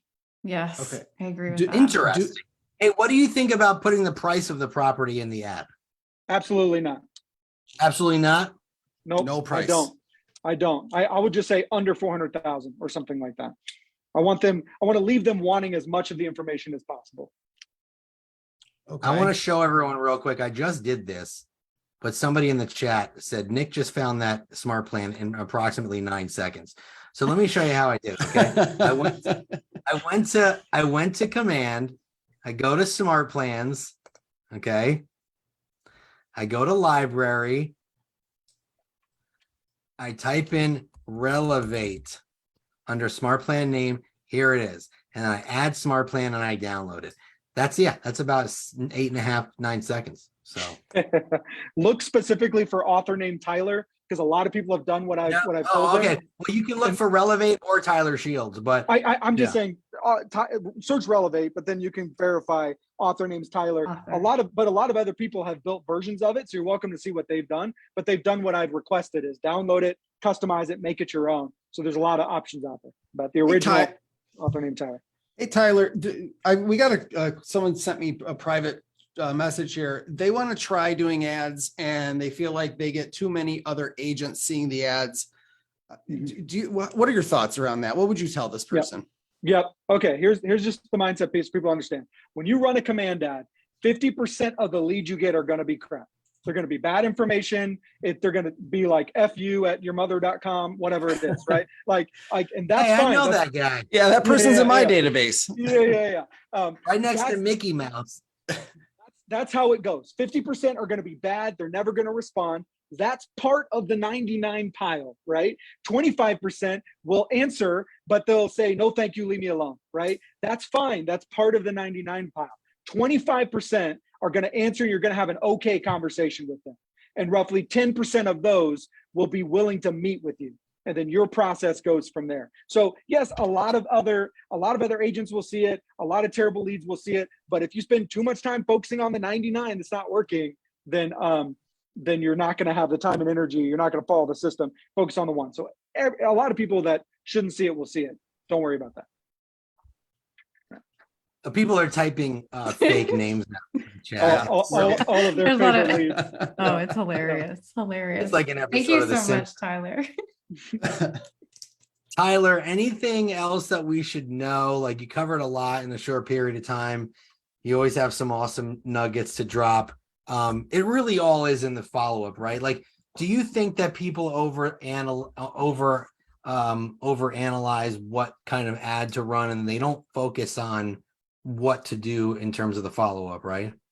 Absolutely. Like, literally, there are tons of people in Keller Williams that make millions of dollars a year calling random people, like flipping open a phone book and just calling random people. There are people that make millions of dollars a year knocking on random doors. So like, it doesn't matter. It doesn't matter what the information is. It just matters, are you going to be consistent? I think the main thing is Command has made it so easy to run ads that I promise you, your problem is not going to be generating leads. Your problem is going to be converting those leads. So sticking to the system, doing the number of touches, saying the right things is going to be the key to actually making money from the system and keeping the right mindset throughout.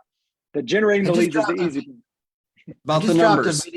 I just dropped a video on the chat a couple times, a video that I made last year, basically on taking you step by step on how to make an ad like this that we're talking about. So watch that video. It's one of my most watched videos. Go ahead and watch it. Don't crash YouTube, guys. Tyler, we have crashed 4 sites today. I love it. Let's keep it up. Let's keep crashing them. I know. right. Awesome, dude. Anything else? Any final thoughts, comments, questions? No, I just think like I said, if you guys find yourself going, man, I don't know who to call. Like, I don't know if I have enough business, like to where I need to go. Like a lot of agents will be out of the business a year from now because of the market we're in. And you have the choice of whether you want to be out or not. That there's no reason for you to not go spend $30 on a command ad and let things build from there. You don't have to go spend $100 or $1,000, but start and then work the leads and then reinvest and go from there. Like, you have everything you need to make sure you're still in business a year from now. You just gave me an idea of something I wanted to say earlier. This is how I teach. When I teach, this is kind of this is how I put it in perspective. Let's say you spend $25 a week on command Facebook ads. Like, you spend $100. Maybe you're feeling, you know, a little bit daring and you want to do $50 a week. Let's say you spend $200 a month running an ad a week for $50 a week, and you generated 100 leads from $200 spent. You spend $2,400 a year. You're generating 1,200 leads. With Facebook having a 1% conversion rate, you are, I can't do math. Okay, that's an extra 12 closings a year for $2,400 investment. Yep. Now, what's the average commission in the United States? It's like $7,500. No, it's more, because the average home price is over $400,000 right now. So no matter how you look at it, if you spend $2,400, you generated 1,200 leads at a 1% conversion rate, you added an extra deal a month to your bottom line. that is money well spent, no matter how you slice it. Oh, and by the way, it's not just a theory. I taught a class to someone in Colorado Springs, brand new agent. And then I taught a class a year later and he said, hey, by the way, I've closed 12 deals this past year from command, just doing exactly what you said. His very first year as an agent. It's not just a made up scenario. Like it actually happens if you follow it and do it. So cool. good. Thank you, Tyler. Thanks, buddy. Appreciate you being on. You're always bringing the heat. Always. You're always there when we need you. Tyler just had Love a it, new guys. baby. Yeah, Yes, sir. congrats on your Congratulations. kid. What's baby number? Number What are you? Who are you, 6. Nick Cannon? 6. Baby number 6. Wow. Oh, you're almost up to Nick Cannon numbers. Yes, yes. Chasing Nick Cannon. Yeah. He's on baby number 12. Oh, I love it, dude. All right, cool, man. Have a great day. Yep. Bye, Tyler. Ro Malik is our last but not least. There he is. Ro Malik, everybody stick around. We're almost done, home stretch. We still have 3,500 people watching, which is awesome. Yes. So we're excited about that. You guys are sticking with us. Ro is a KW agent. He's got a team in Chicago. You have more than one team, right, Ro? Or just one team? Team right in now? Chicago and team in Buffalo, New York. Team in Chicago, team in Buffalo. And he's also CEO, founder of Conversion Monster.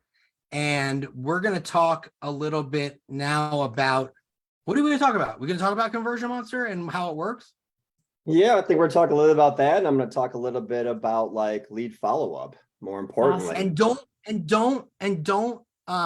go away, because Ro's going to give away something at the end, right? Or you give, or is it like a deal? Yeah, to everybody. He's got a deal. So, but we're going to save the deal. He's like, till the now end. I am. Little secret, you got to stick around till the end. That's the hook. Yeah. But Conversion Monster Conversion Monster is integrated directly into Command for solo agents and teams now. So we wanted to bring Ro on. Yeah, as the a team mega for a fan. follow-up. Yeah, man. Yeah. Super pumped. So thanks for being here, dude. Man, thank you guys so much for having me. I got to say, as a student of what's been going on today, this was an amazing conference. I know you said in the very beginning, like, we'll see how it goes, but I'm a student and a teacher, and I got to say, man, you guys brought a tremendous amount of value today. I'd be the first to raise my hand to say it's been an awesome conference. Totally engaging for like such a long period of time too, which is like fantastic. And Tyler Shields, holy crap, that guy's a beast. Yeah. Not only, I mean, I've talked to Tyler a few times. Yeah. He's got 6 kids. I know. Yeah. Tyler, if you're We still tease on, him. I've got even more respect for you now after knowing that. I mean, holy cow. Crazy. We tease him. We're like, are you gonna make a basketball team over there? I mean, he looks like Yeah. I love Tyler. He looks like he's like 25. I'm like, you got 6 kids? I know. Yeah, Amazing. he's moisturizes. So awesome. His wife is a hero. He's got a good nighttime skin routine. Yeah. I think he uses Marc King's moisturizer. That Yeah. guy's got Poor great. Gary's. Aging gracefully for 6 kids, man. I got one and I got know. gray hair like all over the place. So much respect to Tyler. Cool. Yeah, so I'm gonna, if you don't mind, I'm just gonna share a quick deck, and then I Go for figured if it's cool with you guys, then we can just have a quick discussion and help Yeah. you guys wrap this up. Cool. All right. Awesome. Knock it out of the park. I'm gonna share my screen. Okay, you guys all see that? Yeah, type in the chat if you can see it. Let us Good? know. Okay, Good to cool. go. Everyone's good. All right, guys. So 35,700,000. This number represents the amount in potential sales volume the average agent leaves on the table by not calling their leads enough times every year. Wow. If they only converted 1% of that potential sales volume, that would give them an additional $3.5 million in sales volume a year. Hi, once again, my name is Ro Malik. I'm the CEO and co-founder of Conversion Monster. Like Nick said, I also run 2 real estate teams at Keller Williams, one in Chicago and one in Buffalo, New York. And still today, we are still the one and only FutureCon Grand Prize winners, because thanks to COVID, there wasn't another one. So we still retain that. One and only. We're the one and only. We retain that. I we love retain blaming that COVID title. for stuff. Oh, my gosh, I love it. So who is Conversion Monster? We are a company of inside sales agents that are helping real estate agents all over the country convert internet leads into closings and commissions through speed to lead, systematic follow-up, and long-term lead nurturing. So why? Like, why did we do this? Why did I do this? Well, the answer is really simple. Unlike many of you amazing Keller Williams agents that built your business a very traditional and smart way, which is through referrals and database and doing it that way, I, on the other hand, came up in the business on internet leads. And so what I've seen happen, because I've been in the business a very long time too, dating right about to when internet leads started, is we've seen internet leads balloon from around 5 million leads a year to 200 million leads a year from about 2008 to now, while home sales have remained relatively flat at around 5 or 6 million a year, right? So think about that for a minute. 5 million leads to 200 million leads, home sales around 5 to 6 million. It's no wonder that internet lead conversion rates are dismal. Like when I started in the business many, many moons ago, it wasn't unheard of 12 years ago to have a 10% conversion rate. Like, that's like completely like ludicrous right now, but like people were hitting 10% conversion rates. So what's happened is this just tremendous supply has increased. So why would we even bother with internet leads, right? Like, what's the point? Well, if you handle them properly and you have systems and processes and a cadence built around them, they can still provide you with a significant return on investment. And so we looked at 1.5 million leads over the past 5 years. And what we found was this: the average agent only calls their leads 1.5 times, missing out on 70% of the opportunities if they would just call their leads more often. A quarter of those opportunities happen after the 4th phone call. So I was listening to Tyler's comments about like their cadence, and our research suggests that those 25% happen after the 4th call. That's where that $35 million in potential opportunity volume comes from. It comes from after the 4th phone call. So we've looked at this. Now, this is our cadence of analyzing data over the last like several years. And what we found, it shouldn't be too big of a surprise, but like an inquiry lead, which would be like a Zillow or Realtor.com, an unforced registration lead, the average registration data opportunity is 10 days. Google pay-per-click is 17 days, and Facebook is around 23 days. And we consider an opportunity as defined as a qualified lead. So what does that mean? One other thing that we found incredibly surprising after having years and years of analyzing this data, this is what really blew me away, is that in the law, forget about inquiry leads. We know Zillow and Realtor.com will those convert, but when you look at Facebook leads compared to pay-per-click leads, over an 18-month span, actually Facebook opportunity rates increase and increase and increase, and they outperform pay-per-click leads. We found that was like one of the things that when we were looking at the data, we found really surprising. We always thought Google would just outpace Facebook naturally, and that wasn't the case. Facebook actually outpaced Google in the long run, which makes for all the more reason why looking at command and Facebook leads and things that we're starting to do with that makes a lot of sense. I'm sharing with you guys the cadence that we use at Conversion Monster. It sounds like it's pretty similar to Tyler's. I think Tyler said 14 touches in the first 10 days. We do 17 touches, so we do 5 calls instead of 4 calls, but pretty close. So if you guys, you're welcome. I know this is being recorded, but you're welcome to take that cadence, because that's 7 years of research of getting us to an optimal cadence. And what I mean by that is this has given, we have tinkered and tinkered and tinkered and tinkered with this thing to figure out what gives you the highest probability of contact and conversion. And it's basically around 76 touches for the entire year. So, but in the first 10 days, it's up to 17 touches and an additional 59 throughout the remaining 11 months if you haven't been able to reach them. So another reason that we are here today is, as Nick mentioned, we are now fully integrated with Keller Williams Command. So if you don't feel like making all those phone calls or you don't want to do that work, we can do it for you. We were integrated for solo agents before, but as of a day before Mega Camp, we are fully integrated with teams. And I got to really thank Chris Cox and Matt Green and their entire teams. Like, if I'm just being totally honest, when Josh Team first left, I wasn't sure what direction Command was going to go, but these guys have definitely took the bull by the horns and they've stepped in. And for those of you guys that haven't given Command a chance, like they are, one of Chris's points earlier was they're teamifying it. That is 100% accurate. Like they are really going all out to make this CRM so much more amazing and compatible with Teams. And so if you haven't been using it in the past and you're now looking at it, I can assure you, at least from the talks I've had with them, is that they have full intent on making this an amazing system. So this is what it looks like inside of Command. So if you guys have a two-way sync with us, you'll see all the notes flowing back in real time, going back and forth.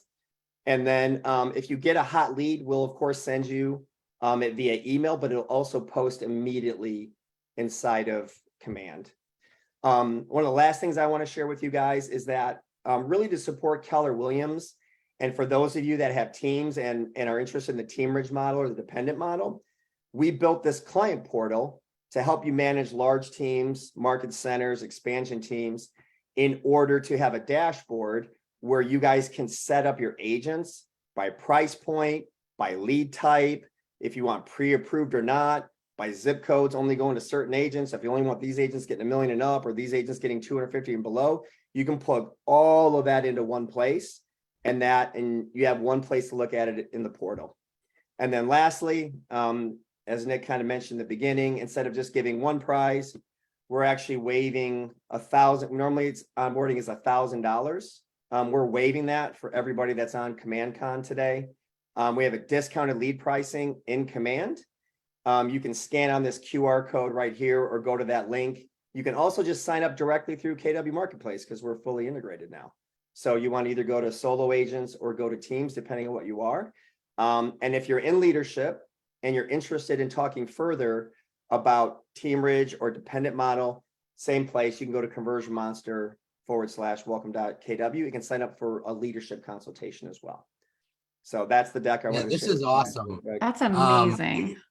Hey, Ro, talk about, bring that back up, Ro. Oh, all right. Because the QR code.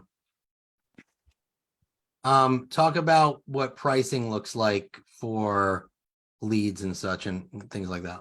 Yeah, so normally it's $5.95 a lead, and then we have a platform management cost. But for KW agents, we do it at $4.99 a lead, and then it's $1.95 a month for a solo agent, and $3.95 a month for teams. And there's no onboarding. Yeah, and then this is so you're gonna waive the onboarding fee, which for will be everyone. $1,000 after November 18th. Yeah, we're leaving it open. We're leaving it open until next Friday. For everybody. So it's $4.99 every lead that's worked.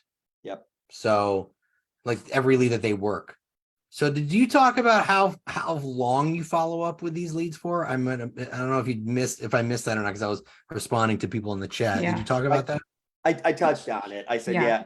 every new lead that comes in, we will work for up to an entire year. So you just pay for that lead one time, and we have up to 76 touches on that lead before we consider it cold.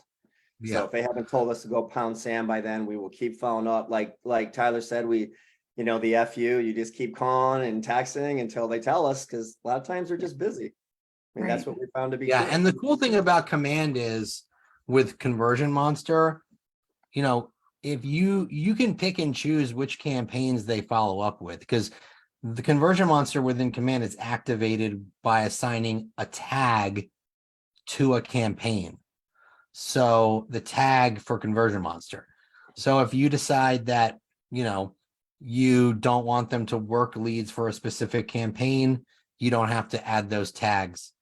You only add the tags to the campaigns that you want them to work. So it's really like you can pick and choose, which is pretty awesome. Yep. And by the way, you can send old leads, right, Ro? Yeah, we have another program, so it's called Revive. So if you've got a database full of older leads that haven't been touched or haven't been worked, we have a Revive program as well that you can send them through. The only thing is, I think you can't do it through Command right now, but you can send those. You can.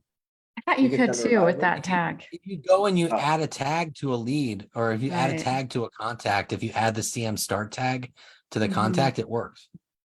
What am I? I'm just the CEO. I don't know. Yeah. What do you know, Ro? do I've you done know? that with you guys.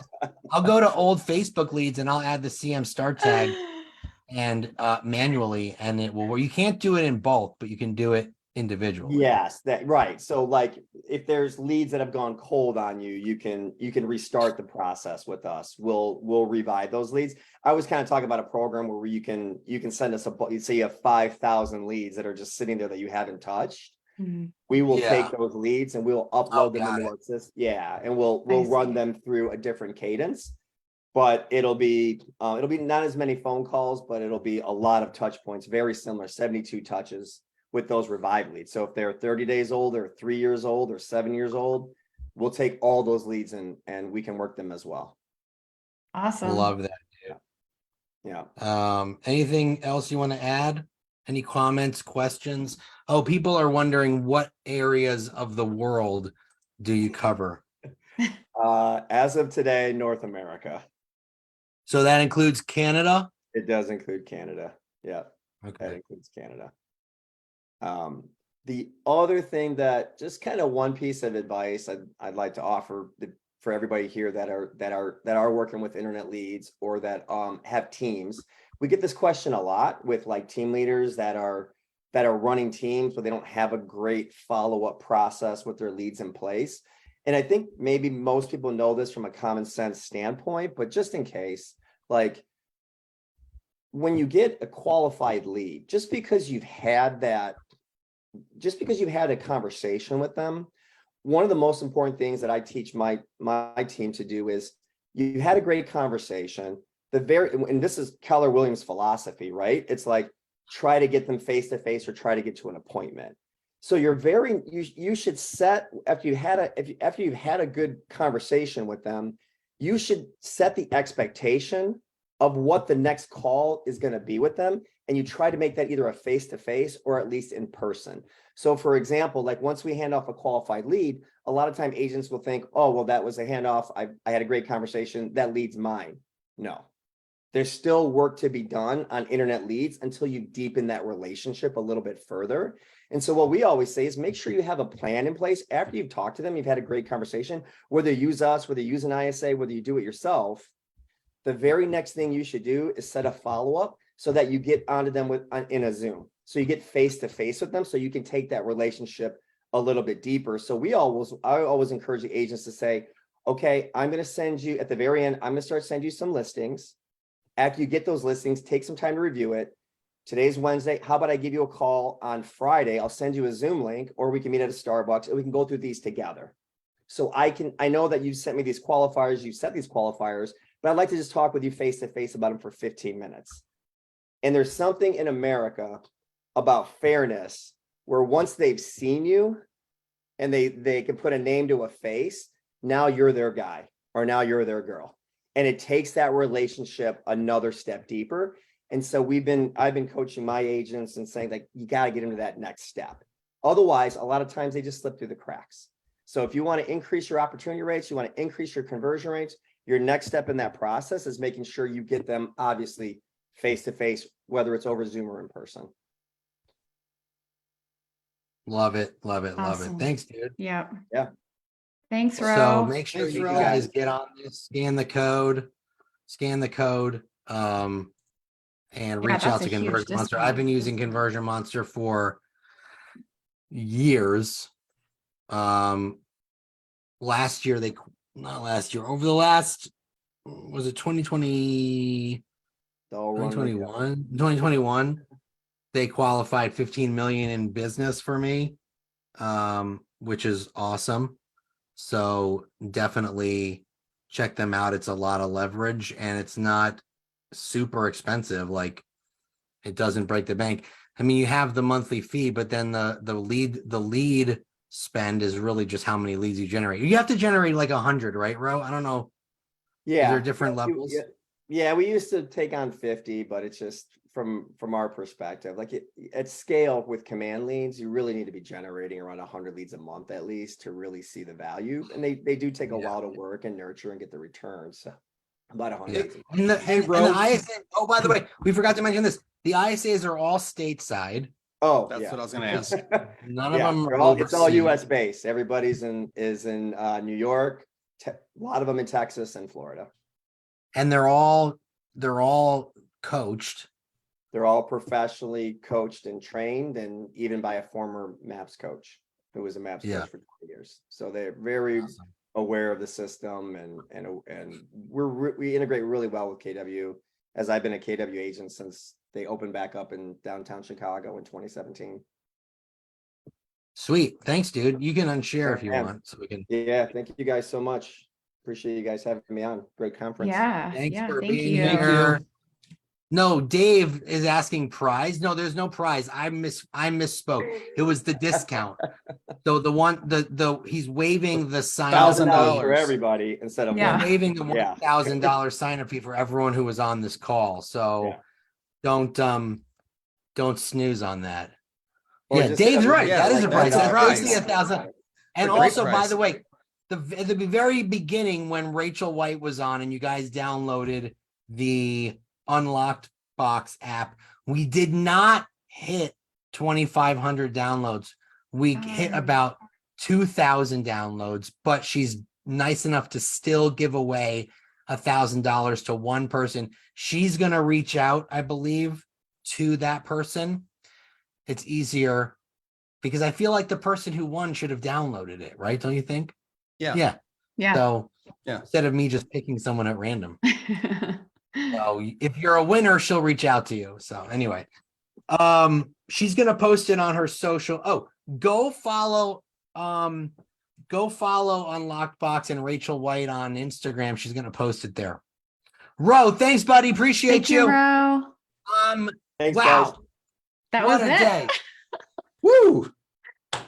Congrats, What you guys. a day. We did it. What a day. What a day. Wow, what Yeah, a just- day is right. I hope So it was awesome. helpful. Let me confirm with her the Unlocked. Thanks for all Box. the love, you guys. It was so good. Thank you, Yeah, guys. go follow Unlocked Box on Woo. Instagram. We'll post the winner there. Appreciate you. I would love to. I'm seeing go follow the Unlocked Box account on Instagram. She just confirmed she will post the winner on that Instagram page. I would love to hear takeaways. So if you want to email me, nickbaldwin@kw.com, I would love to hear some takeaways. Message me on Facebook, message Rob, message Leslie. Yeah, you can reach me at And, Leslie Jackson at KW. Follow us and Yeah. connect with us online. I sitting here today. My friend requests are overloaded on Facebook and lots of followers. So I'm trying to catch Nick for with his celebrity status. I don't know if I'm gonna make it. I'm going for it though. Leslie, we're gonna have to catch him here. Yep, we should. That's right. All right, All you right, guys. Well, guys. thank you so much. Thanks for sticking with us. I will send out the replay. Give me about 48 hours. And I'll get that out to you, and appreciate everyone being here. Bye, everybody. Okay, bye. Bye, guys. Thank you.